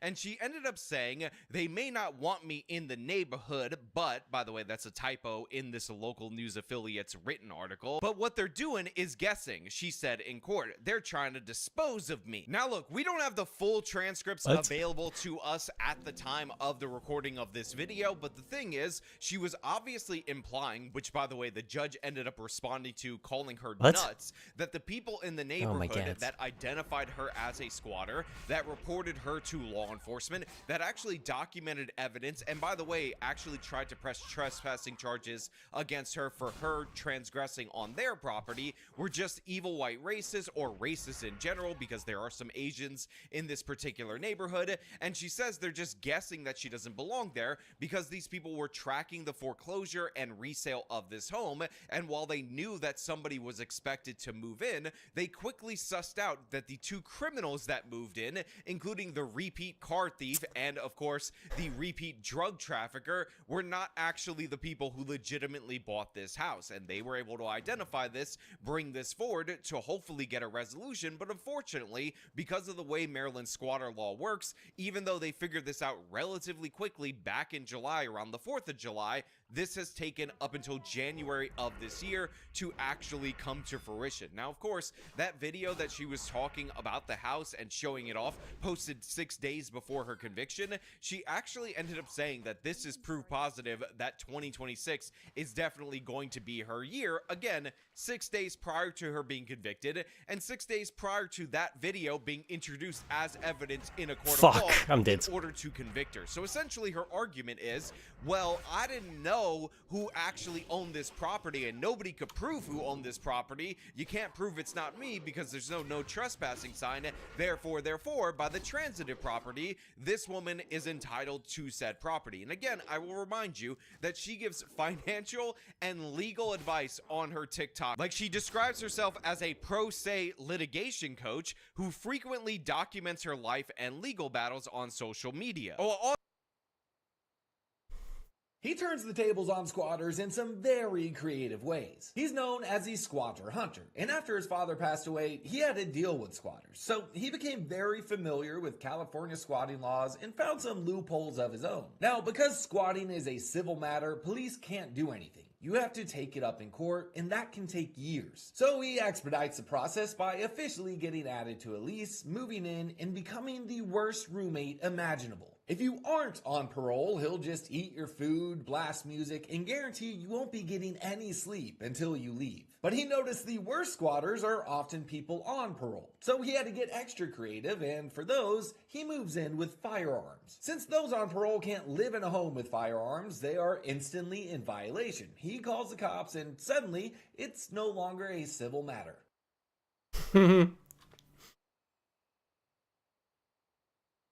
Also, I gotta mention to you guys out there in the audience, she is somebody who tries to screw people over on contracts all the time based on the reporting associated with her social media. Yeah, that's pretty good, I'm not gonna lie. Which unfortunately she has privated her TikTok account as of right now, which is absolutely ridiculous because I would love to examine these videos and do legal analysis How to on turn every single tables. claim that she makes. But we have to jump back to the actual story, to the neighbors being outraged, and I do want to point out one thing about this neighbor in particular. Yeah, we've heard about squatters in the news. Never thought it would be next door to, where we all grew up. James O., a man who grew up in a multi-million-dollar neighborhood in Bethesda, is one neighbor of nearly an entire block who has contacted Spotlight on Maryland to investigate an alleged squatter takeover of a $2.3 million property on Burning Tree Road. For fear of safety, O asked to only be identified by the first... I mean, it's dumb, right? If you had gone for a cheaper house, you'd probably still be there. letter of his last name. And that is, he's claiming that he is afraid for his identity, so he only wants the first letter of his last name to be identified, which is the letter O. But the thing is, this guy's last name is just O. It's just O-H. Like, you gave away the whole thing by giving away the letter, and even though that's not proven, even though I can't document that with facts and evidence, it is 100% accurate, because if you know, you know what I'm talking about. Hi, Miss Tamika Good. Do you believe that squatting is a crime? why are you in a $2.5 million property, Miss Good? After 3.5 hours of arguing her case before a judge as her own representative, we attempted to make contact during the trial's lunch break. Get out my face. Ma'am, why are Get you out in my a $2.5 face. million property? So right here, the local news media is trying to confront her to ask her questions about why she thinks she's entitled to a $2.3 million property. And this woman who just spent the last 3 hours arguing her case as her own attorney, again, she's a litigation expert from the Rashad Ritchie Law School, I presume. She's like, get out my face, get out my face. And I just want you guys to imagine the judge and the prosecutor in this particular case, which is a slam dunk case, having to listen to that for 3 hours. Get out my case, get out my face. I'm innocent. We don't even know who owns this property because there was no trespassing sign. And as we know, Your Honor, the law doesn't go by deeds of ownership. It goes by whether you have a sign that says no trespassing. Meanwhile, after Montgomery County Police followed Good into the garage to survey her actions, she went back to the courthouse to argue her case for another hour and a half. Judge John C. Moffitt gave remarks before he made the ruling, telling Good she had some demented thoughts to justify squatting. The prosecution replied, "This is frankly nuts." That's so good, man, that the judge told her that she had demented thoughts on the justification for squatting after she spent That's hilarious. 4.5 hours arguing her case as her own attorney before said judge. Again, this is a woman who gives legal advice on the internet.com. I am sometimes described as a fake lawyer by people, by my detractors, even though I never once claimed to be an attorney at all whatsoever, because that is a ridiculous inflation of my qualifications. But I'll tell you what, if I was ever in a scenario where I had to defend myself in a court of law, I would not get readings from the judge after the fact as I'm being convicted that I'm demented, that I'm that dumb, that off base. I have a general sense of how the law works. My wife is also an attorney, by the way, so, you know, I get a little bit of information from her, tiny bit of information. She don't really like to talk to me if I'm being 100% honest. She don't even really like me if I really think about it. Just kidding, love.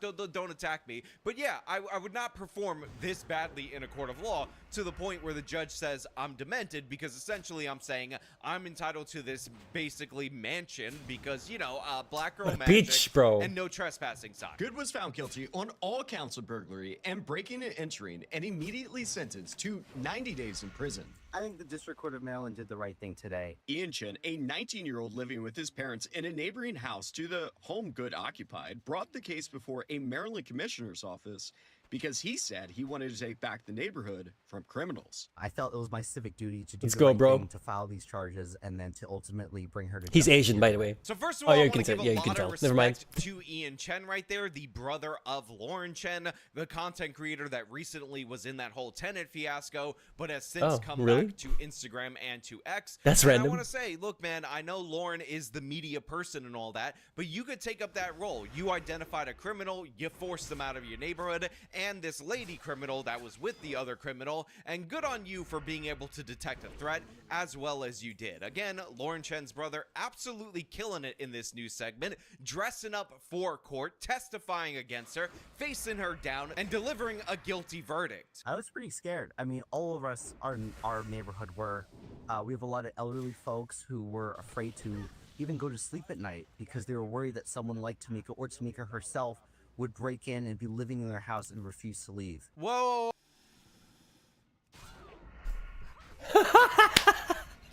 I think he's gonna make a joke. I'm just gonna unpause because I think, judging by his reaction, he's gonna make the same joke I was gonna make. Take it away, Sean. Oh, Lauren's brother. What do you mean someone like to me? There we go. Dare you? Yes. Maybe there was some truth. I was to gonna make the racism exact same allegations joke. that she threw out earlier, because you're like, we're really worried that somebody That's like hilarious. Tamika would come and get them. Now, to be fair, the person that she was with was a violent criminal who stole cars. They were stealing a mansion, so they also steal homes. And in addition to that, the guy's like up on all these heroin trafficking and other related charges and unrelated crazier charges. So maybe, just maybe, they're implying something that's actually true about them, but we will not tolerate racism from Lauren Chen's brother. So everybody, do me a favor, tell Lauren Chen to get her brother Ian in line. Now look, I don't really have much to add in this particular story other than the fact that we have to wait and see what's going to happen to the guy who's occupying this particular property, the one that's facing serious charges in the state of Pennsylvania. But yeah, she was sentenced to 90 days, which does not seem like enough based on her crime. Again, she's been occupying this property since July, around July 4th time. Apparently, she ended up blowing up a sale of the property to another person. So I think there should be consequences at least equivalent to the amount of time that she spent in this property. But, you know, as far as we can tell right now, justice has been served, and the black girl magic equals I get a mansion may be the dumbest argument ever put forward in an American court. But you know what? These are just my thoughts. Starfleet Academy has made the corporate media angry at you because you don't read them. And how are they supposed to convince you to watch the propaganda if you don't read them? There's nothing wrong with me. Maybe there's something wrong with the universe. The point of this article is that the Dude Bros, famous Star Trek fans, Dude Bros. No, I'm not going to comment that the standard IQ of a Dude Bro would be that more similar to a Mary Sue journalist, rather than one that would be discussing the merits of conceptual philosophy in Star Trek. But despite this, the absolutely banger of a show, which did have some genuinely funny moments. Release the drones! Not easy being Admiral's daughter. Takes daddy issues to a whole new level for sure. Hoisted by his whooping posse of dudes. All entirely accidental, but were genuinely funny. Those Dude Bros mad at Starfleet Academy, they're not actually Star Trek fans. And she actually has two specific Dude Bros in mind for this. The Critical Drinker and Nerdrotic, famous for their Dude Broery. One owned a comic book store, the other's a published author. And despite saying that both of them were known for hating anything that seemed to be left-leaning, which while it would be incredibly based, I don't think is actually what motivates them, you can see why the Mary Sue is annoyed at them because of the bro, word. it's Robert Picardo. I lost all respect for him. He's been whining on Twitter about it.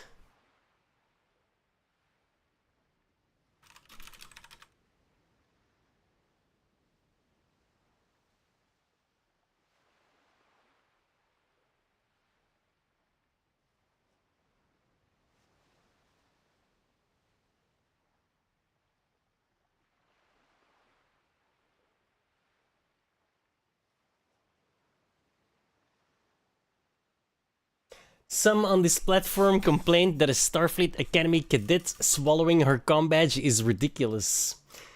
On behalf of the franchise, I thank God you don't speak for the franchise, Baldy. I wish to apologize for triples which are ridiculous, unless you have a sense of humor, which many Star Trek fans have. Bitch, what? Shut the fuck up.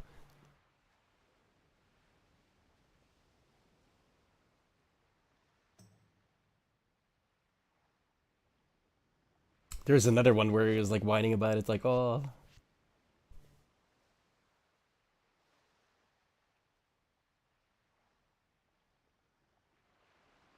I'm hearing congratulations from fans all over the world, and our 93% positive reviews from critics is very gratifying. From critics. Warning. Warning. Outside the X bubble on Earth 1, Starfleet Academy is off to a great start. It's reportedly cancelled. Every new Star Trek series with also it had 1,300 live viewers, man. 1,300. A literal live stream with a Spock action figure and a comm badge and nothing else tripled your numbers. Like, what the fuck are you talking about, dude? Cope.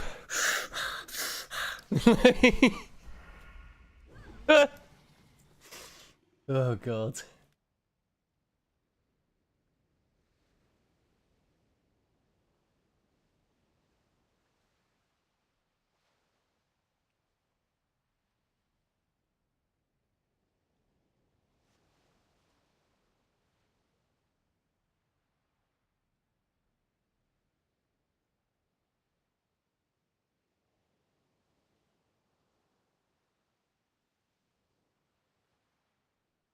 Long before the term existed, Star Trek's heart was woke, and even though that word has been hijacked and made a cudgel to insult, to ridicule, and, at the toxic extremes of social media, to justify prejudice and racism, Star Trek's heart is strong and still beating for those listening. No. Like, bitch, no. Like, shut the fuck up, dude. Like, what a liberal fucking... Oh my god, dude. You know exactly how this guy is in real life, bro. Oh my god. It's like some yuppie, you know? men. Although genitalia isn't just what they're obsessed with, if you notice Critical Drinker, Nerdrotic, it's because they were the people with the 2 biggest channels that decided to talk about this trash, because that might get us the traffic. The problem with this is, though, YouTubers are just people in their rooms. They have no power on their own. Them talking into a microphone doesn't mean anything on its own. What gives that commentary value is you. It's your attention. It's the huge collection of people that decided to spend their valuable time when they could have been doing anything else in the world to watch these channels. That's the only thing that gives their channels any weight at all, and it's why they were targeted. The Mary Sue is annoyed that more people listen to Critical Drinker and Nerdrotic than them, as it means on an objective standard more people care about their opinion because they are in line with their own opinions than the Mary Sue. How about this? Shenan me once, shame on me. Shenan me twice, you best believe I'm going shenan again. They shenaned once, they'll shenan again. Which you can understand when you decided to call your website the Mary Sue, which is just like a feminist term for power absent morality or consequence, and duty. The issue with these moral figureheads talking about Trek is that they miss one important detail. Star Trek was never for them. Now this is the bit where it's like, I really would have liked to have included in this article, not because I need the attention or I would get a huge amount of exposure from this article, which has only got views because YouTubers decided to talk about it, but because without the great, almighty, all-seeing opinion of the Mary Sue journalist, how will I ever know if I'm a fan? Was Star Trek for me? Well, apparently, Star Trek made history for inclusivity, so surely that must That's include such me. that's such a horseshit as well, right? It was never about inclusivity. It was about showing the fucking progress of the human fucking race as a whole, right? To like an ideal utopia. It had nothing to do with inclusivity. Mary Sue is actually secretly based and realizes that Star Trek was never about inclusivity. Star Trek was an incredibly exclusive, patriarchal organization. It was about hierarchy and meeting standards. And if you didn't meet the standards of the elite, if you didn't rise above everyone else, you didn't get into Starfleet. It was for the best of the best. The fraction of a fraction of a fraction from across the galaxy. And they didn't just let any old planet that wanted to join into Starfleet. You had to meet their elitist standards. You're concerned that the Kess are going to be admitted to the Federation. I think I can promise you that is not going to happen. And if you didn't meet them, bye! A deeply troubled world. Social, political, military problems that they have yet to resolve. I hope you enjoy life on your own, you filth. Driven by suspicion, deviousness, and paranoia. I don't know what you're thinking. Surely inclusivity isn't her only argument. You'd be wrong. She's pretty fast. They're fast. They, not she. I've never felt like a she. It is the opinion of this officer that they are not ready for membership. No, that's it. That's her only argument of what Star Trek is. That's her only argument that nobody else doesn't know Star Trek. That's the only argument that it's not for anyone else. It's actually secretly for her. Yes, that's right. This incredibly exclusive, it wouldn't surprise me if that's patriarchal organization, the TV show that was watched for men, made by men, for men, is actually just for the Mary Sue. This is the problem with confusing Star Trek with Kurtzman Trek, because Kurtzman Trek is just for you, which is why nobody else likes it. No money socialist utopia thing turns out to be a fad. On your knees, Spock. This conversation's over. This is the end of the conversation. Captain, if I could. You can't. Right, but I had this as The conversation's over. Okay, ladies, now let's get information. Did I get it? I got it, okay. Ready to put my stamp on this universe? Wow, your ears are so pointy. 4 1/2 Vulcans to beam down. Energize. Ironic, because I was constantly reminded that I was logically the least Vulcan member present. Motions feel. Oh no! Michelle's Brad.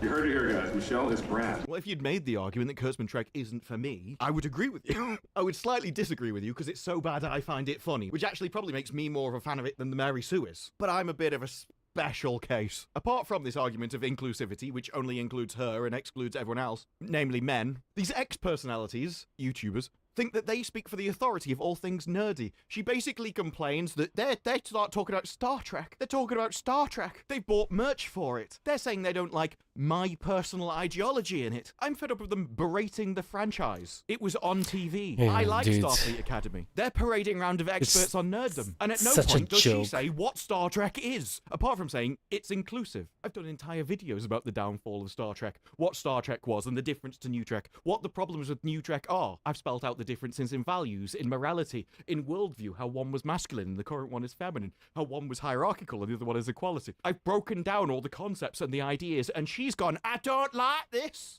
It's like arguing with a snail. I mean, you can put in quotes like, tell me you've never watched Star Trek without telling me. And I'm like, tell me something about Star Trek. Using the word inclusivity to mean you have no standards isn't just a trump card you can throw out and win on your own. Now, the issue with her targeting the two biggest channels and therefore showing that what she cares about is the weight of public opinion. It's the massive amount of views that people get that actually makes them worthy of the attention. Well, if having views makes you worthy of attention, Starfleet doesn't seem to be. Following Backlash, the Star Trek series falls out of the streaming charts. If you want to say, oh no, this is just one of those, this is Collider, this is one of your fellow journalistic colleagues. They agree with you on your policies. At the time of writing, just 3 days after the premiere episode, it has been ousted from the current Paramount Plus streaming charts. This is...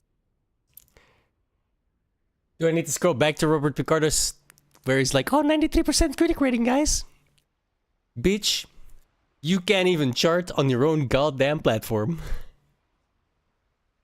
Even more damning when considering the lack of new content providing competition for Starfleet Academy. And their only cope? Well, the critics love it. I mean, yes, they certainly do. The critics do love it. But Star Trek isn't made for critics, because there aren't enough professional critics in order to make it profitable. This is especially a problem when the boss comes out and goes, Starfleet Academy has a limitless engine for future seasons.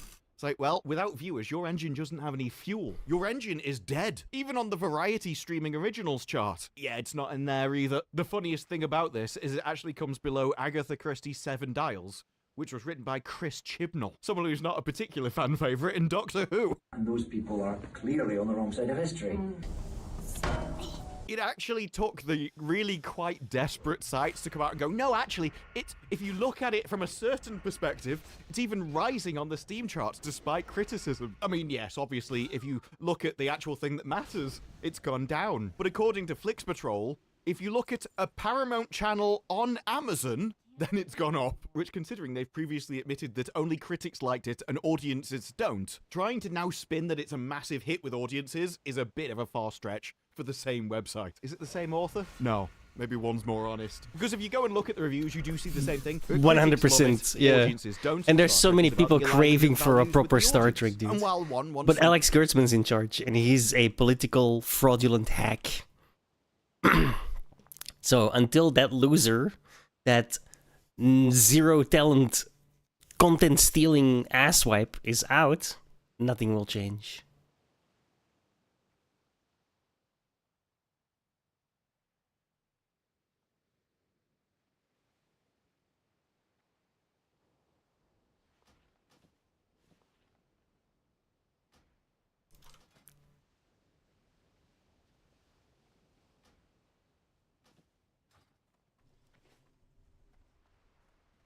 Something a bit higher brow in order to discuss a subject.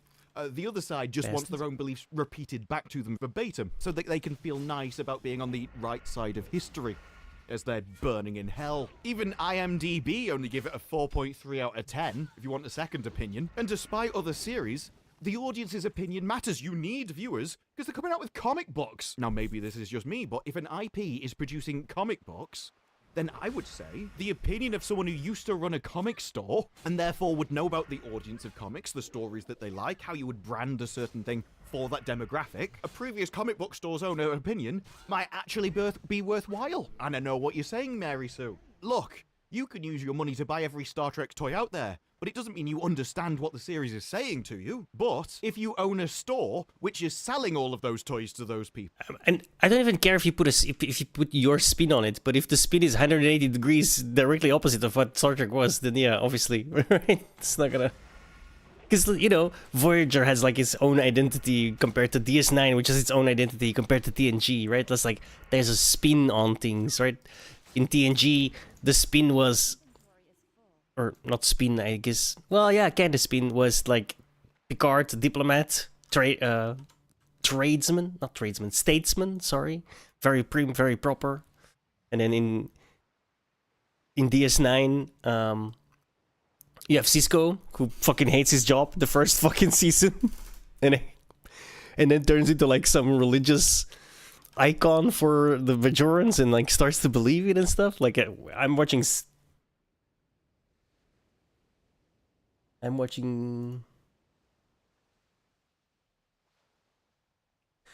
season 7, and he's like literally in the episode where he like is having to help the prophets out against the Bar Wraith. Dax just got killed, and then in comes Nicole de Boer, the little tiny Dax woman. Some right there. And then Enterprise. Oh no, sorry, Voyager. Janeway, who like sacrifices like 90% of her morals to get her crew back home. You know.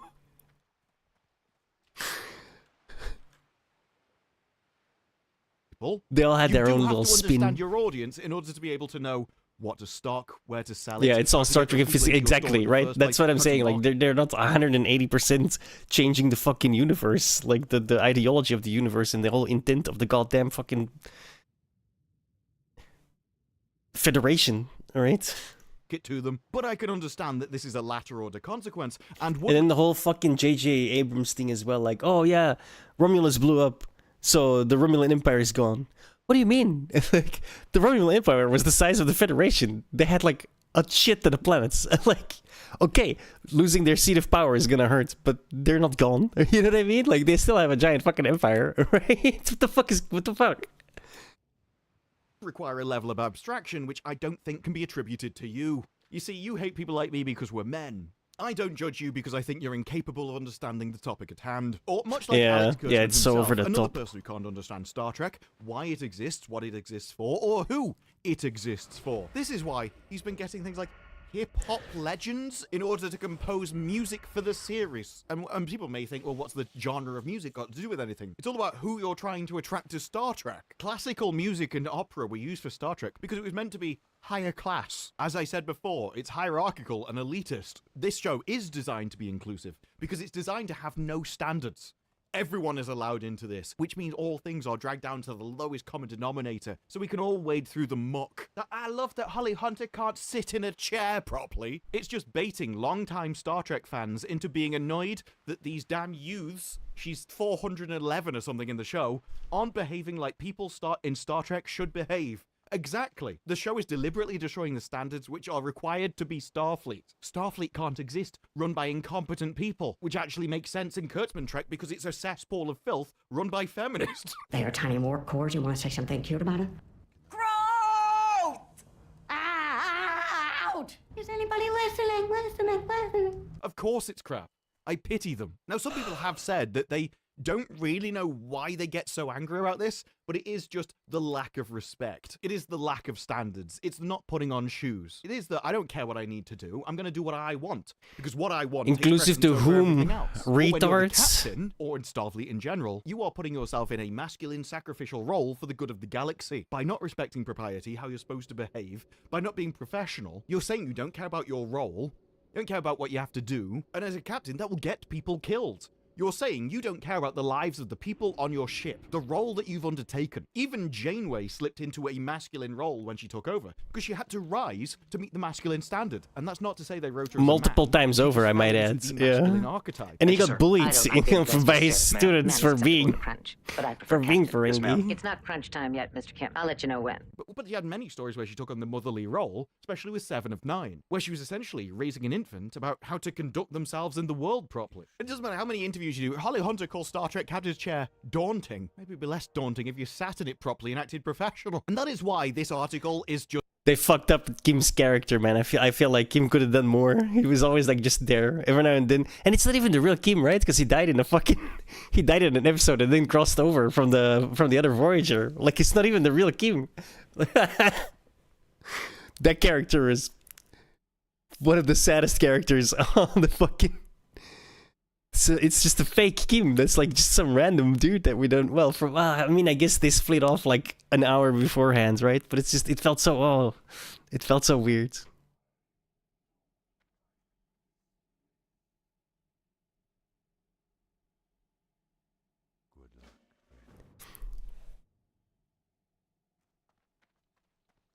It was a really good.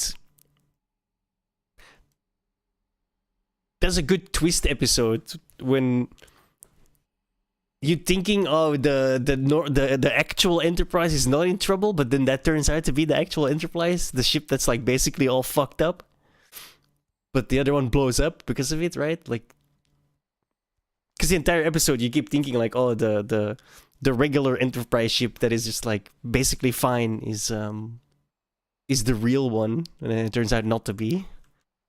Just bitter. It I thought that was a pretty well. The first time I saw it, anyway, I thought that was a pretty their good. own positive vision of what it is, because then you could argue against it. Instead, it's just personal or biological attacks against Critical Drinker and Nerdrotic. It's like, oh, well, you buy toys. They'll buy a Spock doll and pretend that like they understand what the show is itself. But the reality is they just buy nerdy things and make that their personality. And at no point has she said what Star Trek is, apart from, it's inclusive. Oh, it agrees with my ideology. Can you prove it? Talk about it?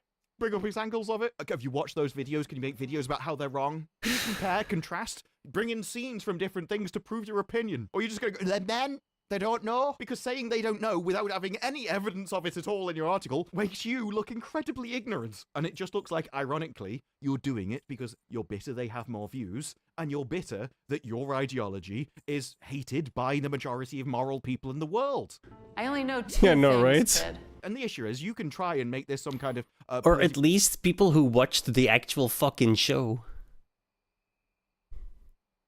thing in the hope that you'll recruit people on your side to agree with you and not look too deep into your lack of knowledge about everything. But there are flaws in this as well. If this is just a problem with X personalities or YouTubers, like, it's so clear these people have no idea about Star issue, Trek then you're Zero. going to have to explain why other professional critics don't like it either. Scott says some parts of it work well, some parts don't. It feels like Harry Potter in space. The main characters very much have a sort of sob story attached to them, and you sort of have sense of inevitability. It's all going to be okay. Harley and Scott say this is not a must-watch. I'm probably going to be skipping it. I felt no desire to watch what I was watching. And I know what you're thinking. Why has he never said who this is from? Well, this is from one of those really bigoted, extremely radical organizations known as the BBC. If this is just a problem with evil, then how come the BBC don't like it? It doesn't really feel particularly special in regards to the plot or the overall feel. Just feels like any other sci-fi series. It's just basic Star Trek to me, not in the kind of fun Leonard Nimoy or William Shatner way. What she's saying there, without thinking about it, is that it's too basic. It's on the bottom rungs of morality and doesn't raise up to talk about anything in more depth or more conceptual, which actually keeps your brain stimulated, if you've got one. It was a weird mixture of performances that lean into theatrical silliness, and there were these other ones entirely dead on their feet. And there were other extreme revolutionary critics that came out of the woodwork, like the Radio Times, that didn't like it. Their only positive was maybe the latter half of the season they haven't seen might actually be good. Or what about Roger Ebert saying it's an acquired taste, and it's likely a lot of veteran Trekkies will turn their nose up at the concept alone, and it earns that reputation. If you hated all the times Discovery characters inorganically swore to hammer home how edgy and cool they were, Starfleet Academy may not disabuse you of that notion. Space.com. Clearly a website so extreme. Was he? Writing a manifesto. Hilarious. Oh, they don't love it either. We're at comicbook.com. As you want to make comic books, it's like, yeah, this isn't for everyone. If you like Kurtzman era Star Trek, you'll like it. That's a bigger. And what Alex and Tune wanted from us was to make a messy version of the Star Trek world. And so what you have is a beautiful mess. Have you ever seen the Captain's Bar? The Captain's Chair? Something along that line? It's like a documentary where William Shatner was supposed to be the host and interviewing like the other captains, and he talked like 90% of the time about himself. It was fucking hilarious, dude. Is this the face of unadulterated I love bigotry? I have Shatner. just He's a thought, total you called them douchebag, but he doesn't care, Republican you know? He's Critical 95 Drinker's plus years Scottish. old, so He's who not gives a even on the fuck? right It's continent fucking for this. What I hilarious. suppose- I think it's the Captain's Chair or something. Captain's Bar? Captain's Chair? No? William Shatner.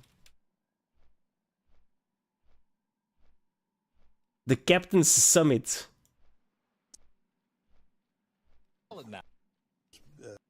Yeah, which were about that. So I remember. Maybe not. Such a, let's say, no. Find me the better. But Remember.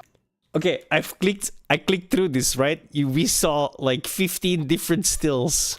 I'm pretty sure the vast majority of them were fucking William Shatner.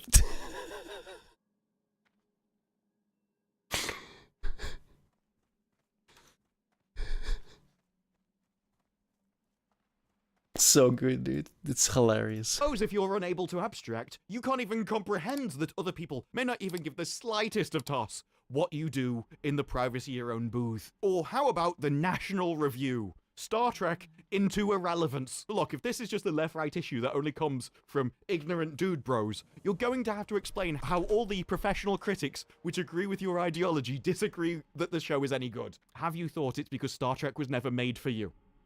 But Kurtzman Trek is. Pew pew pew button. I don't see a pew pew pew button. Just hit them all until it goes pew pew. When you got your dramas, one of these days we'll repay you, we'll slay you. And that's why everyone. Oh god, the Klingon song is the worst, bro. Fuck. Like as a gag, it's fucking hilarious. The fact that it's in an actual show is that should have been like a short on fucking YouTube for funsies. You know what I mean? Oh god.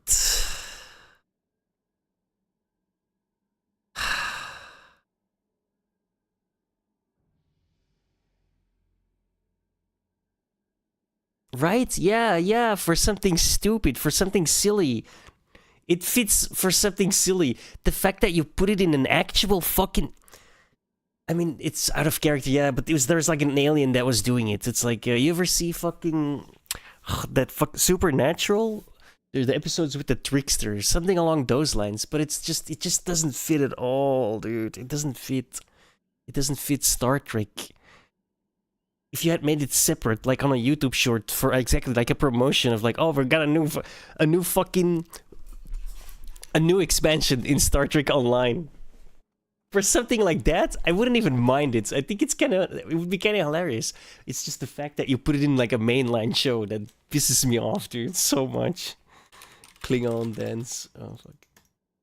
Klingon dance number.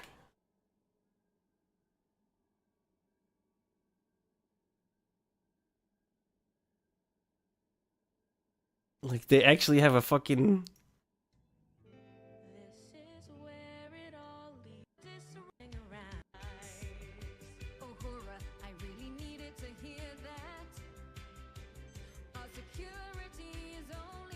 Oh, God. Oh, God, I haven't seen this yet. Oh, my God, it's so much worse. At least the Klingons is hilarious. Oh god.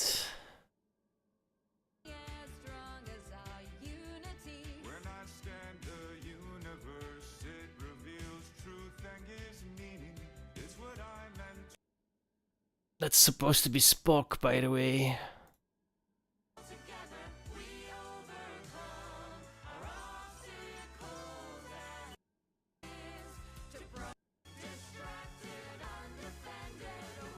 Oh god.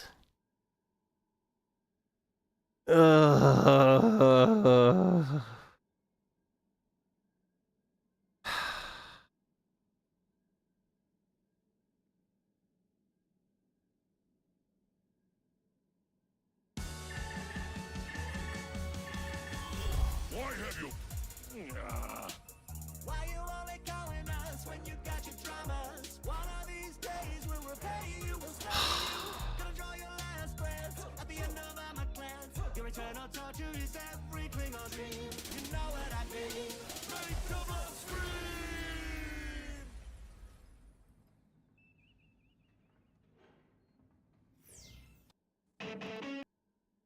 Like, and then you have like a new upgrade in Star Trek Online, right? That'd be hilarious, dude. It would work. It would work 100,000,000%. But if you put that in an actual fucking... Also, do you know this song? My real name is Randy, right? You guys know that, right?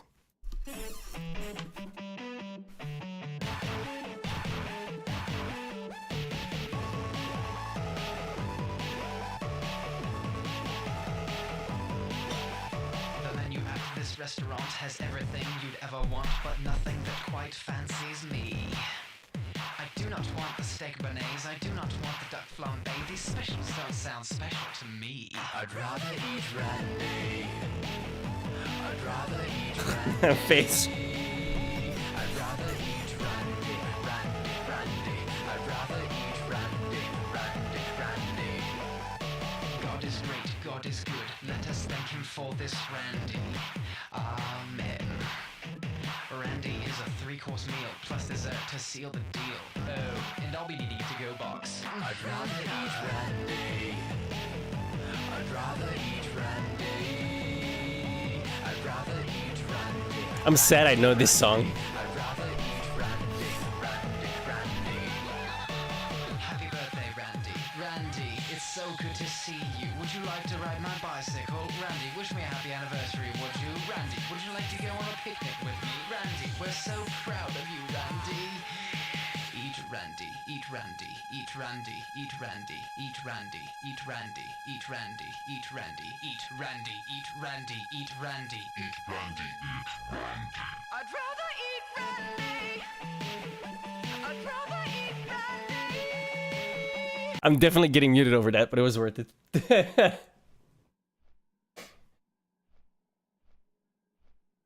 Else says that this isn't Star Trek. Have you ever thought that the reason you might actually appreciate the original Star Trek and Kurtzman Trek is because you are the lowest common denominator? And so, while everyone else was appreciating Star Trek at the peak of its philosophical level, you were still down here in the muck, really appreciating the bottom tier. And so when all that top layer was removed, you didn't notice anything different because you couldn't comprehend that anyway. And yes, I'm sorry, I might be mansplaining. However, if you were more intelligent, I wouldn't need to. I watched the first episode of Starfleet Academy, and it was beloved by absolutely nobody on planet Earth. Rest assured, it's beyond terrible. Bad in all the predictable ways you've come to expect it to be, because it's written for the Mary Sue. And it may just be that the reason why people watch certain channels is because they're correct, and because the points matter. It's a big budget mess that looks... I mean, the bridges look more like TOS, but so overdone with all the flashy fucking bullshit. Even J.J. Abrams said like, oh, yeah, I had the future... How did he say it? I had the idea that the future was bright, so I played with the lights and I did it way too much. And then I did it, and then I overdid it again. And I was like, well, you know what? You know what? This is garbage. I shouldn't do this anymore. And then Alex Kurtzman still does it, right? Yeah. Let me see if I can find it. J.J. Abrams, Future Bright.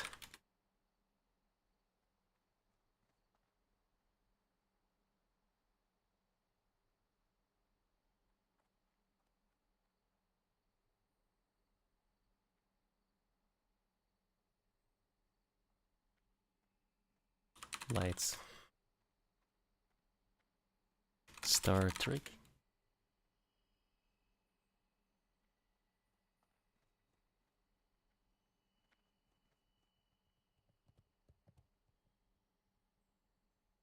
But too bright.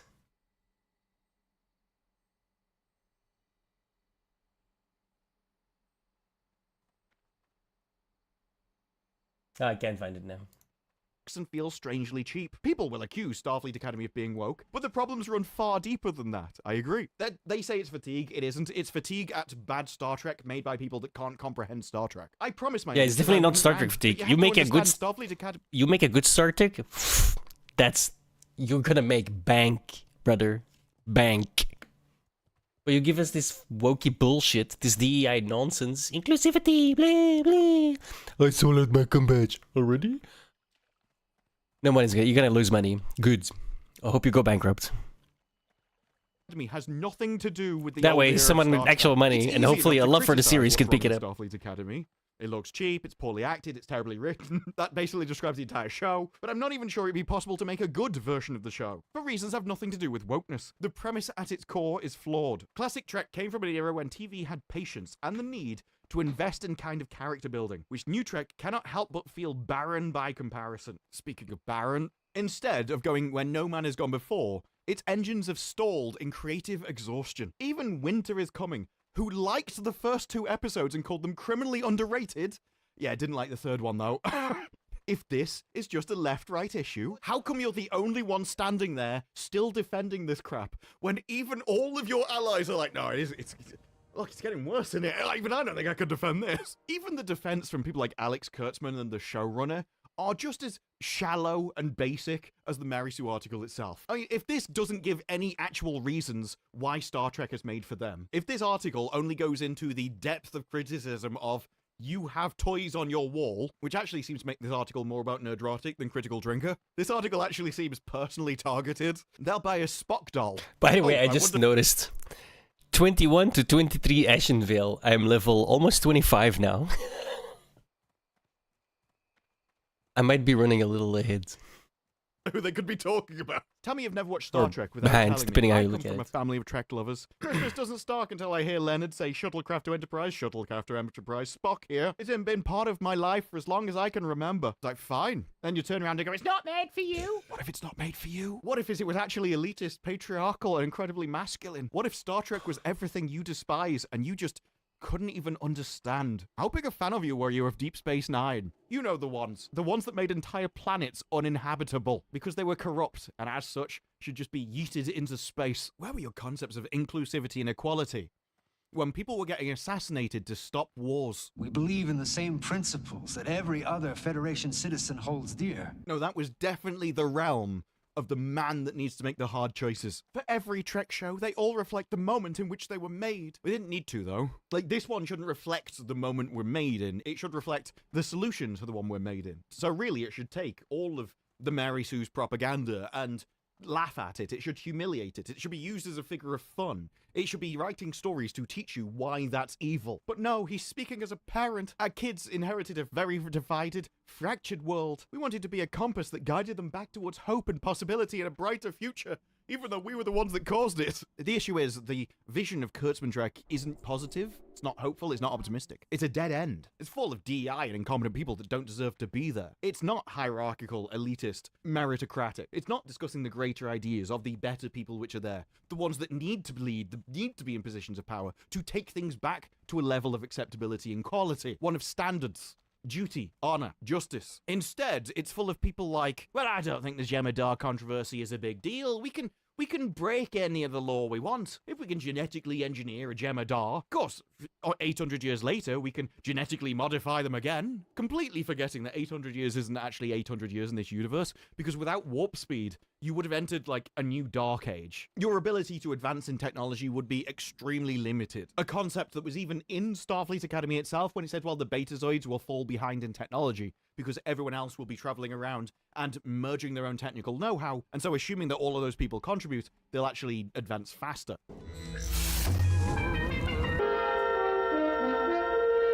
If the Klingons specialize in weapons, the Romulans specialize... I hate that so much. And to put it on a garbage can. Oh, fucking Alex Kurtzman, you piece of subhuman filth. Fucking hate that guy. In cloaking, and the Federation in shields. Then if you could combine all of that alien technology together, you end up far more than something that Beta Z can produce. Instead of moral or philosophical topics, instead of the higher order thinking, we get things like this, which is what we're going to get in episode 4. Jaden is stronger than any Klingon you have ever seen. I mean, yes, he is an effeminate little flower that bird watches and doesn't actually use any kind of force. He is a weak, anxiety-ridden little bitch. However, he's strong because once again, we're on the level of emotions, and he is more effeminate and emotional than anyone else at the Mary Sue. Probably their favorite character. I mean, he would lose to anyone who was actually acted like a man, but here we are. We've only got a taste of what's to come from Diane. Recently, I sat down with Diane and asked what we expect to see from Jaden in this series. You mentioned black masculinity. That is the first part of this article. It doesn't mention that anywhere, but I sure probably before they started recording. So I want to talk about that because my whole life, I'm not a huge macho man. He's not a dude, bro. Don't worry, mate.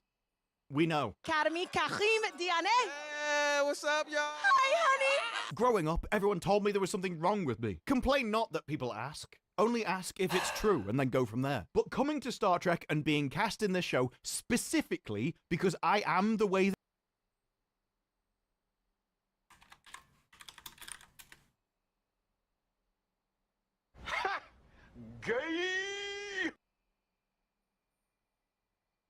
that I am is so reaffirming that I am perfect the way I am right now. Do you understand the horrificness of that sentence? And that is everything that's anti-Star Trek. Star Trek was about self-improvement. It was about bettering yourself. It was not about accepting yourself and, oh, I'm just perfect. Because you're not. You're probably largely a waste of space.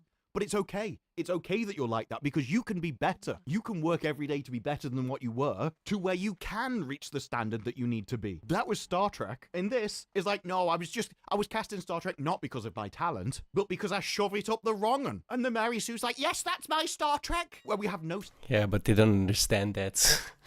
standards hiring competent people purely because of their identity rather than their deeds. He's not a warrior, yeah, because he isn't a Klingon. He doesn't like weapons because he's not a Klingon. But he is stronger than any Klingon you have ever seen. Except he isn't because he's not a warrior and he doesn't like weapons. He's braver. No, he isn't because he's not a warrior and he doesn't like weapons. You know what I mean? No. So I'm just excited for people to receive him. I guarantee that you want to be received by everybody. And receive that message. I'm sure there's a long line. This is simply the bottom tier of your emotions are all that matter because it's all you can understand. Because you have to face your emotions. That is far more challenging and brave than any action you could do. What, like going to war? Risking life and limb in order to protect innocent people?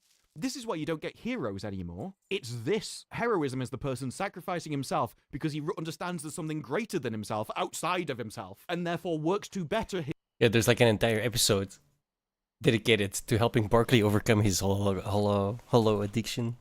So I fucking hate these people so much. Himself so that he can greater protect what matters. And this is just, I matter. Only I matter. And so I don't care about the war or the other people because it's just me and I'm perfect. I don't need to improve. I can slob around all day and just engage in my own base like impulses. a rock. That's why my base impulses matter. And you should care about my base impulses because I'm the only person that exists in the world as they're the only person they can comprehend. Oh, please, Mary Sue. Tell me how this attitude is Star Trek. Tell me how this attitude is the complex moral philosophy that was discussed. If you Where do I smelt? Think of any of those examples anyway. I mean, it's got to the point where Starfleet Academy is destroying so much lore. People are like, is it just AI? Because they seem to have gotten everything wrong. All the lore wrong about the entire universe. But I think as we've just seen, it's not that it's written by AI. AI would have actually got the facts right, with the odd hallucination. It's that these people are deliberately and intentionally destroying everything Star Trek was.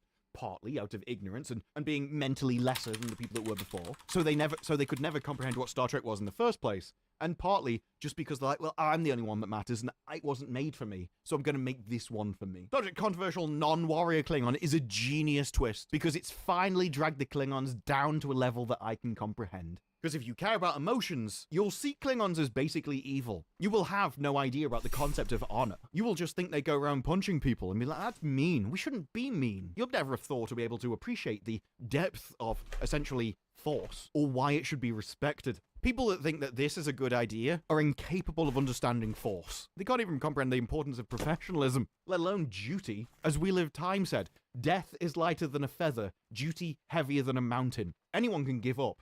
But doing what you should do because it's the right thing to do, that's where the challenge comes from. Like leading a revolution against that captain. Of course, you'll never get any of that kind of depth in Star Trek because it's just about, oh, where do we get friction from? You'll never see what I've been bumping uglies with. You give interviews, it's like, sorry, I stink a fish, but I've just been inside there. It's been delicious. Another one with Screen Rant explains the franchising's surprising new couple. The surprising power couple. It seemed organic that they would get together. And then you find out that Yashir has no idea what the origin story is. I'm just excited for the writers to write an origin story. All I know is I'm enjoying the tiny little moments. No thought, no planning, no reason for it to exist. Just, well, I mean, that's another tick box. That'll improve the quality level, as it's another identity rather than another deed. At any point, even if I may have disagreed with the arguments, the Mary Sue could have brought up any of this, could have brought up any other article, any other interview, any videos, any supporting evidence, and instead, all it did is mention two people and complain that they bought merch. It said they didn't know what they were talking about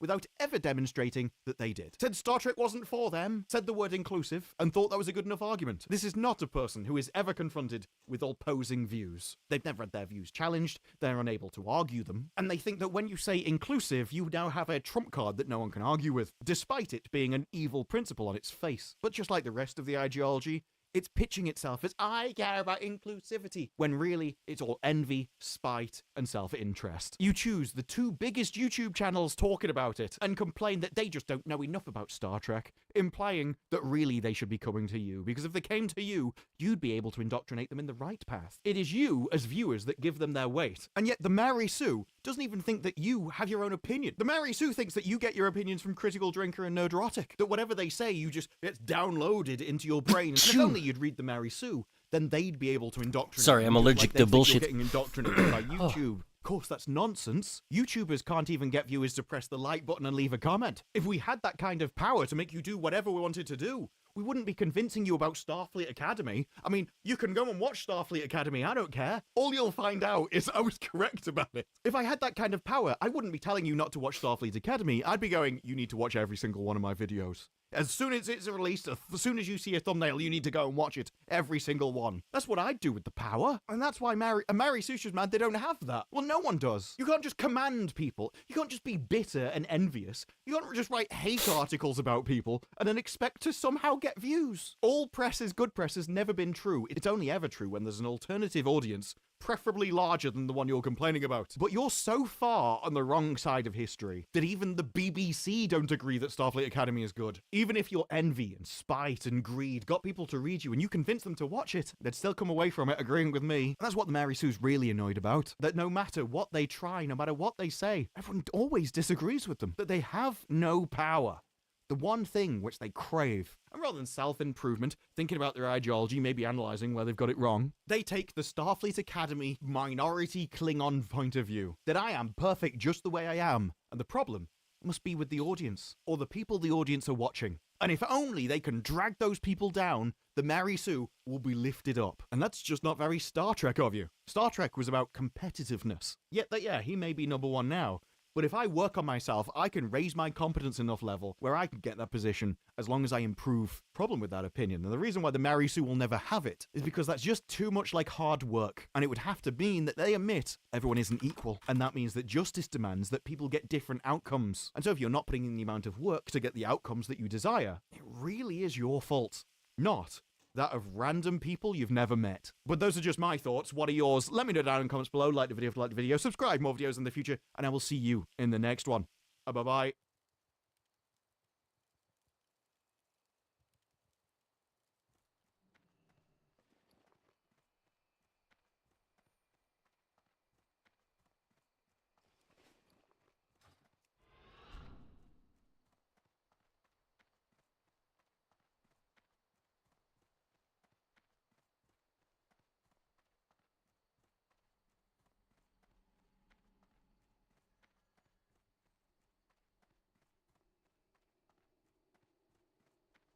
Leftist stalker is driving circles around a reported ICE vehicle in St. Paul. Wait, what?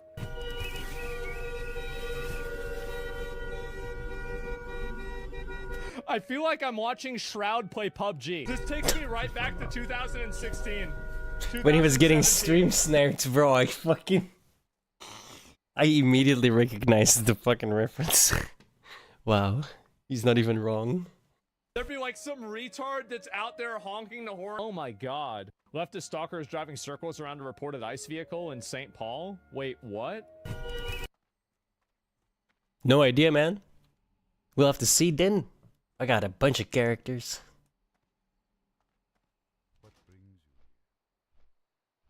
I have Rogue, Mage, Warrior, Warlock, Hunter, Shaman. That's it, I think.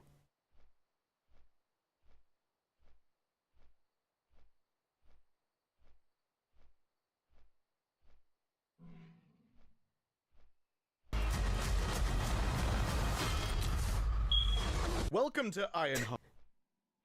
Did you notice what happened there, Marvin?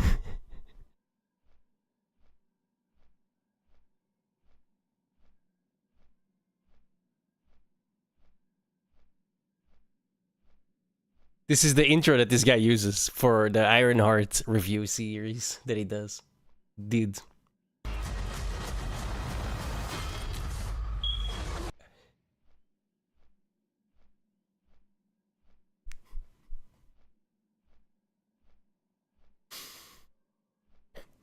Did you notice it that time?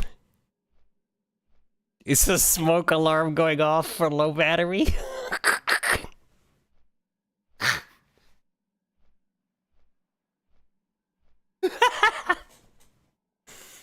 Because it's like this stupid ass fucking show that's like some dude literally goes inside and goes, "Hello, black people." Like it's It's basically Starfleet Academy. But then, you know, Ironheart. Welcome to Ironheart, where everyone's talking about it, even the haters. The Backlash reveals its Healer bass player? Yeah, I'm definitely not, so. promotes killers and killing, a culture that I help promote. It's a show about Gen Z-driven energy and moral complexity. You lie, you cheat, you manipulate, even if that means hurting other people. This is the bad guy, by the way, saying the truth to what is supposed to be the protagonist good guy or girl. Riri is genuinely relatable. I need a job that pays. A lab so massive they don't notice if I finesse a resource here or there. This is a show about leadership by... I have no idea what she just said after I need a job that pays. It's hurting other people. Riri is genuinely relatable. I need a job that pays. A lab so massive they don't notice if I finesse a resource here or there. This is a show... I have still no idea what she said. What the fuck is that accent? About leadership by capital B Lack women. So do you think I'm a good person?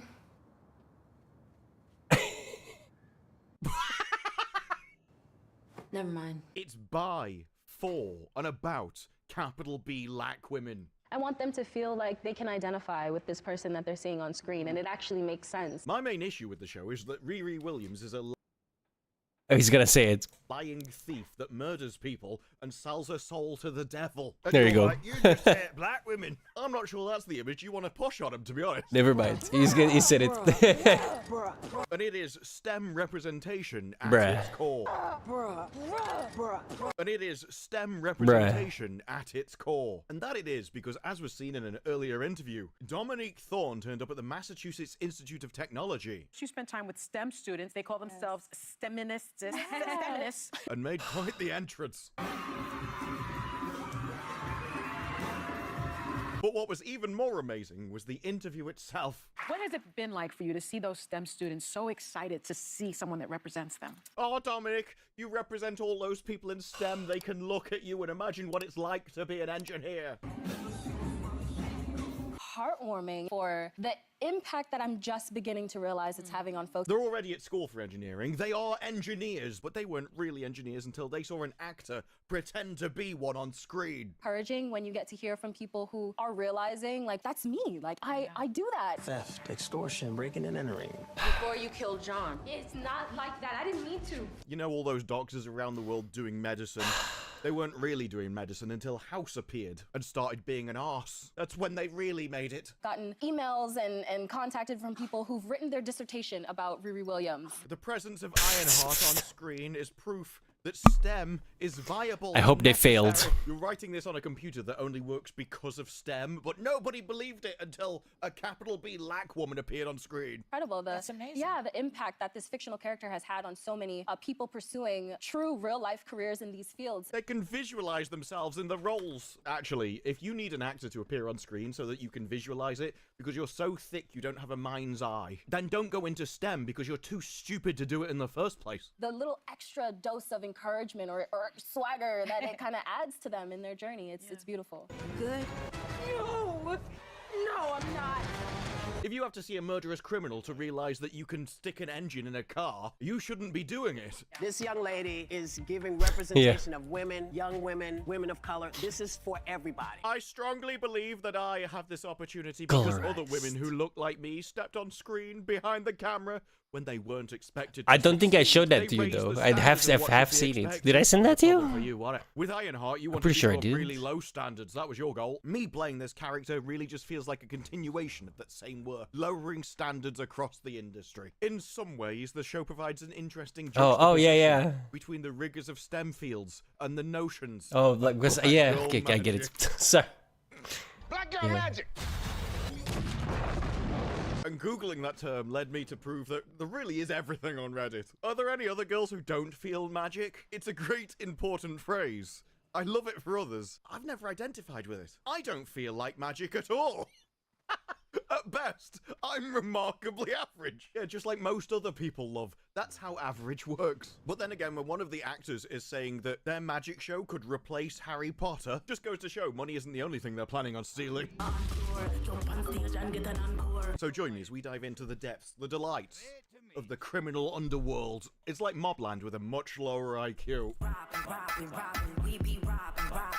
We start with AI Natalie rewatching the clip from episode. You ever see reviews on that? The Black Robin Hood TV show?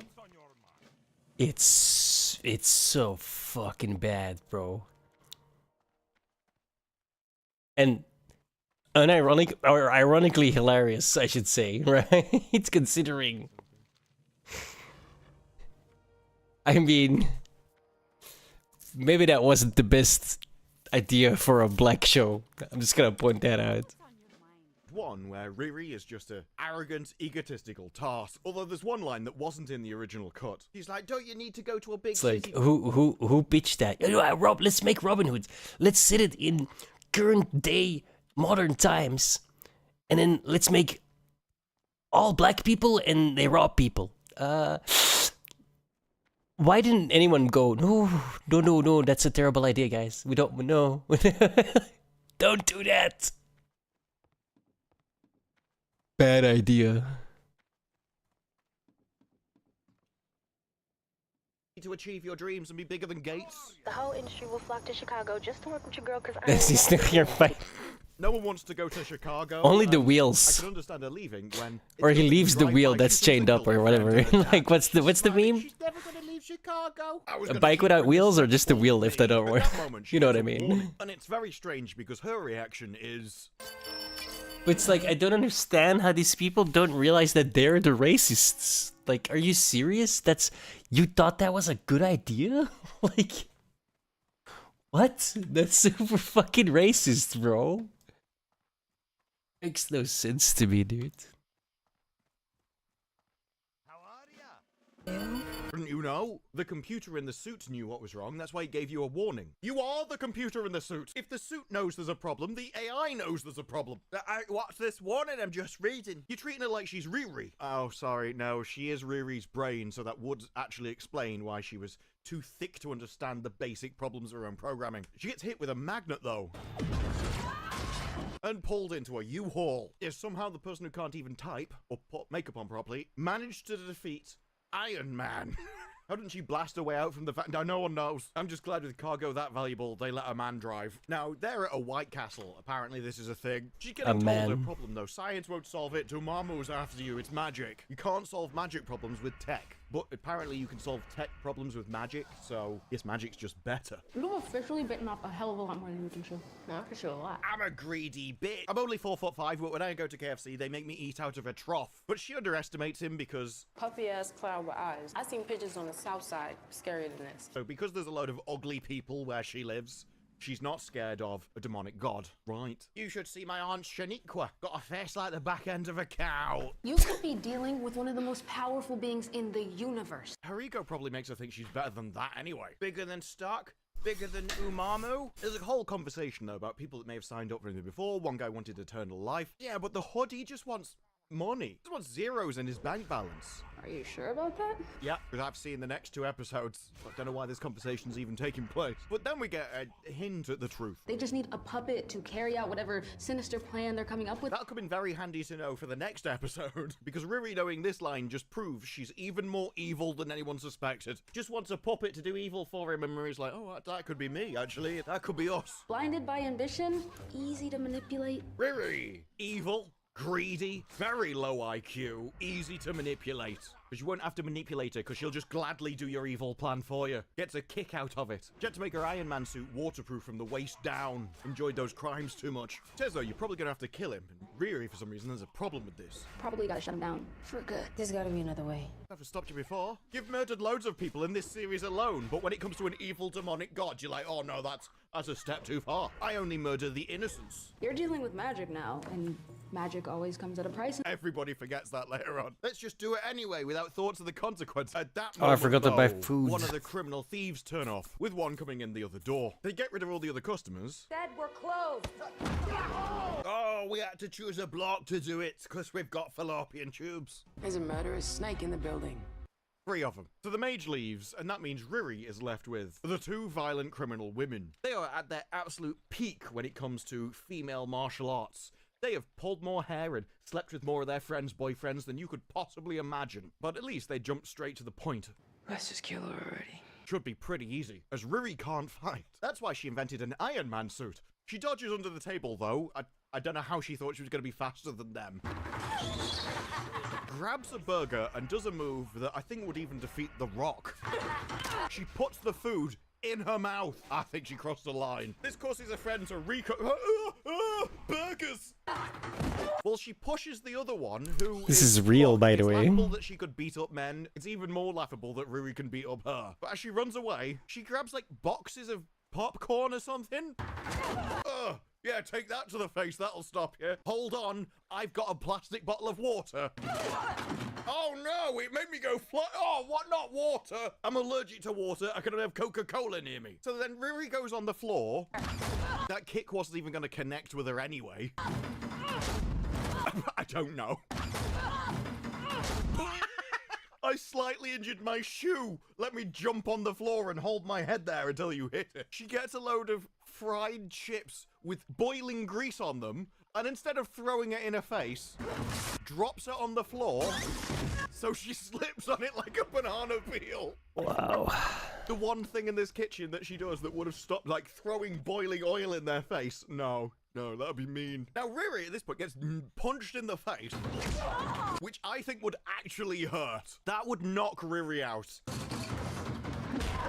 That would hurt even more, though, let's be honest. But then she gets kicked in the face, slams her head into a table. There is no way Riri's standing at this. Riri would be on her ass. U-Haul would be detecting this violence with big flashing warning lights in their headquarters. They would be sending one here with a police escort. I sense domestic violence through the force. But don't worry, because Riri has grabbed, like, an empty plastic tub. Like that? Have men write your fight scenes for you, please. If someone hits your arm with a light plastic tub, you're not going to fly backwards. That one would probably hurt, though. Unfortunately, as she's running away, she runs into the one who's been, the height difference alone, let alone the testosterone difference. There's no chance Riri's walking out of this one alive. Personally, I would have swung first. But to just hit her in the face. Spartan kicks don't do anything, love. Riri, though, sees her shield on the floor. And, like, that headline in the newspaper is gonna be rough. Girl genius dies. My death won't make the news. Based. That's right. Even Riri knows she's completely unimportant. You're a worthless piece of criminal scum and nobody likes you. People will feel happier the day after it happens, but they won't know why or care. Well, damn, that was dark. True, though. So she makes them shoot her. Just do it warm and clean shot, all right? Whoops. Luckily, her shield can stop moving bullets. Halfway. The watch heard the gunshot and activated. And let's be honest, with the creators of this show, we're just lucky that doesn't have the casing attached. It's not over yet, though, because, a clown's arrived. That's not an insult, that's her name. They put explosive on all the doors, and I just want to point out, this means that every single person in the criminal gang is perfectly happy to murder people that they know. Just nice friends, aren't they, that she has? Let's make this quick. Your girl No. With No. wearing that, with that Oh. Does he know it's a date? Damn Were it. you recommended by his blind friend? She's really nice, explosive personality. There's lots of weird bumps on her head, though. I don't know what they are. Can you imagine Murlocs. being on a date and that turns up? I know your name's Clown, but you didn't need to look like one. Back with Natalie, though, she realizes I can use a buzzsaw to cut through this magnet that's holding me. Now, there has been some discussion about whether Riri herself is a murderer. Did she kill John? But, you know. You know what? Just because I mentioned it. Oi. Boom. Robin Hood is... Bro, they're listening to the microphone, bro. They're listening to the stream. Like, what the fuck, dude? I talked about it, and all of a sudden, it was the second fucking... Fuck off. Fucking bullshit, dude. That's so creepy. It's one of the worst and most accidentally funny shows I've ever seen. Tell Nottingham what happens to a scum when they pick on small children. No, it said Robin Hood, not that one. Marion, my love, will you marry me? Oh, darling, I thought you'd never ask me. Okay, I suppose even a cartoon fox is more canonical than what we've ended up with in Canada. Spelled with a Y. Don't question it, the colonists spell everything wrong. The boulders at my hood, I know you noticed that I run this hood. Yeah, that's the Robin Hood I know and love. The one where the soundtrack is constantly playing like nails down a chalkboard. I heard you come in late last night. Fill up the condom jar if you need a re-up. Now that's what I call culture. Come and see just how we Sorry, what? Chalkboard. I heard you come in late last night. Fill up the condom jar if you need a re-up. The face, That's what I the face she had when she said that too. That's call hilarious. Come and see just how we live. It's killing it, Robin. Yes, stop. It's already dead, love. Where did you get these masks? The bargain bin of Watch Dogs 2. We're criminals who made the intelligent decision to glow in the dark. You'll never get spotted now, breaking and entering. Coders, come and try us. We the boldest. That my Oh, the music alone is gonna kill me in this show. hood. Run this hood. Run this. I can only apologize, folks. But to be fair, you knew what you were in for when you clicked this video. But they've been breaking and entering into a construction site. And so along come the people you're supposed to despise. The Sheriff's Department. Y'all steady popping bottles, so we here to take the sour. Goes on a Imagine long time, Law that and song does, Order. doesn't it? You know we make what's cool. Your man don't want no smoke. Your man don't want no smoke. This TV show wasn't made for me. We are 50 seconds in. For once I agree with him. I do deserve to be insulted for watching this show. My crew is ride or die, ride or die. I mean, if you're giving me the option, I already know my answer, love. Why is this film like a university student's end-of-year project? But the Sheriff's Department tells them to stay where they are. They don't. I mean, they were really happy here 5 seconds ago, but the moment people turn up and there's consequences, let's run away! Hi. Yeah, run away and hide, like the hardened criminals you are. This is private property. We can do whatever we want. That's meant to be a bad thing, but after you've just subjected me to that song, we're really verging on karma here. Eastlink no longer carries these shows. That's got a sting if you made these. They're really pleased with themselves. We no longer carry these, folks. Come back and subscribe. But they run off and she's like, oh my god, I forgot my phone. It's the talent level I'd expect of our heroes. I am glad that they had the intelligence to turn off the glowing LEDs on their face. In a show like this, that isn't guaranteed. So she goes back to grab the phone, and he was just waiting for her, I guess. Nice mask. Take it off. Who do you think she is? Batman? Why don't you just handcuff her and take it off yourself? The show's really weird because you clearly have such hatred of an institution, and yet have had so little contact with them. You don't even understand their standard procedures. He shines a light in their face, and they decide to insult the audience by playing that trash again. Run this hood. Oh, super speed running there. I think we've got to see that running again. I mean, that was the running of a top-grade hero. Who needs Tom Cruise run when you've got this little speed demon? Run this hood. Run this. She runs like Moraine. I'm 1 minute 32 in. I'm not going to survive the end of this show. But it gets worse when she runs away and a cop grabs her. He's like 2 or 3 times her weight. I don't know if you saw that on there. My face might have covered up the best bits. Normally does. I'm sure you've seen it a lot in selfies. Everyone knows selfies. It's basically women covering up things more interesting than their face with their face.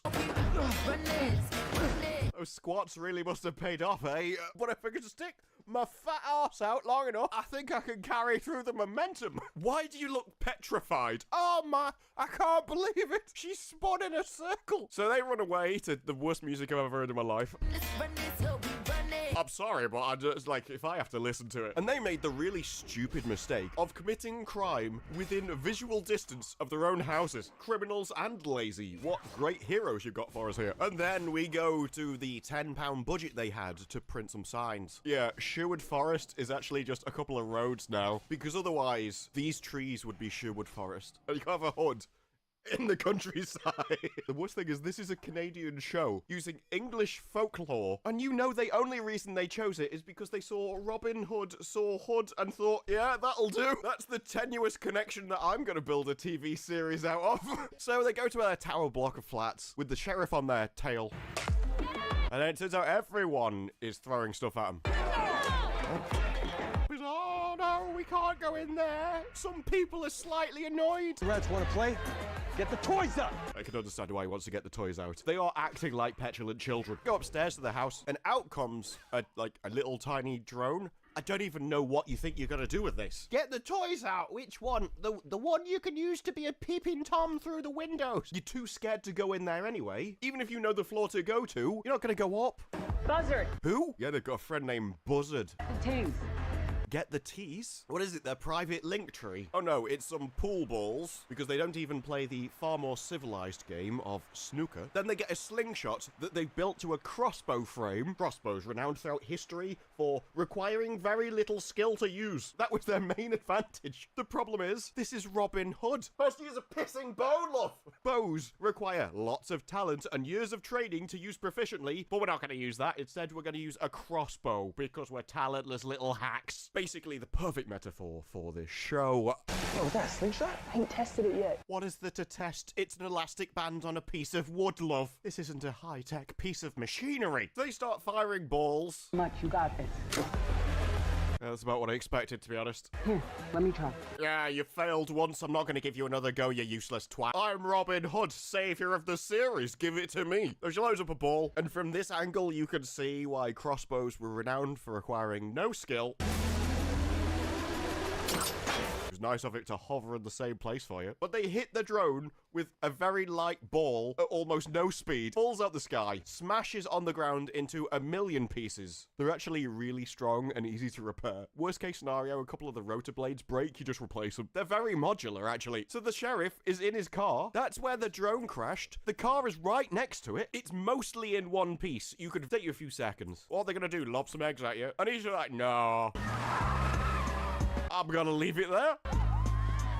It's a shame they didn't have a camera pointing up to this window when they took their masks off in full view of the road. Yo, Beast Camp, goes that time, Robin? No. What? Yo, Beast Camp, goes that time, Robin? Maybe he's French-Canadian. They can't touch us. One literally smacked you to the floor. You're the worst Robin Hood I've ever seen. And I've seen a fox. And stay out of Sherwood! That should be easy enough. It looks like a hole. Then we get the intro sequence. That's someone who's proficient with a bow, you can tell. I take everything back. This is the worst song I've ever heard in my life. This is nothing compared to the first one. Like waves of cringe emitting out my speakers. Back now at the sheriff's department. And Just wow. Gotta be honest, it's this scene where I stopped watching. Generally for these videos I watch it in advance and then go back and record. Not this one. I was too busy wetting myself. I thought, I'm not gonna spoil. When my men lose a drone worth more than their salaries combined. Heel vs. Babyface brought this up, but how little are they getting paid? That drone was a piece of trash. Yeah, it's like $50 drone. Had a camera on it and 4 blades. Why would you spend so much money on something? Couldn't even survive crashing into the ground. Thought like it was a military drone or something. I expect a tale of heroic proportions. Well, you want heroes? I have a feeling you came to the wrong show. On either side, everyone's evil. Morons who can't catch kids in Halloween masks. We had to send in the hardware. You sent a drone up in the air? What was it going to do? Sherwood is no respect, cops. Like anyone could respect a pissant like you. If you want to call someone like him a pissant, it can't be done by somebody who looks like if they turn sideways, they'd disappear. I'll go door to door. Uh-oh, she's almost off camera there. Watch out. She might go two-dimensional. But he's like, look, give me 10 men, we'll go up there, go door to door, bring them all back in pieces. I was all for it. That's the show I want to see. Is that how they handle things over in Mercia? That's how you just handle it here. Then they might have a bit more respect. Whole squad on call to carry your incompetent ass. It's an entire tower block, love, that he'd be taking on with 10 people. It'd be like the 300 movie. It'd be awesome. Sherwooders are tight. They're smart. What? The first thing one of them did was forget their own phone. They're committing crime within viewing distance of their own house. They've already been tracked down to their own house, and their grand invention was a piece of elastic tied to a bit of wood. None of these say smart. Don't talk to cops. Oh, okay. Fair enough. They care about each other. That was the bit I stopped watching. I was like, I can't ruin the rest of the show. Look at his face. I just got kicked by a borrower. Look at the terrible kick too. Oh, okay. Fair enough. They care about each other.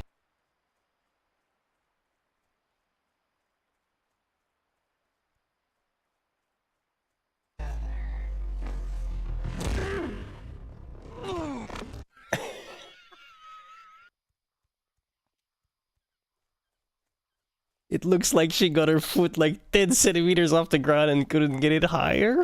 That's fucking hilarious, bro. At least trainer had to kick properly, right? Go back down, lady. The more your body goes down, the higher you can get your foot. Okay, it's called counterweight.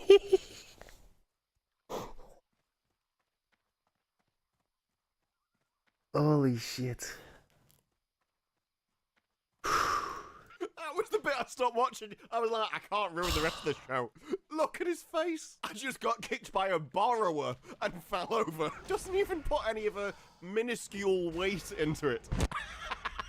Given the height difference between the two of them, she's roughly kicking him somewhere in his left thigh. He'd just stand there like, Perhaps what on even the earth are you knee, doing, yeah. love? Why are you grabbing your stomach, love? There's no way she could reach that high. So Sherwood Animals assaulted you with more than a light breakfast? We'll just say you do it, take your position, and then go along with the first guy's plan. We've already found the brains of the operation, and it ain't you, love. Black girls in my area cold, dark skin, light skin, medium. I'm sorry, I had to do it again. We're gonna suffer through the music together. So she leaves a Robin Hood mask just lying around, you know. Gets reported across the news that these rampant criminals have been wearing these specific masks, and your family's just like, yeah, we know our daughter does it. You were out late. Who with? Tyson, Amit, Lauren.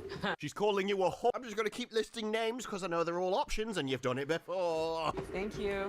Thank you for reminding me of my lax morals. So her sister is making a sign that says, feed people, eat the rich. I don't know why you need to be fed. It looks like you've eaten enough crayons already, love. Come on, get that blood flowing. I told you, we're gonna have to suffer through it together. This video isn't even entertainment anymore. It's a test of your mental strength. Could you survive to the end? This music's older than I am. To be fair, you're like 12. I've got genes older than you. If it weren't for the song and a blackout, you might not even be here. What? That was multi-layered, wasn't it? I mean, firstly, you were an accident. The only thing it takes to open my legs is a song. It's good to know we've got such high standards. Some of my best times of my life, I walked past a radio station, couldn't control myself. I couldn't play the radio in the car, I'd crash. Speaking of which, I heard you come in late last night. Fill up the condom jar if you need a re-up. Apple doesn't fall far from the tree. I'm so proud of you, daughter. You're a whore as well. You should have been Australian. You spend that much time with your legs in the air. At least down in Australia, you'd be standing the right way up. What is happening? I crashed at Allen's. Make that face all you want, as long as you don't catch something.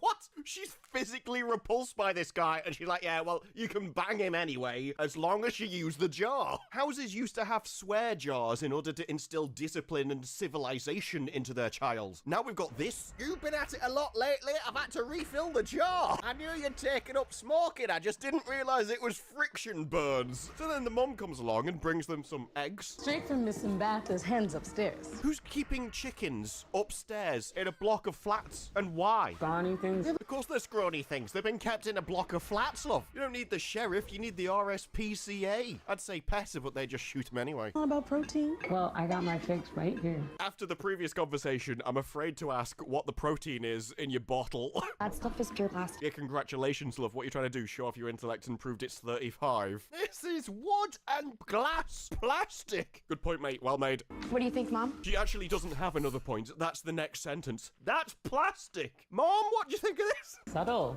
Subtle won't save the towers from John Prince. Are you planning on eating those eggs with your fingers, love? Oh, sorry. Obviously, you wouldn't be that uncouth. No, you've clearly got a pen there that you could use. You helping out with the aftercare program this summer. And maybe giving school another try. Those two things aren't equal. When I want to do this random, pointless activity that won't earn you any money, or you could go and get educated. I mean, judging by that poster, you're already about as deluded as you possibly can be. It's not as if they could do any more damage to you. Robin, you're 24. You need some kind of direction. Because you're a loser. Mind you, I had no direction at 30, and now I've ended up shouting at people on the internet. Just goes to show nothing changes. So, took on some new apps. You took on some new apps? Do you mean you made some apps? What have you got going for you? The next Candy Crush? Were you the designer of Diablo Immortal? I'm making some money. No one believes that, love. Maybe I could finally get my own place. You can tell the mum doesn't believe her just from that facial expression. How are you gonna make ends meet in Mercia? You and I can barely make the rent here. Those apps really working for you then, ain't they, love? I'll get a job in the city, maybe a couple. Wait, I thought your apps were bringing you money. Now you need a job as well. Are we just all sitting around a table lying to each other and we all know we're all lying to each other? I'm making loads of money. I can move out. But we can't afford this rent already, so you can't be making that much. You're dreaming.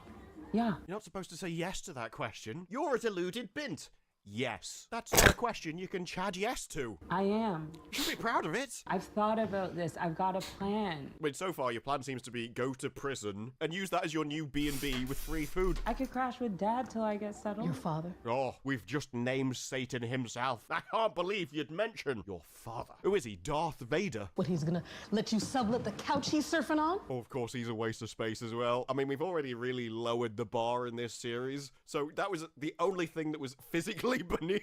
I mean, to be fair, it does say a lot that you had 2 kids with the guy who's surfing sofas. Maybe if you had higher standards than a song being on the radio, we'd all be in a better place and this entire story wouldn't need to happen. Sherwood is more than just a neighborhood. Yeah, it's English folklore that went down for centuries that's being actively destroyed in front of our very eyes. We've got roots here, families we've grown up with. I'm closer to the nutter upstairs that's got chickens than ever before. Robin, be safe out there, okay? We can't move from here. We've got roots here. I'm friends with everybody. By the way, if you leave that door, watch out. It's really dangerous and someone will kill you. Why, you're friends with people that'll attack you the moment you leave your door. I'll see you later.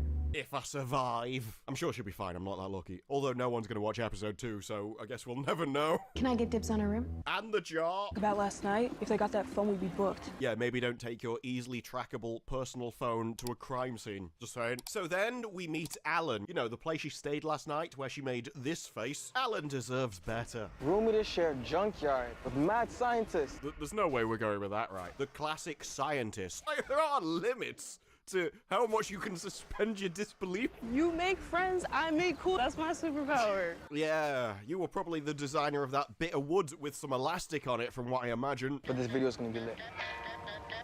Pretty ironic that he says it's going to be lit and then it's so dark you can barely see it. What you needed to do, mate, was get those lights and put them in front of the person that you're supposed to be lighting. Finally break 1,000 views lit? We committed a crime, fought the sheriff, and almost got caught. All to make a really bad music video that won't get 1,000 views. I mean, admittedly, that's about as popular as this show will be, at least by the time we've reached the finale. When I get up, it's gonna be huge. Oh, it's gonna be huge. I think we've just found the level of comedy for the writers. Turns out their accidental stuff is way better than that of the characters themselves. You sure no one can trace that back to us? Are you sure we should be recording all of our crimes? Plot armor of this show is just, it's amazing they're not all in prison. My man, I wiped down the data. Nobody will know. I wiped down the data. You sure that video's fine? Well, I sprayed some Dettol on it, got out the microfiber cloth, and washed the SSD drive. Because that's how it works, right? Doesn't work, but apart from that, it's golden. Oh, remember, upload party tonight. Upload party?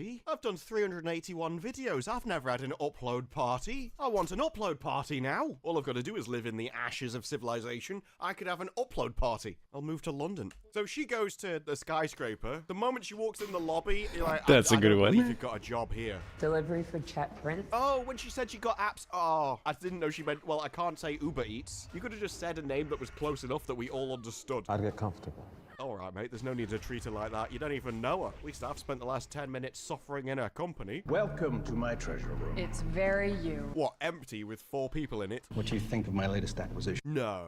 Did you make the villain of the piece Richard Branson? Look at that! These coins were minted by Athelstan, the first king of England. Why are they in Canada? 1,000 years ago, he called the shots for an entire nation. Yeah, that's what kings tended to do. You didn't need to say that. It was already wrapped up within the word king. Imagine how many hands those had to pass through just to make their way into mine. It's almost like getting married to Robin Hood. I take it you're not donating them to the museum. Why would he? He's paid for them. The museum can't have my mouse either. It's mine. But no, he's brought the mayor here because he needs her power. I want you to let me buy Sherwood. Doesn't seem like that bad a deal. He'd probably make it nice. I mean, let's face it, anything's better than the current crap all it is. My father wanted to buy his way into heaven and teach me humility, and I would say he failed on both counts. I like him. Is this going to be another show where the villain is the good guy? We've come up with a load of insufferable heroes, but here's the evil guy who's the one that the audience agrees with. It's the most valuable property in the entire city. That rundown, damaged tower block is the most expensive property in the city. He's in a posh skyscraper in the city. He's saying that rundown tower block is more expensive than the building he's in. No wonder Robin can't afford rent. Bro, like they're living in the what is this fucking spawn? It's occupied. So is a dumpster if you count the rats. Economy. But she's like, no, the city needs those people. It's like, okay, you do realize if he just improved the area, those people wouldn't vanish. If an area is that valuable, you move to a cheaper area that you can afford or have a better quality of life under the same income. income. People do it all the time. The city needs those people. Factory workers, truck drivers, your own employees. So far, the only people we've seen in that tower are unemployed. If you want her to have a point, you should have actually shown us some of these actual workers. They keep to themselves. The only thing you've shown us about Sherwood is that they're all pissing criminals. First thing you showed us is they left their tower, went somewhere else, caused trouble, and the sheriff had to be called. That's not keeping to yourself. And he's like, look, you're about, well, the city needs workers. There's a load of young professionals over there. These people actually have jobs. We can move them into the area, improve the entire area, regenerate it so it's not a crap hole anymore, and make the city better. Richard Branson saves the city. You want me to betray my own voters? I want you to do what's best for the city. Largely because if you see your voters as the poor and unemployed, that gives you an incentive to keep them that way. I want to give you better ones, and they will elect you in a landslide. It's win-win. Everybody wins, except Robin. It's like icing on the cake. But then his son comes in with somebody that Robin's mum would be extremely proud of. She's definitely got a jar of her own. Yeah, cool. Huh? You should bring your friend Michelle, and I'll show you guys this together. Maybe it's 2 jars. You remember my son, Chet? I have a feeling half the city does. I mean, I'm genuinely impressed that he's done so well for himself in a tracksuit. I've not seen them since the 90s. You bring one more peasant into my penthouse, Chet. The words don't exist for how much I like Richard Branson's character right now. I will throw her off the balcony myself. I thought we were going shopping. Oh, that's the only reason I'm with you, mate. I need a new handbag. Thought you would buy me something. Yeah, I'm buying you a ride home. You know what Thought did, didn't you, love? Bernard, what's his name again? Guy at the front, can you just get her a taxi and make sure she's never allowed through the doors again? Yeah, it's like Marmite.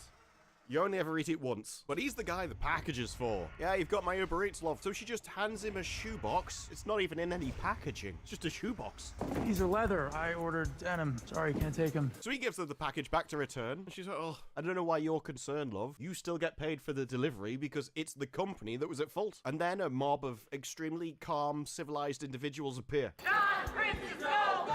Keep your hands off Sherwood! Just happens to be her sister, apparently. Guess we know what the sign was for. She's eaten her scrambled eggs with her fingers and she's ready to roll. Keep your hands off Sherwood! Yeah, whatever you do, don't improve our living accommodation. You're like, Mr. Prince, the peasants are back again. I can have them escorted out, sir. There's only a dozen of them. I like her as well. But he zooms in on, I think it's Robin's mum. It's difficult to tell on a picture that's like 140p. Track them down, find out who they are. But the sheriff gets a call on their phone that looks like it was made in 2001. Like, seriously, look at the massive bump they've built in for the camera. And he contacts the sheriff. Of course, they're in cahoots. I'm sorry, I'm going to apologize in advance, but they're doing it again.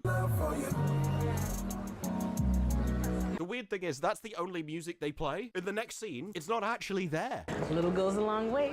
Why did you just have a guy sing one line and then stop it? Was that another jetpack? I'm gonna build a jetpack out of my junkyard. Is she gonna be the Rocketeer by the end of this episode? When mum starts talking, I've been organizing this for ages. All my effort goes into saving this place. What's the point in fighting if you know? Oh, I'm fighting the wrong fucking guys. I'm making this video. Oops. Stupidity. What's the point in fighting if you know you can't win? What a great hero. We literally went from Time to go. Out of Sherwood! to this What's the point in fighting if you know you can't win? at record speed. The hero we need in Canada. We know you need a change in career if you can't be a hero. I'd normally suggest becoming a home chef. Although given what we've just said, I've got to do this roast for an hour and 20 minutes. What's the point of cooking a roast if it'll never finish? I also find that every single hero who has to get into physical fights always wears hoop earrings. I'm sure they won't get torn out the instant violence happens.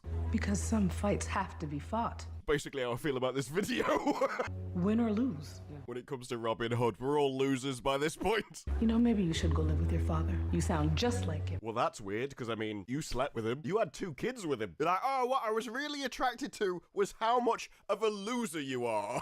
He sweet-talked me into opening that jar. No, she's got 2 kids. They didn't open the jar. But then we've got the hero of the piece, shadow boxing. Let's face it, it's the only enemy she's actually equipped to fight. At this point, I'm not sure if the air would defeat her. But then we get something that I don't think was meant to be sarcastic. I don't know how you don't take this as sarcastic. Look at you. Ah, look at you! Watch out, we've got Muhammad Ali coming in strong. Still dragging your elbow. It's like a muscle tone could barely lift her own hand. Little John? Given this show, I don't want to know what the little refers to. Kind of weird me still here after all these years. I'm glad you stayed though. Calm down, love. He's just come back from deployment. You might be the first woman he's seen in months. I thought about you a lot over there. That's not creepy at all, is it? You changed the music, and this is a very different scene. You stopped writing. I mean, I get it. I can understand. You kept eating the crayons you were supposed to send me a letter with. I remember these. So are you all right after everything? I will be after I've just beat you with this massive stick. I remember giving you the stick and move. Hey, what you two do in the privacy of your own home is your business. Couldn't sit down for a week. All right, let's see what you got. Well, this ought to be funny. I don't know if you noticed, and I don't just mean the added in voices afterwards of her just going, ah. They're not exactly fighting noises, are they? But also, shot from behind. Does that look like the same face to you? Oh look, we've just accidentally covered up whoever it is when we can see them from the front with their own hair. That does explain why they had to get her to dub over her fighting noises afterwards. Dude, you fight slower than Ahsoka. You know they teach you stuff in the army, right? So many jokes, so little time. But at that moment, the sheriff arrives with a warrant. What's going on? I mean, what's going on? Did you not understand when they go, we've got a warrant? You're under arrest for inciting violence, trespassing on private property. Well, she did trespass on private property. She walked straight into his lobby. I don't know about anyone else. Seems to be inciting quite a lot of violence right now. Peaceful protest! You do realize you can't peaceful protest inside someone's house. I'm just gonna say peaceful like it's a magic word. There are children here! Get the children out of there. You can't have a parrot going, there are children. Okay, so move them then. That's your pissing job. Why did you bring them here? Are you crazy? I mean, at this point, you're just pointing your own gun at your friends. Why would he turn around and do this at his back when the threat is in front of him? His colleagues are supposed to be dealing with his back. Put it down! Why? Why? Whoever wrote this, I don't believe you've ever left your own house.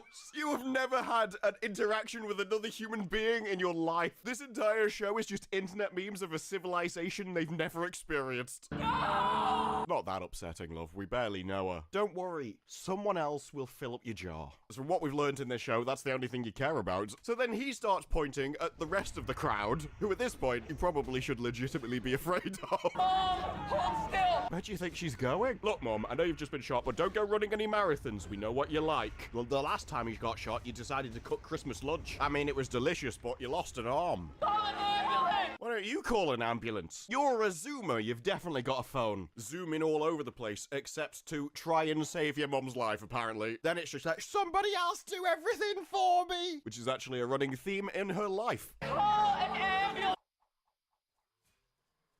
Baby, I can't feel my legs.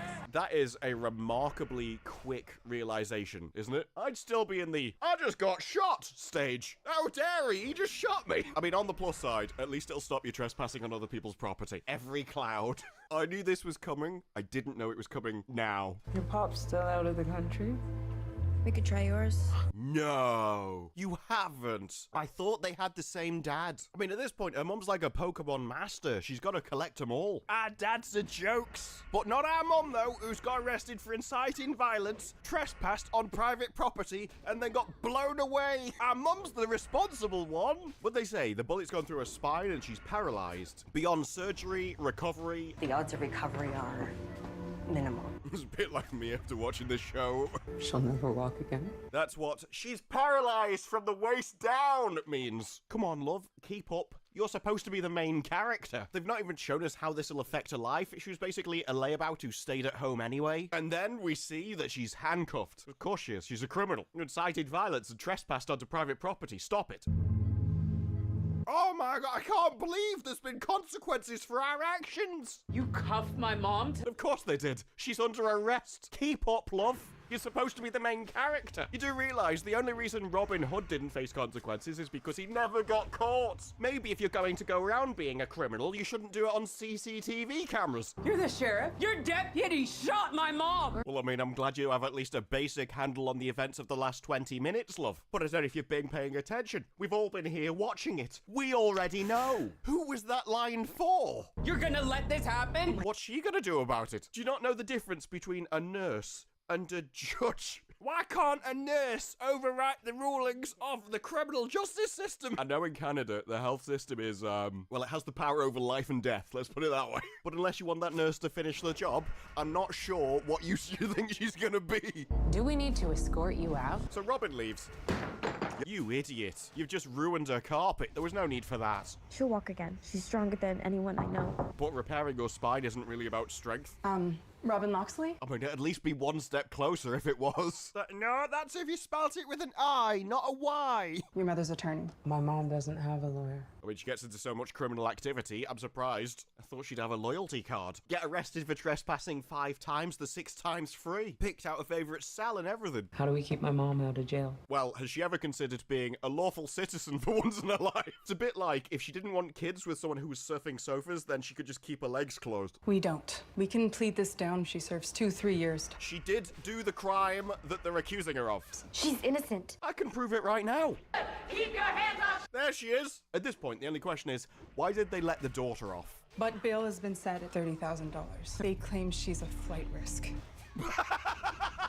I have a feeling you can take that to appeal. Your mother is paralyzed from the waist down. She's not going to be wheeling herself onto any private jets anytime soon. Passport control can't stop her getting on a plane. Your country has bigger issues. This is like saying that Shakespeare is in danger of breaking Ofcom rules. Why didn't you say that was impossible? That's the bit that's impossible. 30? That's impossible. Like 30 grand, that's impossible. Oh, her being a flight risk, actually, yeah, that's pretty reasonable, actually, when you come to think about it. I would have done that if I was her. This show has everything exactly opposite reality. John Prince. He filed the initial complaint against your mother. Of course he did. It was his property that she trespassed on. Who else do you think filed the complaint? I thought I could do anything I wanted. I was just surprised that he had the nerve to complain. He uses the law to muzzle his critics. Then maybe his critics should obey the pissing law. They could just stayed outside on the pavement and everything would have been fine. No, strangely, you don't have a right to invade somebody else's house. Maybe I should just squat in their apartment, see how they feel about it. And when that doesn't work, Prince has other methods. I love how just this random pro bono lawyer knows all about his methods. I've got a bike that's up against a wall for some reason. It's gonna do wonders for your paint, love. That wants kicks? I want to talk to his dad. What do you mean he wants kicks? He's already bought the trainers. You just delivered the wrong ones. The correct ones do exist. What are you doing? Just gotta talk to Prince. Why are you cutting up fabric to stick to a trainer? Take the trainers back to the store you got them from. They will give you the correct ones, and then you take them to him. This is the same plan, but without you ruining a pair of trainers. You don't have to make them yourself. It's gonna work. I don't care whether it works. Why are you doing it in the first place? All you do is deliver the product. You don't have to make it for him, love. I couldn't believe you kicked me out. I can't believe most things in this show, mate. At this point, we're too far in to give up. Love the treasure room. Makes him think I've got glass coming out the ass. Why would you want glass coming out your ass? That sounds incredibly painful, not attractive. That's like a meme video I saw when I was in high school. It was horrific. Cinderella's here. Cinderella? Oh, because she's bringing you the shoes. That's entirely backwards, mate. You're supposed to be bringing her the shoes. Do you have my trainers that I ordered? No, but I've got the wrong ones that I've just stuck bits of crap to. They're bespoke. Get my order right this time. So once again, she brings them the box, which isn't sealed. Wow. The wow is right. These look amazing. Yeah, look like a 12-year-old just stuck some fabric trainer. Special delivery. The person who made them was pretty special as well. Glad you messed up my order. I get to see you twice. What is even happening right now? How big is it? No! I've got to see if my jaw fits. She starts, well, if you're afraid, then obviously we can go. He's like, I can't let this random person that walked in off the street go. I've got to impress them for some reason that no one really knows. Yeah, because if there's one thing we know about billionaires' sons, it's they're desperate. They can't let one get away, because it's not as if there'll be another one lining up outside. You know, if you like gold, I've got a genuine Johnny Dang ring in my bedroom. What? Oh, okay. I was just too much of a peasant to know this brand even existed. I have to say, though, these things are hideous. 40 grand for that. Looks like it was designed by somebody who works on Rings of Power. Just goes to show money can't buy class. Or, in fact, all of this seems very, new money. Now I've pissed off the rich people, let's go back to the show. I can't believe he called me new money. The kind of stuff Del Boy would wear. But at that moment his dad returns, so he hides her behind a door. What the fuck? Her in prison and out of the headlines. He didn't even want her injured. He just wanted her imprisoned for a crime that she did commit. Remember, this is supposed to be the villain of the piece. He's having a go at the sheriffs. I can't believe you did something so stupid. She's a martyr with a story to tell. He's like, look, I just wanted you to do your pissing jobs. Enforce the law. Come on, Sheriff. Woman in Loxley's condition, anything could happen. Well, that escalated quickly. Like, look, I didn't even want her injured. I just wanted the law enforced. By the way, just, you know, anything could happen. Those are two entirely different people. I'm not even sure why he's concerned. He's not even the guy getting the bad press. But he's like, okay, you got to get out of here because my dad's talking about murdering people in the other room. Come to my birthday next month. It's gonna be lit. Yeah, by the way, you've just heard my dad say he wanted to murder people, but if you want to come to my birthday party, it's going to be amazing. Don't worry, I'll make sure he promises not to murder you as well. Just your mum. But from that, she comes up with an idea. I know how to save my mum. I'm sure it's going to be a genius plan. Bearing in mind, I don't know what it is yet. The terrible music gave it away. He's like, this is going to be amazing. I stole the key to get into his house. We're going to break in and steal his coins. How do we stop my mom going to prison for a crime she committed? Let's do more crime. These are supposed to be the heroes. We can't just pitch the gold on the block and... Yeah, because that's the problem with the plan. How are you going to get rid of the gold? Not breaking and entering. Mind you, it never stopped your mom, did it? I do know a guy. I bet he knows lots of guys. So, Rob, you seriously gonna rob John Prince? Where did that come from? You've just walked in the room. They weren't even talking about it when you were here. I mean, it is. Just walk into a room. If she's there, she's probably committing crime. That guy's telepathic. The only explanation. Are you crazy? Well, you're telepathic. You should know. Prince and the sheriff will kill my mom if we don't bail her out. So you're saying there's an upside? I mean, in his penthouse, we even hear him say this. Out of the headlines, and now she's a martyr with a story to tell. You even know what a martyr means? To kill someone because of their beliefs. He's like, she's in hospital as a martyr. What should we do? Kill her. You're just going to turn her into a martyr, which is the only thing you don't want to do. None of this even ties back to you because you didn't do any of it. What even is this show? What's your plan? Snatch, grab, don't get caught. That's not a plan. A plan would include how you do any of those things. I'm sure your mum's plan included break, enter, don't get shot. She didn't think it through either. We need eyes. It certainly do, mate. Just like her mum needs legs. You can't go in blind. We could wheel her mum in, though, see what she could do. Who knows? There's a ramp access for thieves. I have something to help. Yeah, love, you seem full of absolutely useful inventions. If I needed to work out how to steal electricity from the neighbors next door, I'd contact you. But for anything else, probably gonna go elsewhere. All right, she stole the drone. Awesome. Everything these people have stolen. I can fix it, except I'm hardware, not software. So many jokes, so little time. He's supposed to be hardware, you're software. Also, the entire point of drones is they're very easily fixable. They're entirely modular. The Armatech genius! I swapped out a motor! You're a hacker who scrubs our videos. And then he arrives at their house. This ought to be good. God. Robin Loxley, Much Millerson, I love your music. Turns out he's been spying on them all by the looks of it. Hello! Wrong button there. Hello, by the way, I've been spying on all of you. Great to see you in real life. Sharon, I've been watching you from your Ring camera doorbell. You are not in the band. Groupie? Groupie for who? Groupie at least implies something desirable on the other end. Getting skeptical here, Alan. That's because you only see the meat. Difficult to miss, mate. Takes up most of the camera. We had to use a wide-angle lens for this one. One day my mind will arise to a plane of pure logic. Oh, great, he's off his face. Mind you, the only way this show could get any better is if you start talking about the machine elves. So like, yeah, man, look, shut your face. Can you fix the machine or not? This is about your mother, isn't it? Dude, it's a drone, not a therapy session. Can you hack the drone or not? The networks won't cover her shooting. She trends in the subforums. I feel like I've just lost 20 IQ in one sentence. I take it back, whoever wrote the show doesn't go outside and doesn't go on the internet. They have to sit in a room blindfolded to be under this kind of delusion. John Prince wants her dead. We rob him to save her. How do we stop this guy murdering our mum? Let's piss him off. You got any other great ideas, love? Maybe want to cause a nuclear meltdown to go green. So this guy's like, I know an exploit for it, I can get in. It's like, it's only a drone, mate. If you couldn't get into that one, you could buy one for 50 quid, just stick a GoPro on it. So then we get one of the most farcical scenes I've ever seen. What even is this mess? I mean, vertical mice can look weird, but this is just taking the piss. That's not ergonomic at all. Oh, great, he's controlling his computer like one of those magnetic instruments. You can play it with any part of my body. If he licks that thing, I'm leaving. That's incredibly inefficient compared to tactical feedback of a keyboard, mate. You've got room for a keyboard. Tactile. He tried. You've basically got a laptop anyway. How are you doing that? The power of delusion and mushroom. Tactical. That's kind of funny. I'm pretty sure. Tactile.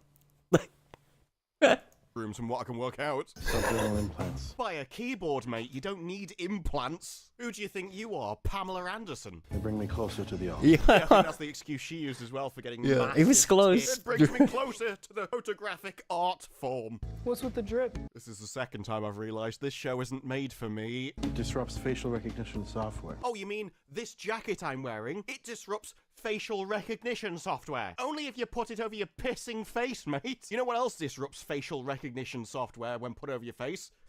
Pissing any clothes at all. I no longer think this guy just sits in his own house. I'm not even sure the writer of this is from our planet. You have more? I want one of those magical jackets as well. It's not a cloak of invisibility, love. So he decides to get some jar of alcohol. They all mind melding over there. We reference Star Trek. Might be the first time anyone's ever used drip and mind melds in the same scene. Mezcal from Tuck's trunk. Do you really want to drink alcohol made in somebody's trunk? Says he makes it himself. Yeah, but it tastes like it too. How you feeling? Gonna feel a lot worse after I've drank this, mate. I can't believe what happened to my mum. I was arguing with her just before. So, why mass rappers? You went so hard on the eyes. Chill out, mate. I know you've been gone a while, but you may need to work on your compliments. Why'd you wear a mask, love? I mean, you're not completely hideous. You are bad on the eyes, but you're not that bad. Dad put her through a lot trying to live that life. No, you can't. No, don't be this stupid. So, why do you want to be a singer? Well, Dad put her through a lot living that life. So I thought I would as well. Figured the hood blows up. He's very stereotypically British. Can't say nothing. It's not just badly written, it's predictable. My dad ruined my mum's life by trying to be an artist, so I thought I'll follow in his footsteps and do it as well. But don't worry, unlike him, I'll definitely be a success with bangers like this.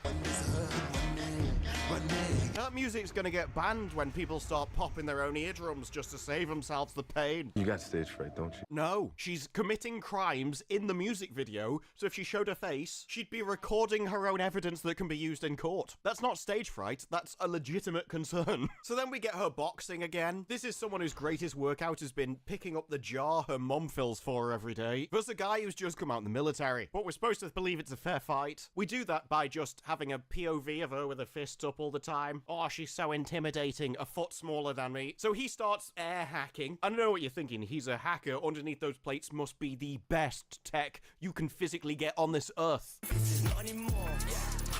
No, it's just alcohol. It's actually just an empty box full of booze. So she decided to paint the drone. Meanwhile, we've got the four stooges about to break into a skyscraper. As you can see, their sneaking skills second to none. That's why they've got the LEDs lighting up on their masks. They're even next to the building, glowing. Elevator through the parking garage. Okay, are you gonna shut your pissing masks off? Last chance to back out. Back out? I'm surprised you haven't already been seen. You're literally fluorescent. What, so we came here for nothing? I mean, hopefully not. I hope you all get caught. You swagged up, right? Swagged up? This show wasn't made for me. Went hard and tight. Is that what they do in the army? Oh, that's what they do in the navy. We got this. You're gonna need all the stealth skills of Assassin's Creed in a bush with glowing heads. So we run along. That's the skyscraper we're breaking into. And this is the unguarded security door, which we run up to with our LEDs still on. Very discreet, love. Right. We're inside the building now with our glowing LED faces. Fly this thing? I can drive anything. That's a no then. He said, can you fly it? And you went, I can drive. You don't drive a drone, you idiot. Also, did we not try first? When we fixed the drone, did we not try flying the drone before we took it in a raid? So they decide to fly the drone out the garage exit. Don't see any guards. It's a crazy idea, love. Why didn't you do this from outside the building? Yeah, we're gonna break into a skyscraper and then fly a drone outside of it. If you get out of this without getting caught, it's a pissing miracle. So they fly the drone up to the penthouse to look through the window. Oh, look, there's no one there. Through this one window. It's a penthouse. It has multiple rooms.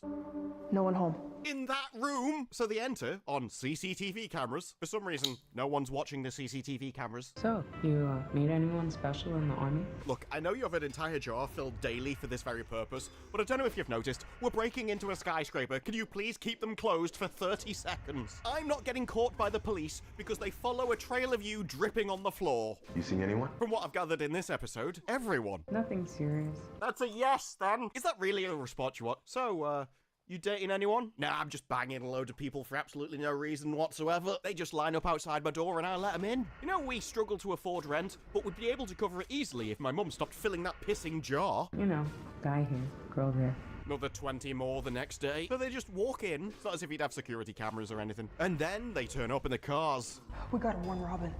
Don't worry, I've got out the flip phone. I'll send her. Imagine actually saying that in real life. I'm a bit of a whore. Oh, okay. Oh, look at the time. Text. Either that or he's decided to play Snake on a Motorola Razr. We'll never find out. Yo, I got no service. I'm not surprised, mate. That phone's from about 2004. But the sheriff and Prince arrive. Yo, they're gonna be trapped in there. Quiet, mate. Don't give me hope. They hide in the room as he arrives in the lift. I asked for an arrest and I get a shooting. He's got a point. That sheriff is trash. We need an explanation as to why it happened. We're not going to do that, no. The fact it happened is just explanation enough, apparently. But while they leave to go to the other room, she decides to go out and try for the coins again. I'd like to point out that despite the fact they're hiding in someone's flat, they still have glowing faces. But then this happens. Are you telling me a guy would have an incredibly valuable set of gold coins, but not stick some WD-40 on the hinges so they squeak? And she hears it because she's got the ears of a bat or something. It wasn't that loud, love. And yet, she walks off to investigate and finds her red-handed stealing the golden coins. I mean, considering you just shot a woman for standing there, I'm surprised you're so restrained. The mask off now. That won't help. You see, she's wearing clothes which disrupt facial detection algorithms. She took a mask off, you wouldn't be able to see anything. Is that one of my drones? Why are we wondering about the drone? It's only got a camera on it. So then the guy runs across the entirety of the room and just like pulls the gun up out of her hand. I mean, look, I'm English, no firearms expert, but even I know there's still one left in the chamber, mate. I'd just walk over and pick up the gun anyway. Handle one of them. Instead, she runs away, grabs a spear, and this turns into like a melee fight versus pandas with glowing faces. I don't know what I expected for a finale, but it wasn't this. But we are in luck. Yeah! He's winning. We smashed the coins all over the place, though that doesn't matter. We can still hold the thief to justice. And it looks like that's his plan. That was some of the worst cuts and editing and kicking I've ever seen. What is it with this show and gently kicking someone about 1 foot off the ground? Oh no, you slightly injured my shin. But don't worry, the soldier guy's got a spear of his own. Don't worry though, she kicked him in his hip again and he went flying. The greatest martial arts move known to man, gently touching someone with your foot. Maybe if you hadn't held it like that for half an hour, he wouldn't have had time to roll out the way, love. They obviously win the fight because they need to, otherwise they might actually be held responsible and accountable for their own actions, and, you know, we can't have that. And so she literally starts choking him on the ground. Wouldn't it be funny if the supposed villain wasn't able to breathe? But eventually he passes out. Oh, look, it's Robin Hood, and she's got a bow, finally! Of course, there is a problem. She missed. But like I say, bows require actual talent and skill to use as opposed to a stick. Oh no, I'm so intimidated by the glowing LED mask. So they decide to leave after a certain question. Did you get the gold? Yeah, they didn't even get what they came here for. They just decide to take his limo driver hostage. I'd like to point out these are supposed to be the heroes and drive off. Oh, look, this is a great car that I've stolen. Yeah, you can all support us as we move into this heroic series. So we went for gold, came back with the rolls? Yeah, the gold was worth far more. If my boss sees this in here... Oh, great, you brought a stolen car back to her place of employment to get him in trouble as well. Where'd you learn how to use this thing anyway? She didn't. She missed. Remember that urban youth camp they made us all go to? I went to a camp for a week and learned how to use a bow professionally. It's not like it takes an incredible amount of training and skill and talent to use. What'd you take? Bowling. To be fair, hitting them with a bowling ball would do a lot more damage than her missing. But instead, they sell the car and then use that money to post bail for a mom. And we get this. How the hell did she post bail? We're under no obligation to tell you that. No, but as a lawyer, you are under an obligation to not be a criminal. Don't suppose you tell me where the money came from? Well, if I was in your position, I definitely know where I thought she'd got the money. Sherwood came through. Just had to pass a jar around. I never expected her to prove my assumption correct. What can I say? That jar is infinitely useful. A rich man did this to me to get me out of his way. He wanted you arrested for the crimes that you'd committed to get him out of your way. You still haven't explained why this happened. Didn't feel the need to write that into your script. Seems like I'm getting right back in him. I'm not sure he'll be that scared. All he's got to do is remove the ramps from outside his building. I'll be here. You can't cause that much trouble when all he has to do is go upstairs. You started something and you know they won't stop. Nor should they. You need to be held accountable for your actions. I don't know if you realize the show that you've made. These people are the villains. Let him come. You just want him to face justice at this point. So then we get more of the awful music. They filmed a video in his car. Yeah, that's not making 1,000 views, mate. And the sheriff's like, they just declared war on you, Mr. Branson. But then they make the most stupid mistake of all. I'm in my soul now. Sherwood is home now. You just told him where you live. Why are the criminals recording themselves and giving out their address? But you don't wanna, 'cause we. What was that mess? I don't even know what I've just watched. The villains trespassed on a skyscraper for absolutely no reason whatsoever. So he wanted them held accountable by the sheriff. The sheriffs just randomly overreact, never explains why. So for some reason, the guy who owns the skyscraper just goes, oh, kill him then. I don't know why. And their only response to it is, we're just going to commit more crimes. That'll work. At no point did they do anything good, anything heroic, anything to make you like them. Found out Robin's bankrupting the entire family by just constantly emptying a jar that a mom has to fill up for her all the time, to the point where they can't even afford rent because of it. And I'm supposed to what, like relate to the rampant criminals going around stealing things for no reason whatsoever? Robin Hood had a reason why he was doing it. And in this, it's just like, I think I should be able to commit crimes with no responsibility, no accountability, and you should let me. That's not how civilization works. What a rampant pile of crap. Completely inverted morality, and its one saving grace is that because everything is so absurd and just directly opposite reality, the entire thing comes across as a comedic parody of itself, because the writers are being absolutely serious and they have no idea how pissing hilarious their worldview is. So while the show itself is completely and utterly awful, I did have quite a lot of fun laughing at it, which I get the feeling is the exact opposite of what I was supposed to be feeling at any one scene. Well, those are my thoughts. What are yours? Let me know down in the comments below. Like the video if you like the video, subscribe for more videos like this in the future, and I will see you in the next one. Bye-bye. Robin Hood Episode 2, the one where the director has this to say about us. The angry nerd community is very upset. Now, obviously, it's insults from people you respect that cut the deepest. That's why I wasn't angry, I was wetting myself. After all, when you've made this scene. I heard you come in late last night. Filled up the condom jar if you need a re-up. Opinions on what's best for society kind of become null and void. He's got a good laugh. One shining light in the darkness, where he gave advice at the end of his video. Walk up to a girl and start a conversation. Would you tell her that so you could review? Would that be the thing you would do? Would you tell her that? To where I replied, would I tell a girl that I've been spending time reviewing Robin Hood? Yes. If she didn't like that, I'd laugh even harder. A reply from the man himself. Trust me, don't tell a girl you one-star a young adult TV show. Mate, at this point, I think it'd cause more trouble if I kept this a secret. Besides, how else am I going to explain my She-Hulk and Willow t-shirts? Nah, I was just watching them for the articles. Besides, don't worry, I would never date somebody who liked Robin Hood. Be afraid of the size of a jar. From Goof Tank, bro. We start the episode with them watching their own music video. You remember, the one where they told the police where they lived, by the scene of the crime. I'm in my soul now. Sherwood is home now. You don't have a very high opinion of your heroes, do you? I'm gonna get raided. But for real though, peep this. We got kids from Sherwood. So your own building? Varysdale, even Gisborne. I'm assuming those are the other two tower blocks nearby. This is exactly what the hood needs. Thievery, crime, and degeneracy. That's what the doctor ordered. Where you're committing crime in my own neighborhood. I mean, have you never heard of the famous saying, don't steal expensive cars where you live? Don't do it anywhere, but especially not where you live. People love seeing jerks like Prince get what's coming. That's true. Even she knows they hate your music. But you don't wanna, 'cause we. I also think it's less about Prince and wondering, are we going to see him all get arrested on live stream? I mean, that's basically why people were watching Johnny Somali's live streams. Comments hate your bars anyway. You tripping? I got mad flow. This show wasn't made for me. I'm gonna text Robin, yo. She's gonna be amped. Oh, amped? I thought you said emmed. She's gonna be amped. But then he realizes the call coming from inside the house. And it's not the only thing in their house that was... Okay, we're moving on. Well, I'm glad they have the same reaction that I do to this show. Now we find Robin and the guy that was beating the living hell out of her with a stick together. It is a strange mating ritual, but these are the same people that steal cars for a music video, so maybe it's a local tradition. Also, weird bit of filming here. How usual is it for someone to sleep under the covers while the other person sleeps on top of them? I'm not being funny, but at this point, your intimacy coordinator is just taking the piss. Did the two actors hate each other that much? They're like, oh, I can't even be under the same covers, even though we're both fully clothed.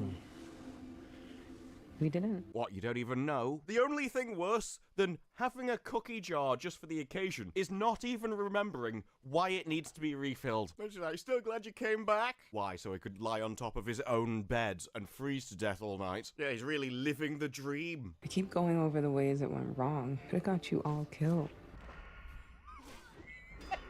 Where did it go wrong that all of my friends didn't die? That's the problem. What are you saying? Yeah, here we are. Yeah, that's why she said it went wrong, mate. The problem is that you're still here. Probably why you're on top of the bed. So now we just wait for the next roundhouse? I mean, when he met you, he started trying to hit you with a stick. He'd probably give you a roundhouse as well if you wanted. Guys like Prince don't forgive and forget. Why should they? You broke into his house, tried to steal his coins, and then nicked his car. Why would he forgive and forget? You should be in prison. How's he supposed to catch us without his car? Well, I have an idea. I'm in my soul now. Sherwood is home now. Maybe filming a music video with his car outside your house where you go, we're masters of Sherwood. He doesn't have a car. No, but he does have legs. And that tower block isn't known, but it's miles per hour. So she goes to the hospital to check her mom. He wants to come along, but he can't because he's not family. Just tell the hospital he's your husband. That would be the least problematic thing you've done this series. We get one of the expensive drones, which is like a 90 quid drone that they've stuck a GoPro on. We're near maximum range here. Specs say you have 5 clicks. Why are you at maximum range for a drone? It's a tower block, not a nation state. You can drive closer. Are you telling me the sheriff has lost control of her entire city? In which case, why is she in a job? Wait, why is he wearing a Kevlar helmet in their own headquarters? You are not telling me that this is like a little LCD screen where he's watching the drone view. No wonder they're so expensive. This has been over-engineered to within an inch of its life. Real world, got buildings, Wi-Fi. We've got a really expensive drone that can be taken down by Wi-Fi. Someone microwaves a ready meal. The sheriff can't do a job. Stop there. Go to thermals. Why? You just spotted it. If you can see it, why do you need thermals? It's a car. Cars don't have thermals. A car would only be hot if it had been recently driven. We've just seen the people wake up.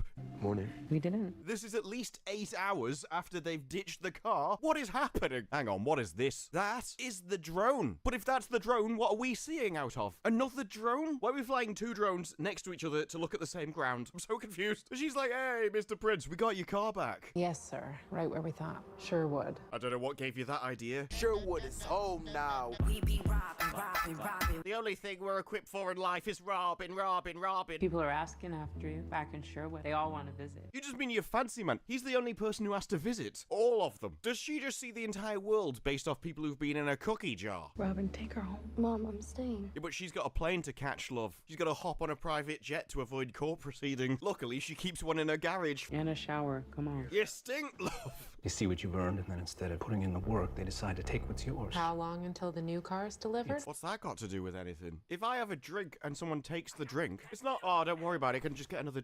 You took my drink. It's not about whether you can replace it. It's about the other person being an artist. It's the principle of the thing. Exactly. Why have you made the villain the one who has principles? The car was wiped clean. The video the hood posted can't be traced. Yeah, that video can't be traced. Sherwood is home now. From Goof Tank, bro. I'd like to point out that right now they have their own masks that they're wearing in the music video in their house. Robin has it in her wardrobe. We've seen it. Kind enough to bleed on your floor. Unless they have a record, we're nowhere. They definitely have a record. There is no way on the face of this planet they haven't been arrested before. One of the guys fighting was in the military. I'm sure they must have a record of his DNA. So she says this gang went from trespassing to breaking into your mansion. What changed? He did well. Loxley went into hospital. He goes, yeah, but it doesn't make any sense. She posted bail out of nowhere. Where did it come from? We can't trace every donation. What if it was one big donation? Maybe around the size of a car. But just to rub in how stupid these people are. She's a leader. She has influence, loyalty. The thickest thieves in Sherwood. Maybe those thieves would be stealing a car. Forensic guys going through my bedroom, are they? Swabbing for DNA. There's been a lot of traffic through those bed sheets. Well, I just hope he's got a cookie jar of his own. Do you think that's what forensics do? At a crime scene. Yeah, hello? There's been a break-in and somebody's stolen my laptop. Don't worry, mate. We'll be straight over to swap your bed sheets. Yeah, most of them were from Sherwood.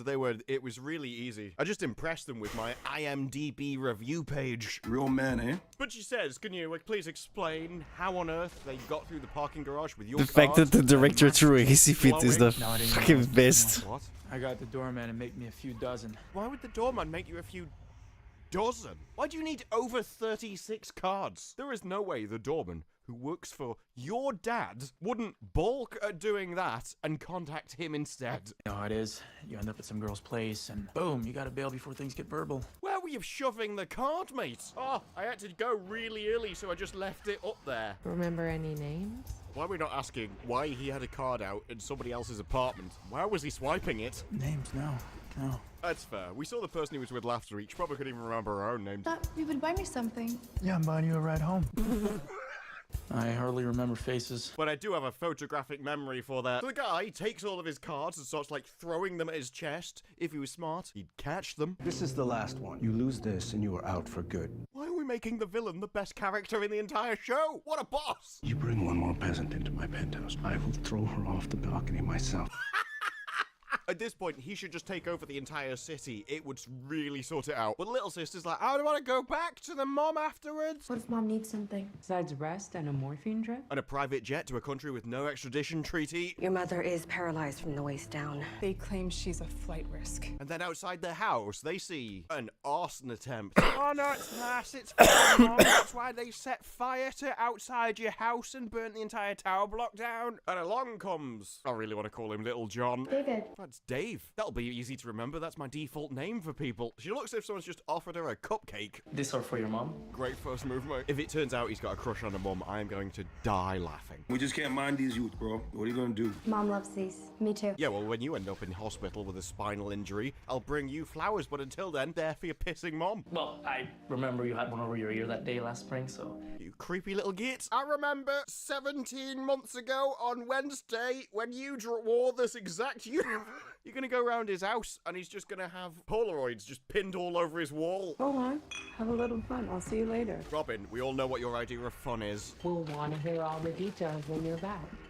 No, where's he going? Keep him out of the kitchen. Could you please show this girl how to have some fun? Stop pimping out your sister. It may be too late for you, but at least you could learn from your mistakes. Or her mum's. If it weren't for the song and a blackout, you might not even be here. You'd think she'd have a head start considering the mum told her she was a mistake last week. I don't know whether this picture is supposed to have any significance, but it really looks like it's just judging Robin. Just glaring at her from behind. Yeah. Okay.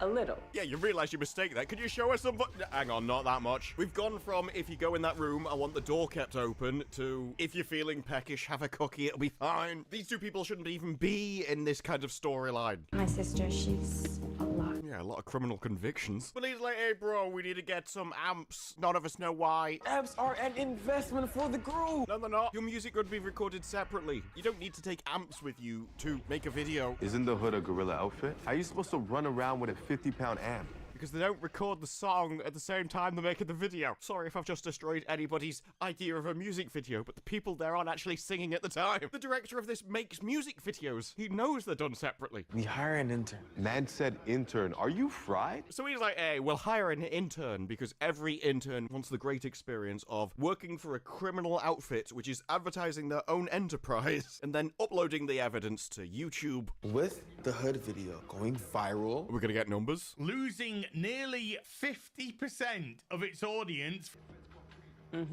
How viral has it gone? And she's like, you mean spend the leftover cash from the car that we stole to buy a load of gear that we don't actually need to do what we're doing? They're not just thieves, they're terrible businessmen as well. And the leftover cash from shopping Princess calling new equipment. Not all of it. If your video went viral, you could buy the equipment. Don't buy expensive equipment until the videos justify buying the equipment. We should sit on it. Don't sit on equipment, it'll break. We're not spending a dime of that on ourselves. It should go to my mom instead. Is that where you're going? Robin, we earned that. You're the worst character of the show. You didn't didn't earn anything. You stole it. Prince earned it. He's the one who got the money from the sweat of his own brow and his own talent. It's the principle of the thing. You just nicked it off him because you were jealous due to your own inability to actually do anything worthwhile yourself. We teefed it to help my mom, not to mess around. We teefed it? Are you having to replace the word stolen? Because it gives you a little bit of a guilty conscience if you actually have to face your own corruption. Okay, well, lots of people need help. We should buy food for the community kitchen. We just need bread, mate. We only stole this luxury car for bread. Bail fund always needs help. You want to steal a car so you can give the money to other criminals to not face justice. It's the principle of the thing.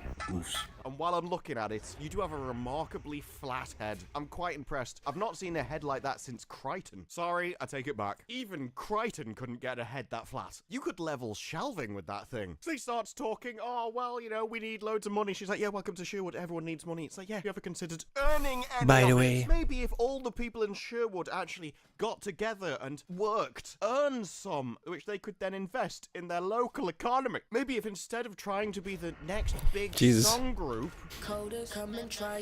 They're really fucking around with you.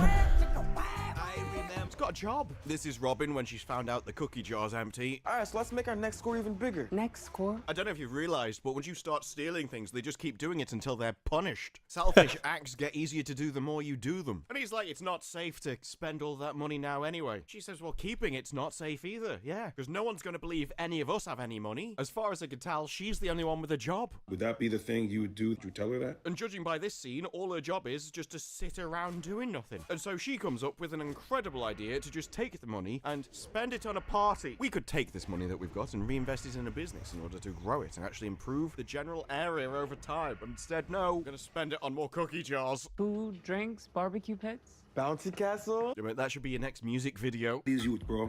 What are you gonna do? So the crew stole somebody else's legitimate property just so they could waste it on a party. These are the heroes you're supposed to be rooting for. Do you remember Robin Hood, where he stole from the taxman to buy a bouncy castle? Tell Nottingham what happens to us Bouncy castle? when they pick on small children. Classic bit of traditional English folklore. No, I'm good, thank you.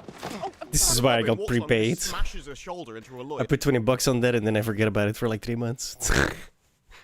They're making her drop everything. The best thing about it is... Downside is I don't have internet outside because I turned that shit off. Sorry. Most of your folders seem to have no paper in them. Unless So there's she says, public. Sorry it took a while to get here. I had to come the other way from Camp Saw. Of course you live in Camp Saw. But generally, if you're going to refer to all of these locations, you would actually, like, explain them in the show. Their significance. In my parents' house. I mean, you're a lawyer. It is a profession generally known for doing quite well. Yeah, for they sound like fun themselves. You shouldn't be times. ashamed of that. That'd be weird. So she said, no, I live in my parents' house too. And I guess we've got something in common. Which part? I'm basically in the same boat. Like, if anything happens to my mom, I'm fucked. And as we're talking, the sheriffs turned up. A lot of sheriffs. Like, a lot of sheriffs. We parked the sheriff's car in the exact Like after same position we did 3 years of having to live, or not live, well, yeah, having to be at home because of the fucking shoulder, and restudy my reserves are yeah.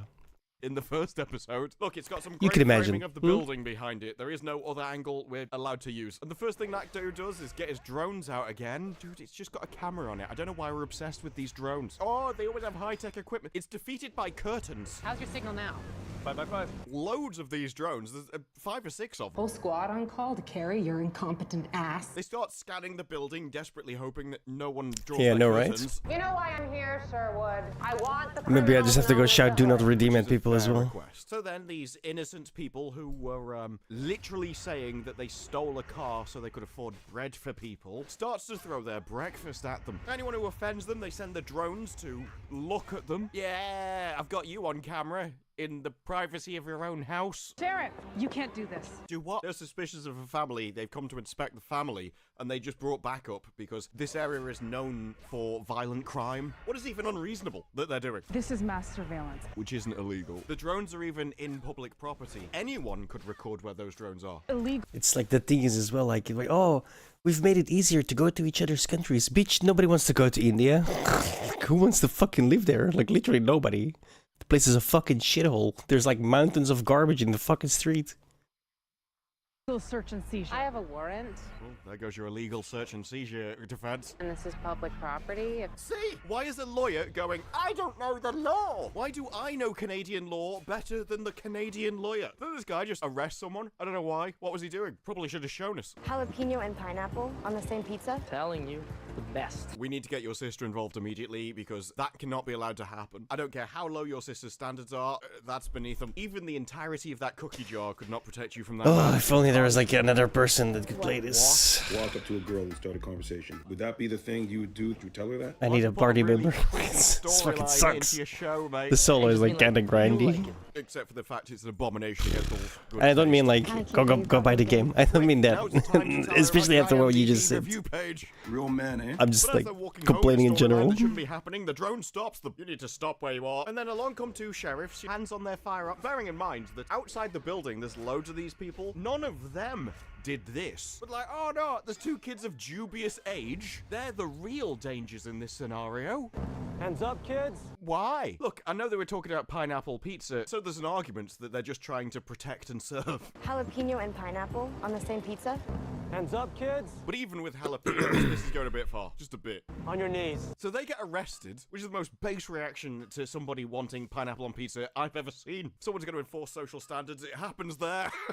Just send them to Australia like we did last time. It's okay, you'll be fine. We'll ship you plenty of pizzas. Keep you happy while you're there. So Robin comes along. He's like, what about all that evidence of our crimes that we've just kept in our houses that we told the sheriffs where we were? That was a mistake. One of them literally yelled, the bathroom's clear. I thought they got you. Not yet. Thought they got you, not yet. But I do have enough to lock me away for years in my own house. Why am I supposed to be hoping that they get away with it? And then the sheriff arrives. Apparently they just start arresting random people from the block. I don't know why. Unless they just found even more criminals that haven't even been shown on camera. You mind if I come in? Yeah, I do. So she walks in looking for Robin, who is there. I like questioning people in relation to a legitimate break-in and theft. She decides to check in this door to see if she's there.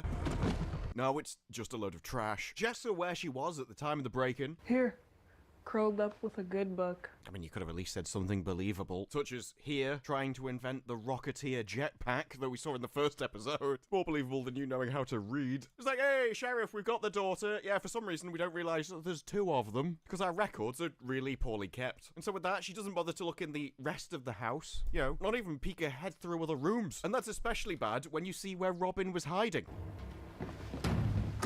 I mean, look, I'm no hide-and-seek master, but I could do better than that. You're already behind a wall, love. What do you think your hand's gonna do? She can't see me if I can't see her. Just close your eyes, love. You'll turn invisible.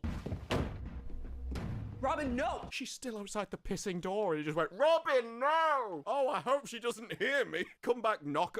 Did you say Robin, by the way? It's like, our sisters got arrested. We've got to go and get the gang back together and commit more crime. You can't go out there. I'll take the tunnels. What tunnels? Has this show ever mentioned tunnels before? And if there's tunnels underneath the building that you all know about, why aren't they in them? So they've got her face on their phones. They open the door with the people just outside, and to be fair, Robin is smart enough to have come with a disguise.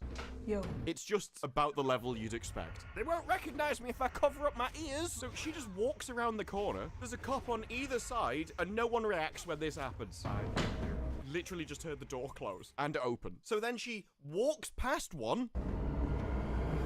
Hey, you. I guess it's time to run in my hoop earrings. Hi, Miss Reynolds.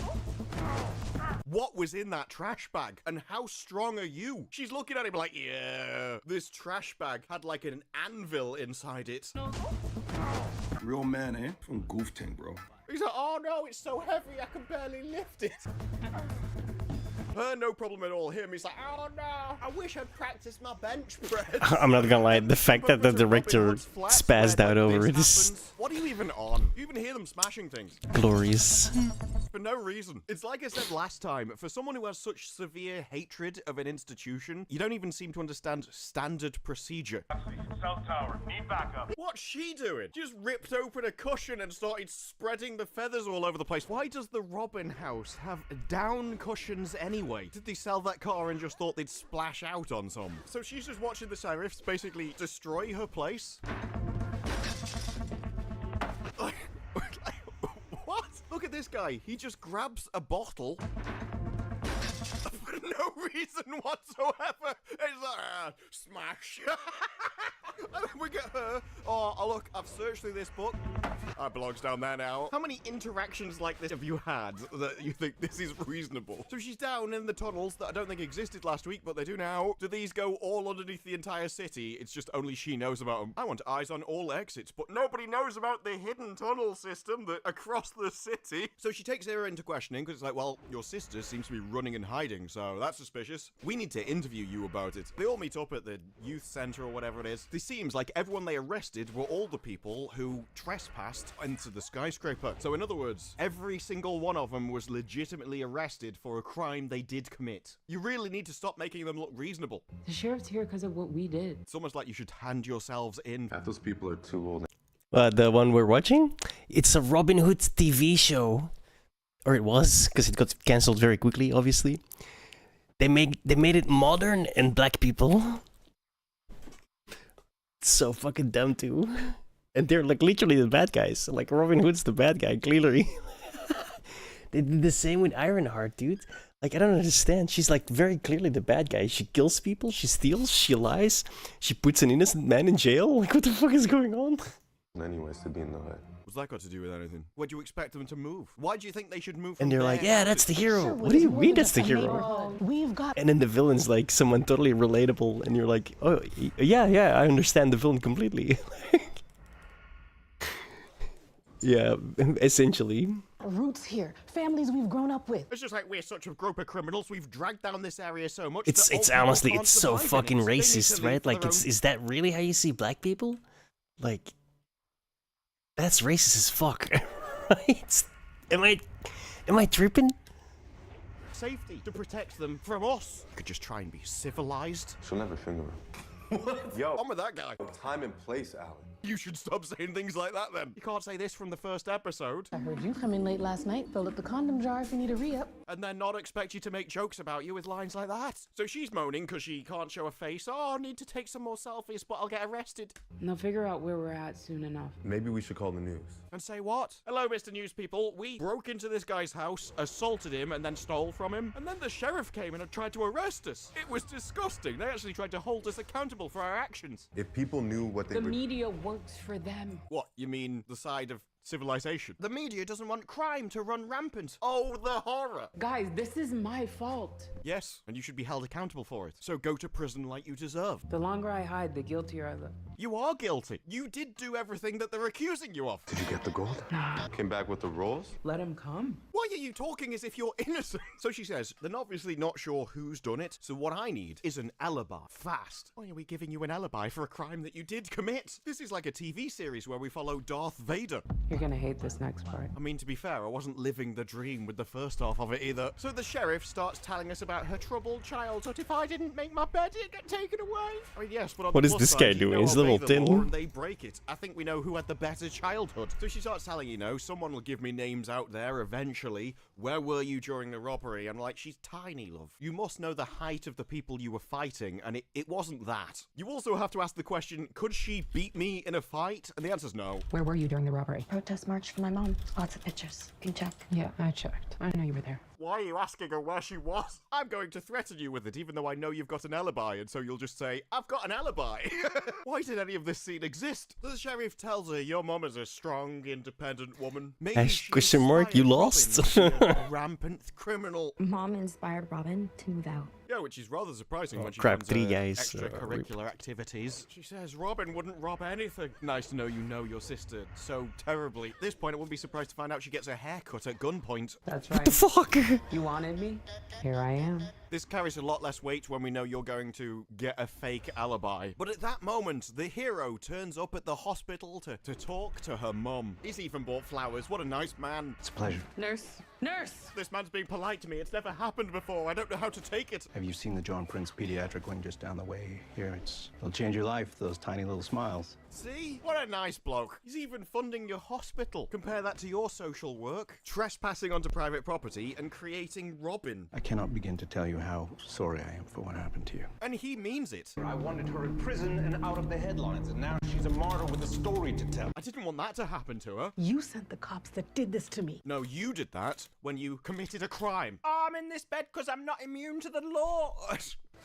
Would you like a chocolate? Oh, it's chocolates. I thought he was going to offer her his autobiography. It looks like a book. I thought he was going to be like, here's some reading time. Tells the story of how I made all my money. Maybe you'd find it useful. Instead, he's just like, would you like to get fat? They're truffles. Oh, he brought you the good stuff. But he's like, so you can't feel anything at all? So she decides to take the legitimate action of threatening him. You touch me, you won't feel anything either. How exactly are you going to manage that, love? Or if you got your daughter's slingshot nearby.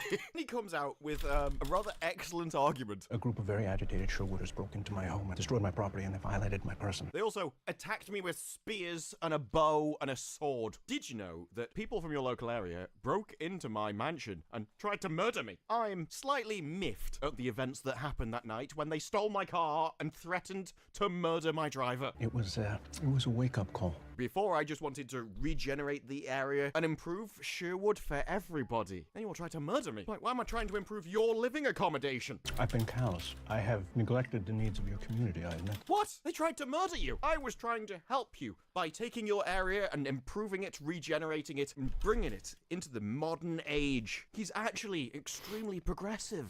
25. And I almost have enough quests done for 26. You're struggling, desperate, lost. And I just want to help you. On top of all that, now you turn into a flight risk. There's always a chance someone might just wheel you onto a plane and kidnap you. I would like to offer you $1 million. I made a hunter last night as well. He's like level 10. It's also more than your entire family will earn in all of their lifetimes. Notice I did say earn, not level 8 steal. probably. It is interesting, isn't it, when you update Robin Hood from the setting that it was in, within English folklore, within a certain... I'm up to 14 cents an hour so far. Let's see if we can drop that down. An age to modern 14 cents too, Now you have Boku. to face modern morality, modern justice systems. And you changed the theft from the tax collector to just a private businessman. So he keeps offering her more. He's like, yeah, you know, you'll get $1 million, but you'll also get a great home, special doctors, treatments for your injury. I'll even give your daughters I got both scholarships Dead so Mines they can weapons get as out well. of this area like they both want. They all three of the help swords you walk dropped. again. The He dagger doesn't and 2 even want swords. much for it. But I let the tank get the last sword. Because I already won the other 2. I was like, I'm just gonna pass on this. You can have the next one. I felt kind of bad. But essentially, she's the ringleader. You know the worst part about being paralyzed? I can't shove my foot up your ass. It was only You like don't use it 10%, like you that for know? your productive use. Magnanimous. Although maybe it's a little bit mistargeted when a guy's like, I just want to take that building and actually make it nice. You can't do that. It needs to stay in the rundown condition it is. You're turning me down. I'm amazed as much as you are, mate. I mean, that's at least another 2 refills of that jar. So she takes his flowers, actually lands the shot as well. I do wonder how many takes that took. But if you notice one thing, didn't throw the chocolates away, did she? Those truffles too good to waste.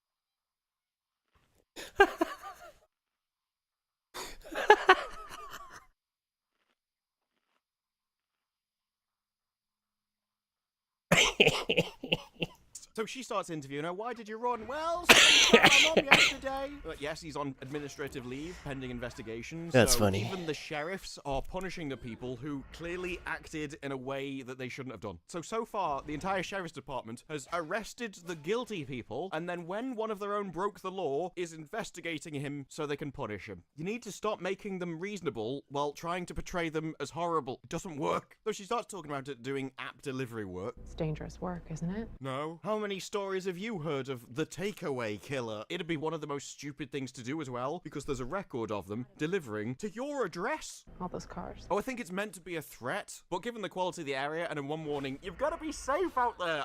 I just thought it was all the criminals. Keeps me fit. You should try it. Maybe you're more than fit. Are you coming on to it? We're just saving money on the jar all over this episode, aren't we? Maybe you can fight, too. Like everyone in Sherwood. That's not a brag. None of the people here can control themselves, so we just get into fights all the time with each other. It was like, what, did you just have 30 grand lying under your mattress to bail out your mom? And like, no, we crowdfunded it. I just passed around that jar a few times and the money came rolling in. Don't suppose you tell me where the money came from? Sherwood came through. Just had to pass a jar around. £10 a pop? They say, where were you? Because your phone was off. And she says it as if it's an accusation. No, I was near the hospital, alone. I was crying my eyes out. That's understandable. If I had to listen to that song on repeat, I'd be driven to tears as well.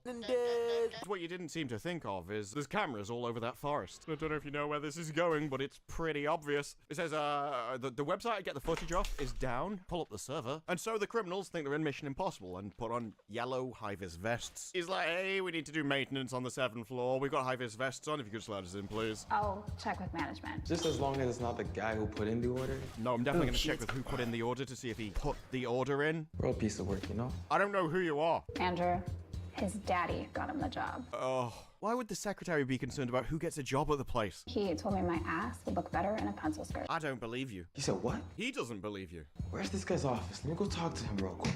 He said that you should wear a skirt. Where's that office? We'll go to his office, beat the crap out of him. These are just random nutters who have walked in a high-vis vest. She needs to get fired. I'll buzz you through. Thank you, thank you. Fire her. Get rid of her. She's useless. She has one job, and she literally can't even do that correctly. So she just lets the criminals into the building because, well, there isn't even a reason why she let them in. I'm gonna phone these people. I'm not phoning these people anymore. Why? I don't know. He said I should wear a skirt. That's just to rub it in how terrible she is at her job. Then back at the sheriff, we have pointless questions. Oh, you know the hood? Your dad was a rapper, wasn't it? So what? It's not a genetic trait. It doesn't get passed down through the generations. There's not a line of geniuses descended from Beethoven where they just pop out of the womb and go, oh, I can compose. This guy hasn't had his helmet on straight ever, even once. It's always like slightly crooked. I think it's on purpose to make him look like an idiot, but I don't know. It just looks fucking weird. Kids here can spit rhymes before they can even walk. Definitely have spent time developing an actual useful talent. Probably spend more time learning how to walk. And to be fair, what age are we talking about? I mean, a mum can't walk even now. These kids have to auto-tune themselves so much, can't even get a voice crack. Even the sheriff is roasting your inability to have any talent. Oh, we can spit rhymes before we can even walk. We're just awful at it. Don't worry though, the computer will do all the work for us. You've literally got the sheriff going, it doesn't require any talent to make music videos. It's got a sting. You're a man, right? You do man ting. We do know the leader is a woman. That'd explain how you managed to track her down in the 2nd episode. So she's phoning a hacker friend to discuss anime. I'm not joking. This is a guy who attacks the angry nerd community. I subscribe to a few of these guys. Who has his characters have a discussion about anime. Like, pick a side of the fence, mate. So they walk into the server room, and quite frankly, whoever made it deserves to get fired. Like, that is just a rat's nest. That's like iCable managed it. If you could pick up the pace, I can only keep their site offline for so long. The hacker's growing on me. So he sends them into the server, they connect him to it, and he starts going through the footage of the park where she said she was. We're lucky. Close enough for a deepfake. Why am I not surprised that he's proficient in that? I guess we just uncovered his hobbies. No way this will fool the sheriff. It's a deep learning AI neural network with 4K resolution. Oh, please don't tell me that it's got HDMI capability as well. If I could build a GUI out of C++, then I think I might be able to just bend the space-time continuum through the monitor screen. We get his complex hacking skills. Constitutes another. Nailed it. I've always wanted a mouse where you have to click your fingers to actually click every time. Just so much more easier and ergonomic. This will take a minute to compile. You mean render? Bruh. I think you know you've made a mistake in script writing when one of your characters says, bruh. Then we got the sheriff, and she's still just whining in her house. Back when I was a rookie, I was up in these towers every night. Have a cookie jar of your own, did you? Drugs, domestics, homicides more than once. I didn't know you had such a storied past. Sure was not like that anymore. Yes, it is. Your life is like that. We stayed away from all that, and now we just do armed robbery. It's a vast improvement. We've got the true creative genius of the group with his flip phone. No, this is a really advanced flip phone. It's got 2 screens on it. LJ, what's the goss, man? You and Robin seemed, Oh, sorry, your deep voice made me think you were a bloke, but now I realize my mistake when you start asking me about gossip. You do man ting. You and Robin seemed, pretty close last night. Yeah, except for the quilt that separated them. She's supposed to sleep on the floor? No, she's supposed to piss off back to her own house. Just making sure your intentions are honest. Dude, she's got a jar bigger than her own head, specially for this occasion. Presumably the only reason she was kept honest is because he didn't have one at his house. There's nothing going on. Yeah, the first time I met her, I tried to beat the crap out of her with a stick. So then this guy gives the worst advice in the history of advice. It's a good thing. Learn how you feel. Express your emotions. Maybe have a little cry in front of her. The guy that's telling me to keep my job a secret has given the advice of, show her your sensitive side. Real man, eh? But at that moment, the people who actually have jobs arrive. Hold up. Just a second. Quick, we need to get out of here. So just for clarification, when you see that guy, the real man, eh? That's the actual director crashing out because people didn't like his pilot. Civilized people are turning up. But of course the sheriff is here for the footage. So he hears a noise and starts walking around. I mean, it is Sherwood. At this point, I just assume everywhere is having break-ins all the time. The room's secure. Yeah, I checked one corridor and then couldn't be bothered with the rest, but I thought, it's probably fine. He's like, oh, I can't believe that he's trying to protect me. Dude, the last people that ran into these criminals got attacked by swords. Perhaps you and I could spend some time. Yeah, no, that's okay. Yeah, she's about to get murdered by the Robin Hood crew. She wouldn't survive till the date. Yep, that's okay. He could definitely do better. It turns out they're all in the closet, which, let's face it, it's not much of a surprise. Next time we do that, you and I are going back to back. How often are you expecting to climb into a server rack? I mean, hey, whatever floats your boat, mate. Just a bit specific. Then he calls the hacker on his flip phone. Tell me the AI worked in time. And yes, the facial recognition comes back correctly. Facial ID confirms it. She's got an alibi. And we're all supposed to be pleased. Yeah, she's escaped justice again. Until we catch the hood, we'll be right here, keeping Sherwood safe. You want to keep Sherwood safe, she'd have to be defenestrated. My body is a temple. A temple? Your entire computer is full of booze. But then he picks up a scalpel, and they walk in and they stop him and like, what are you doing, you lunatic? No, yeah, don't worry, I got painkillers and implants. That doesn't make it any better, you nutcase. They release synthetic endorphins in response to anxiety. Great, you're an addict. Brings me closer to the awe. Please just start talking about the Clockwork Elves. I have to know. My star chart said it was an optimal time for self-improvement. If anyone was going to be into horoscopes, I thought it'd be one of these two. I'm just not sure the moon is inside Uranus is the best reason to do this. You're free. We should celebrate. I have some mezcal. Robin just got through telling the sheriff, Sherwood isn't like that anymore. And then you show this scene, proving it is. You committed attempted murder and he's off his face. The sheriff's still using drones to keep Sherwood a prison. So they say, can you just bring them all down? Personally, I don't know why they just don't get a pool ball and fire it out of a piece of wood again like they did before. But he just starts, look, I can't. This is getting messy and dangerous because you're all just all trash at what you do. I had to get you out of it. So if I get caught, I can't get myself out of it. So the sheriff lines up just a load of people on a wall. Then the lawyer arrives. Stop! In the name of love. He says, I filed a complaint with the mayor's office. I've got an injunction against you to make sure that you can't prosecute any of the criminals that you've already proved committed crimes. The gang arrives, and as always, got the glowing masks on. So they decide to run. We're going up the stairs. And don't worry, the speed demon is at it once again. I'm running so quickly, they'll never catch me. Tom Cruise, you've got to alter your run. She's clearly more efficient at it than you are. We then get spotted by the drone. Put down a tiny little rope. That isn't going to survive Tuck going down it. I'm also not sure that Robin even has the upper body strength to go down a rope in the first place. Notice how we never saw anyone go down the rope. We just saw them essentially jumping and landing. And in comes another guy behind him in a mask. What better way to take out the drones than to actually attack the man controlling them from behind? I mean, again, I ask, are these the people whose side I'm supposed to be on? Sherwood's not like that anymore. Sherwood Forest isn't like that anymore. I mean, I feel sorry for him. He can't breathe. So at the top of the rope, you see that there's just some guy holding it because they were too thick to tie it to something that was actually secure. This was a terrible idea. I think that is Tuck. There is no way he had the upper body strength to go up or down a rope. Welcome to the hood. Where everything's trash, but for some reason we think we've got to protect it from actually ever improving. So they catch the people in the outfits. Well, this guy is getting treated like any of Robin's conquests. And he hacks into the drones through their own devices, takes control of the drones, and has them gently go in the vague area of the sheriffs so that the people that they captured could run off. That seems like a terrible plan. I mean, I would have already had them handcuffed and unable to move by now. You know those gaming advertisements where it's very clear that someone's never held a gamepad in their entire life and they're just like, oh, no, I'm playing. Watch this guy's thumbs. You're a genius, Tuck. What did he think that was doing? I want to go up, down, up, down, up, down, up, down, up, down. The drone's just doing this.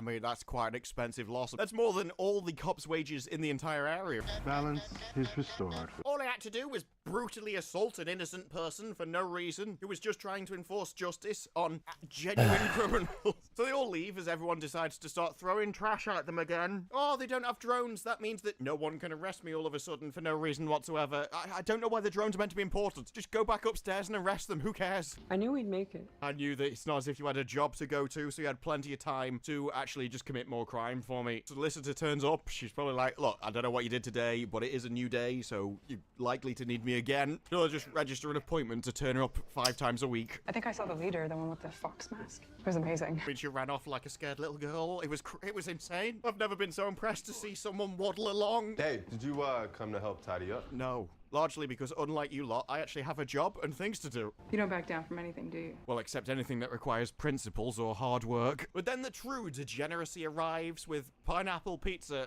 Hands up, kids. On your knees. Just arrest him again. Pineapple? Okay, she's growing on me. I don't know why you had to bite into the pizza to see the pineapple on it, but, you know, baby steps. Some beer in here somewhere. I can get them. No, not over there. That's where the jar is. It says cookies on it, mate. In this kitchen, you never know what you're going to get out of anything. Just stay away. And then, of course, Marion and Robin always have to get together. It'll save them a fortune. So this guy's doing the accounting with all the drones and overtime. The cost is... Is We're not going to tell you because that would require doing maths and too much work. I'm just going to have her be surprised by whatever it said on the iPad. I mean, we've already said that those drones cost more than 2 people's wages. We don't want to hurt our law continuity. And she phones Prince to join forces against the rampant, evil, criminal underworld which has taken root in the city. And only Prince can save the city, regenerate the area, and bring productive members of society into the region to save the world. The Hood think they beat me. I'm just getting started.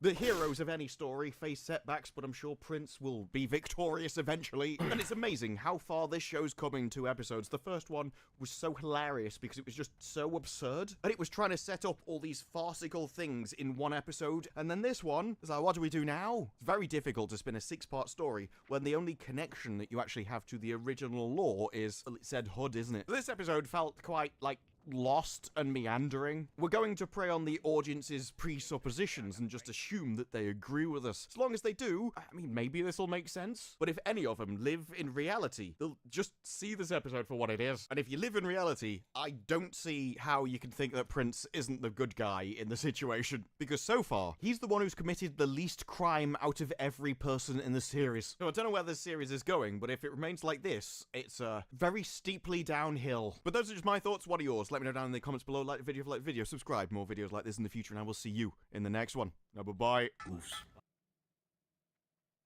Director X has been speaking to, as he calls it, the angry nerd community. And he is really pissed, as he seems to view the angry nerd community as not real men. Real man, eh? You're a man, right? You do man thing. I guess it's strange to actually have somebody stand up for themselves for once, especially people who you seem to think are beneath you. So this is what these guys are doing with themselves. This is the time they have in their life. If you ever had the guts to talk to a girl, you're from goof ting, bro. But I can't just appropriate your culture and rip it to shreds without you shutting up. But I called you a bigot. You're supposed to go away now. These people tell you they're not racist. I've watched a lot of these guys. I subscribe to a few of these guys. You would assume if he thought any of them were bigots, he would have, you know, unsubscribed by now. But he's not always frothing at the mouth. There are other times where he tries to help you. Just like in his original video, he gave me advice on how to get women. Now, I do think me and Director X have very different types. I heard you come in late last night. Fill up the condom jar if you need a re-up.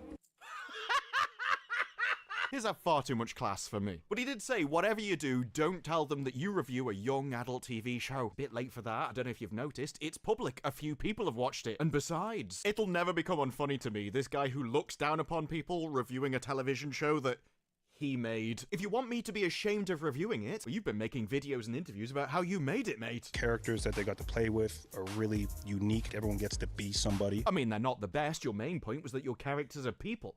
But, you know, they exist. But I suppose we play by different rules because unlike us, you're one of those real men. Because real men upload these videos. I dialed down the color saturation to 0 and played piano music. That's why it's art. There's nothing more masculine than a man taking a selfie.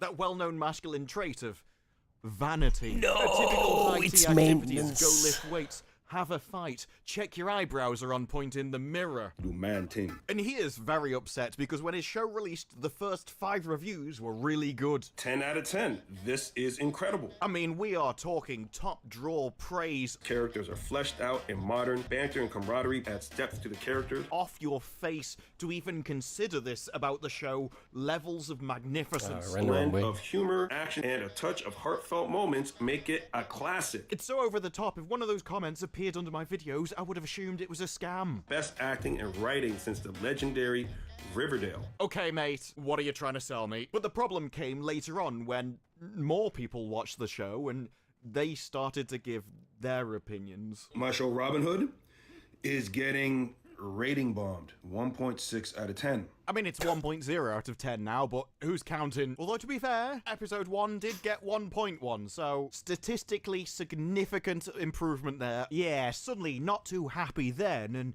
instantly the slurs began to flow. But they're not racist.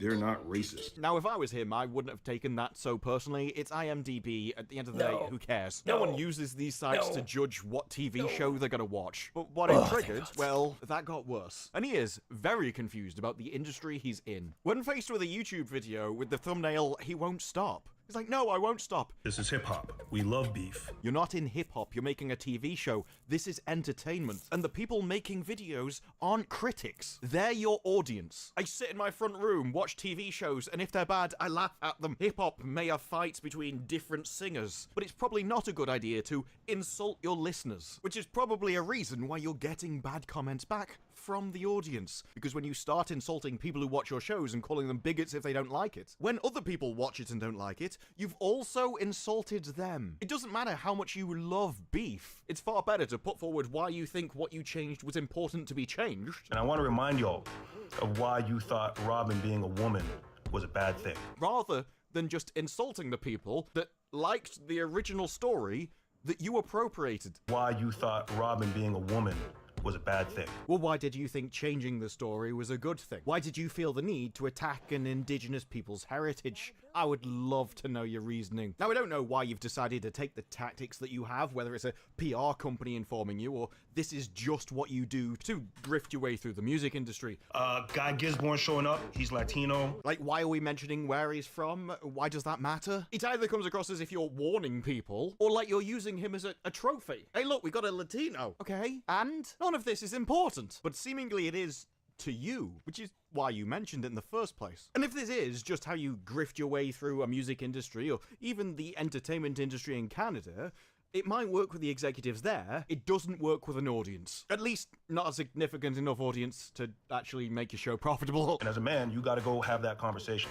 That's just how that works. Now, Director X has had a very successful career directing music videos for some of the biggest stars. It's just when it comes to the advertising for Robin Hood, I'm not sure Entertainment Tonight Canada is doing the best marketing for him when they make a video called Everything You Need to Know About Director X, and it's 2 minutes long. Even the description, Director X has become one of the most iconic music video directors of all time.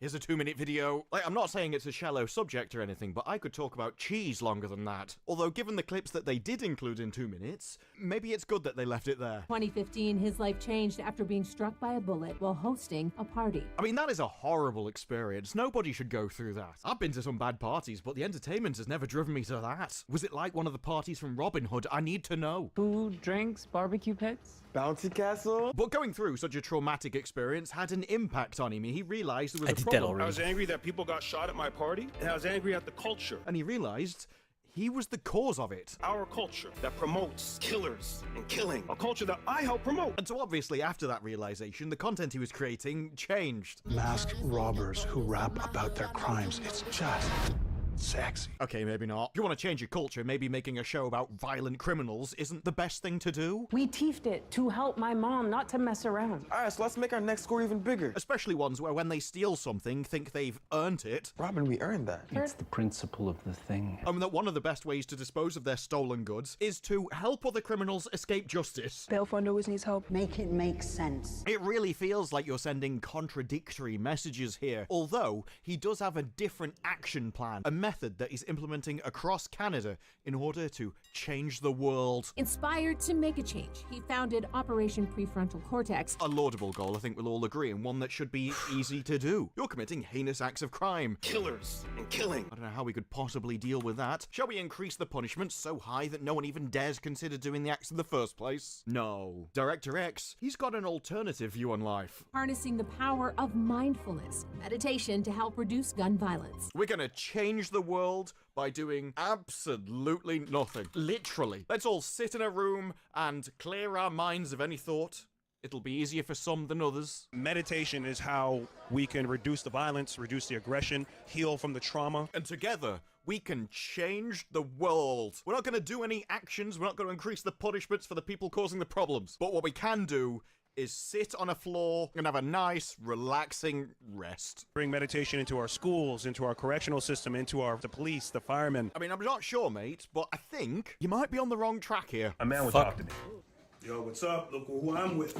Although maybe this was an ET Canada problem. As their I guess this latest is a tomorrow video thing. published today is, after 18 seasons, the show is ending due to a shifting media landscape and the costs of producing a daily entertainment magazine show. Now, who knows? Maybe they just ran out of money when they were filming it. I mean, the costs of mine are caffeine and steak. I can understand why they can't stay afloat. I mean, they do have 1.21 million subscribers, and yet their videos get 585 views. At that point, it really is best to just reassess, maybe start up a Minecraft channel. Although funding obviously isn't something that Robin Hood needs to worry about. From playback about how Director X built his merry band in the first place, we found out at the Banff Film Festival that funding sources included the Canada Media Fund, Ontario Regional Tax Credits, and Chorus. That would be Chorus that cancelled the Entertainment Tonight Canada program. Maybe we found out why ET Canada was making videos about Director X and Robin Hood in the first place, because it certainly wasn't for the views. Global TV learned that themselves, didn't they? When your trailer, First Look trailer,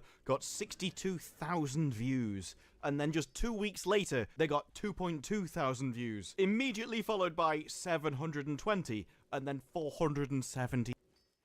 Oof, that's my numbers. Yikes.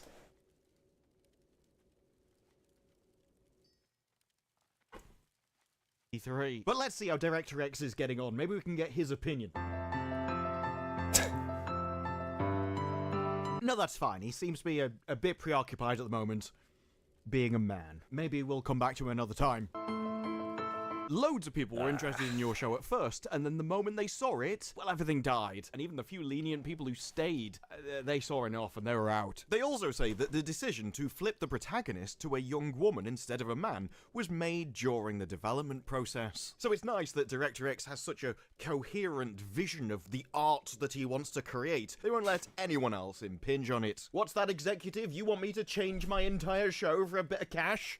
Job done, my laddie. At the end of the day, is Robin Hood, as you remember Robin Hood and all the different iterations of it. What's that? You want me to appropriate English culture and then actively rip it to shreds for a few dollars? Yeah, I think my personal integrity will stretch that far. Thanks very much. Debuted his first feature film, Superfly. Everybody wants to be great. Everybody wants to be Superfly. And the entire series of Robin Hood has led to some really deranged articles. Like Director X's ambitious series brings a Canadian take to the classic story.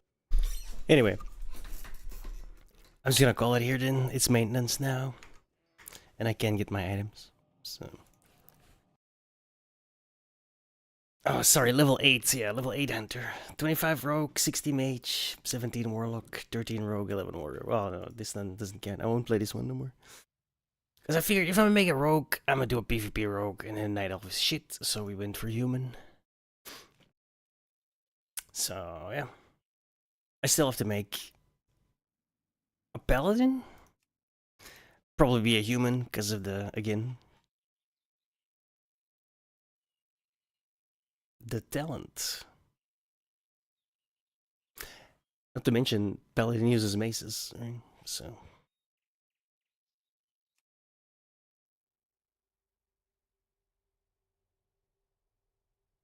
Anyway, yeah.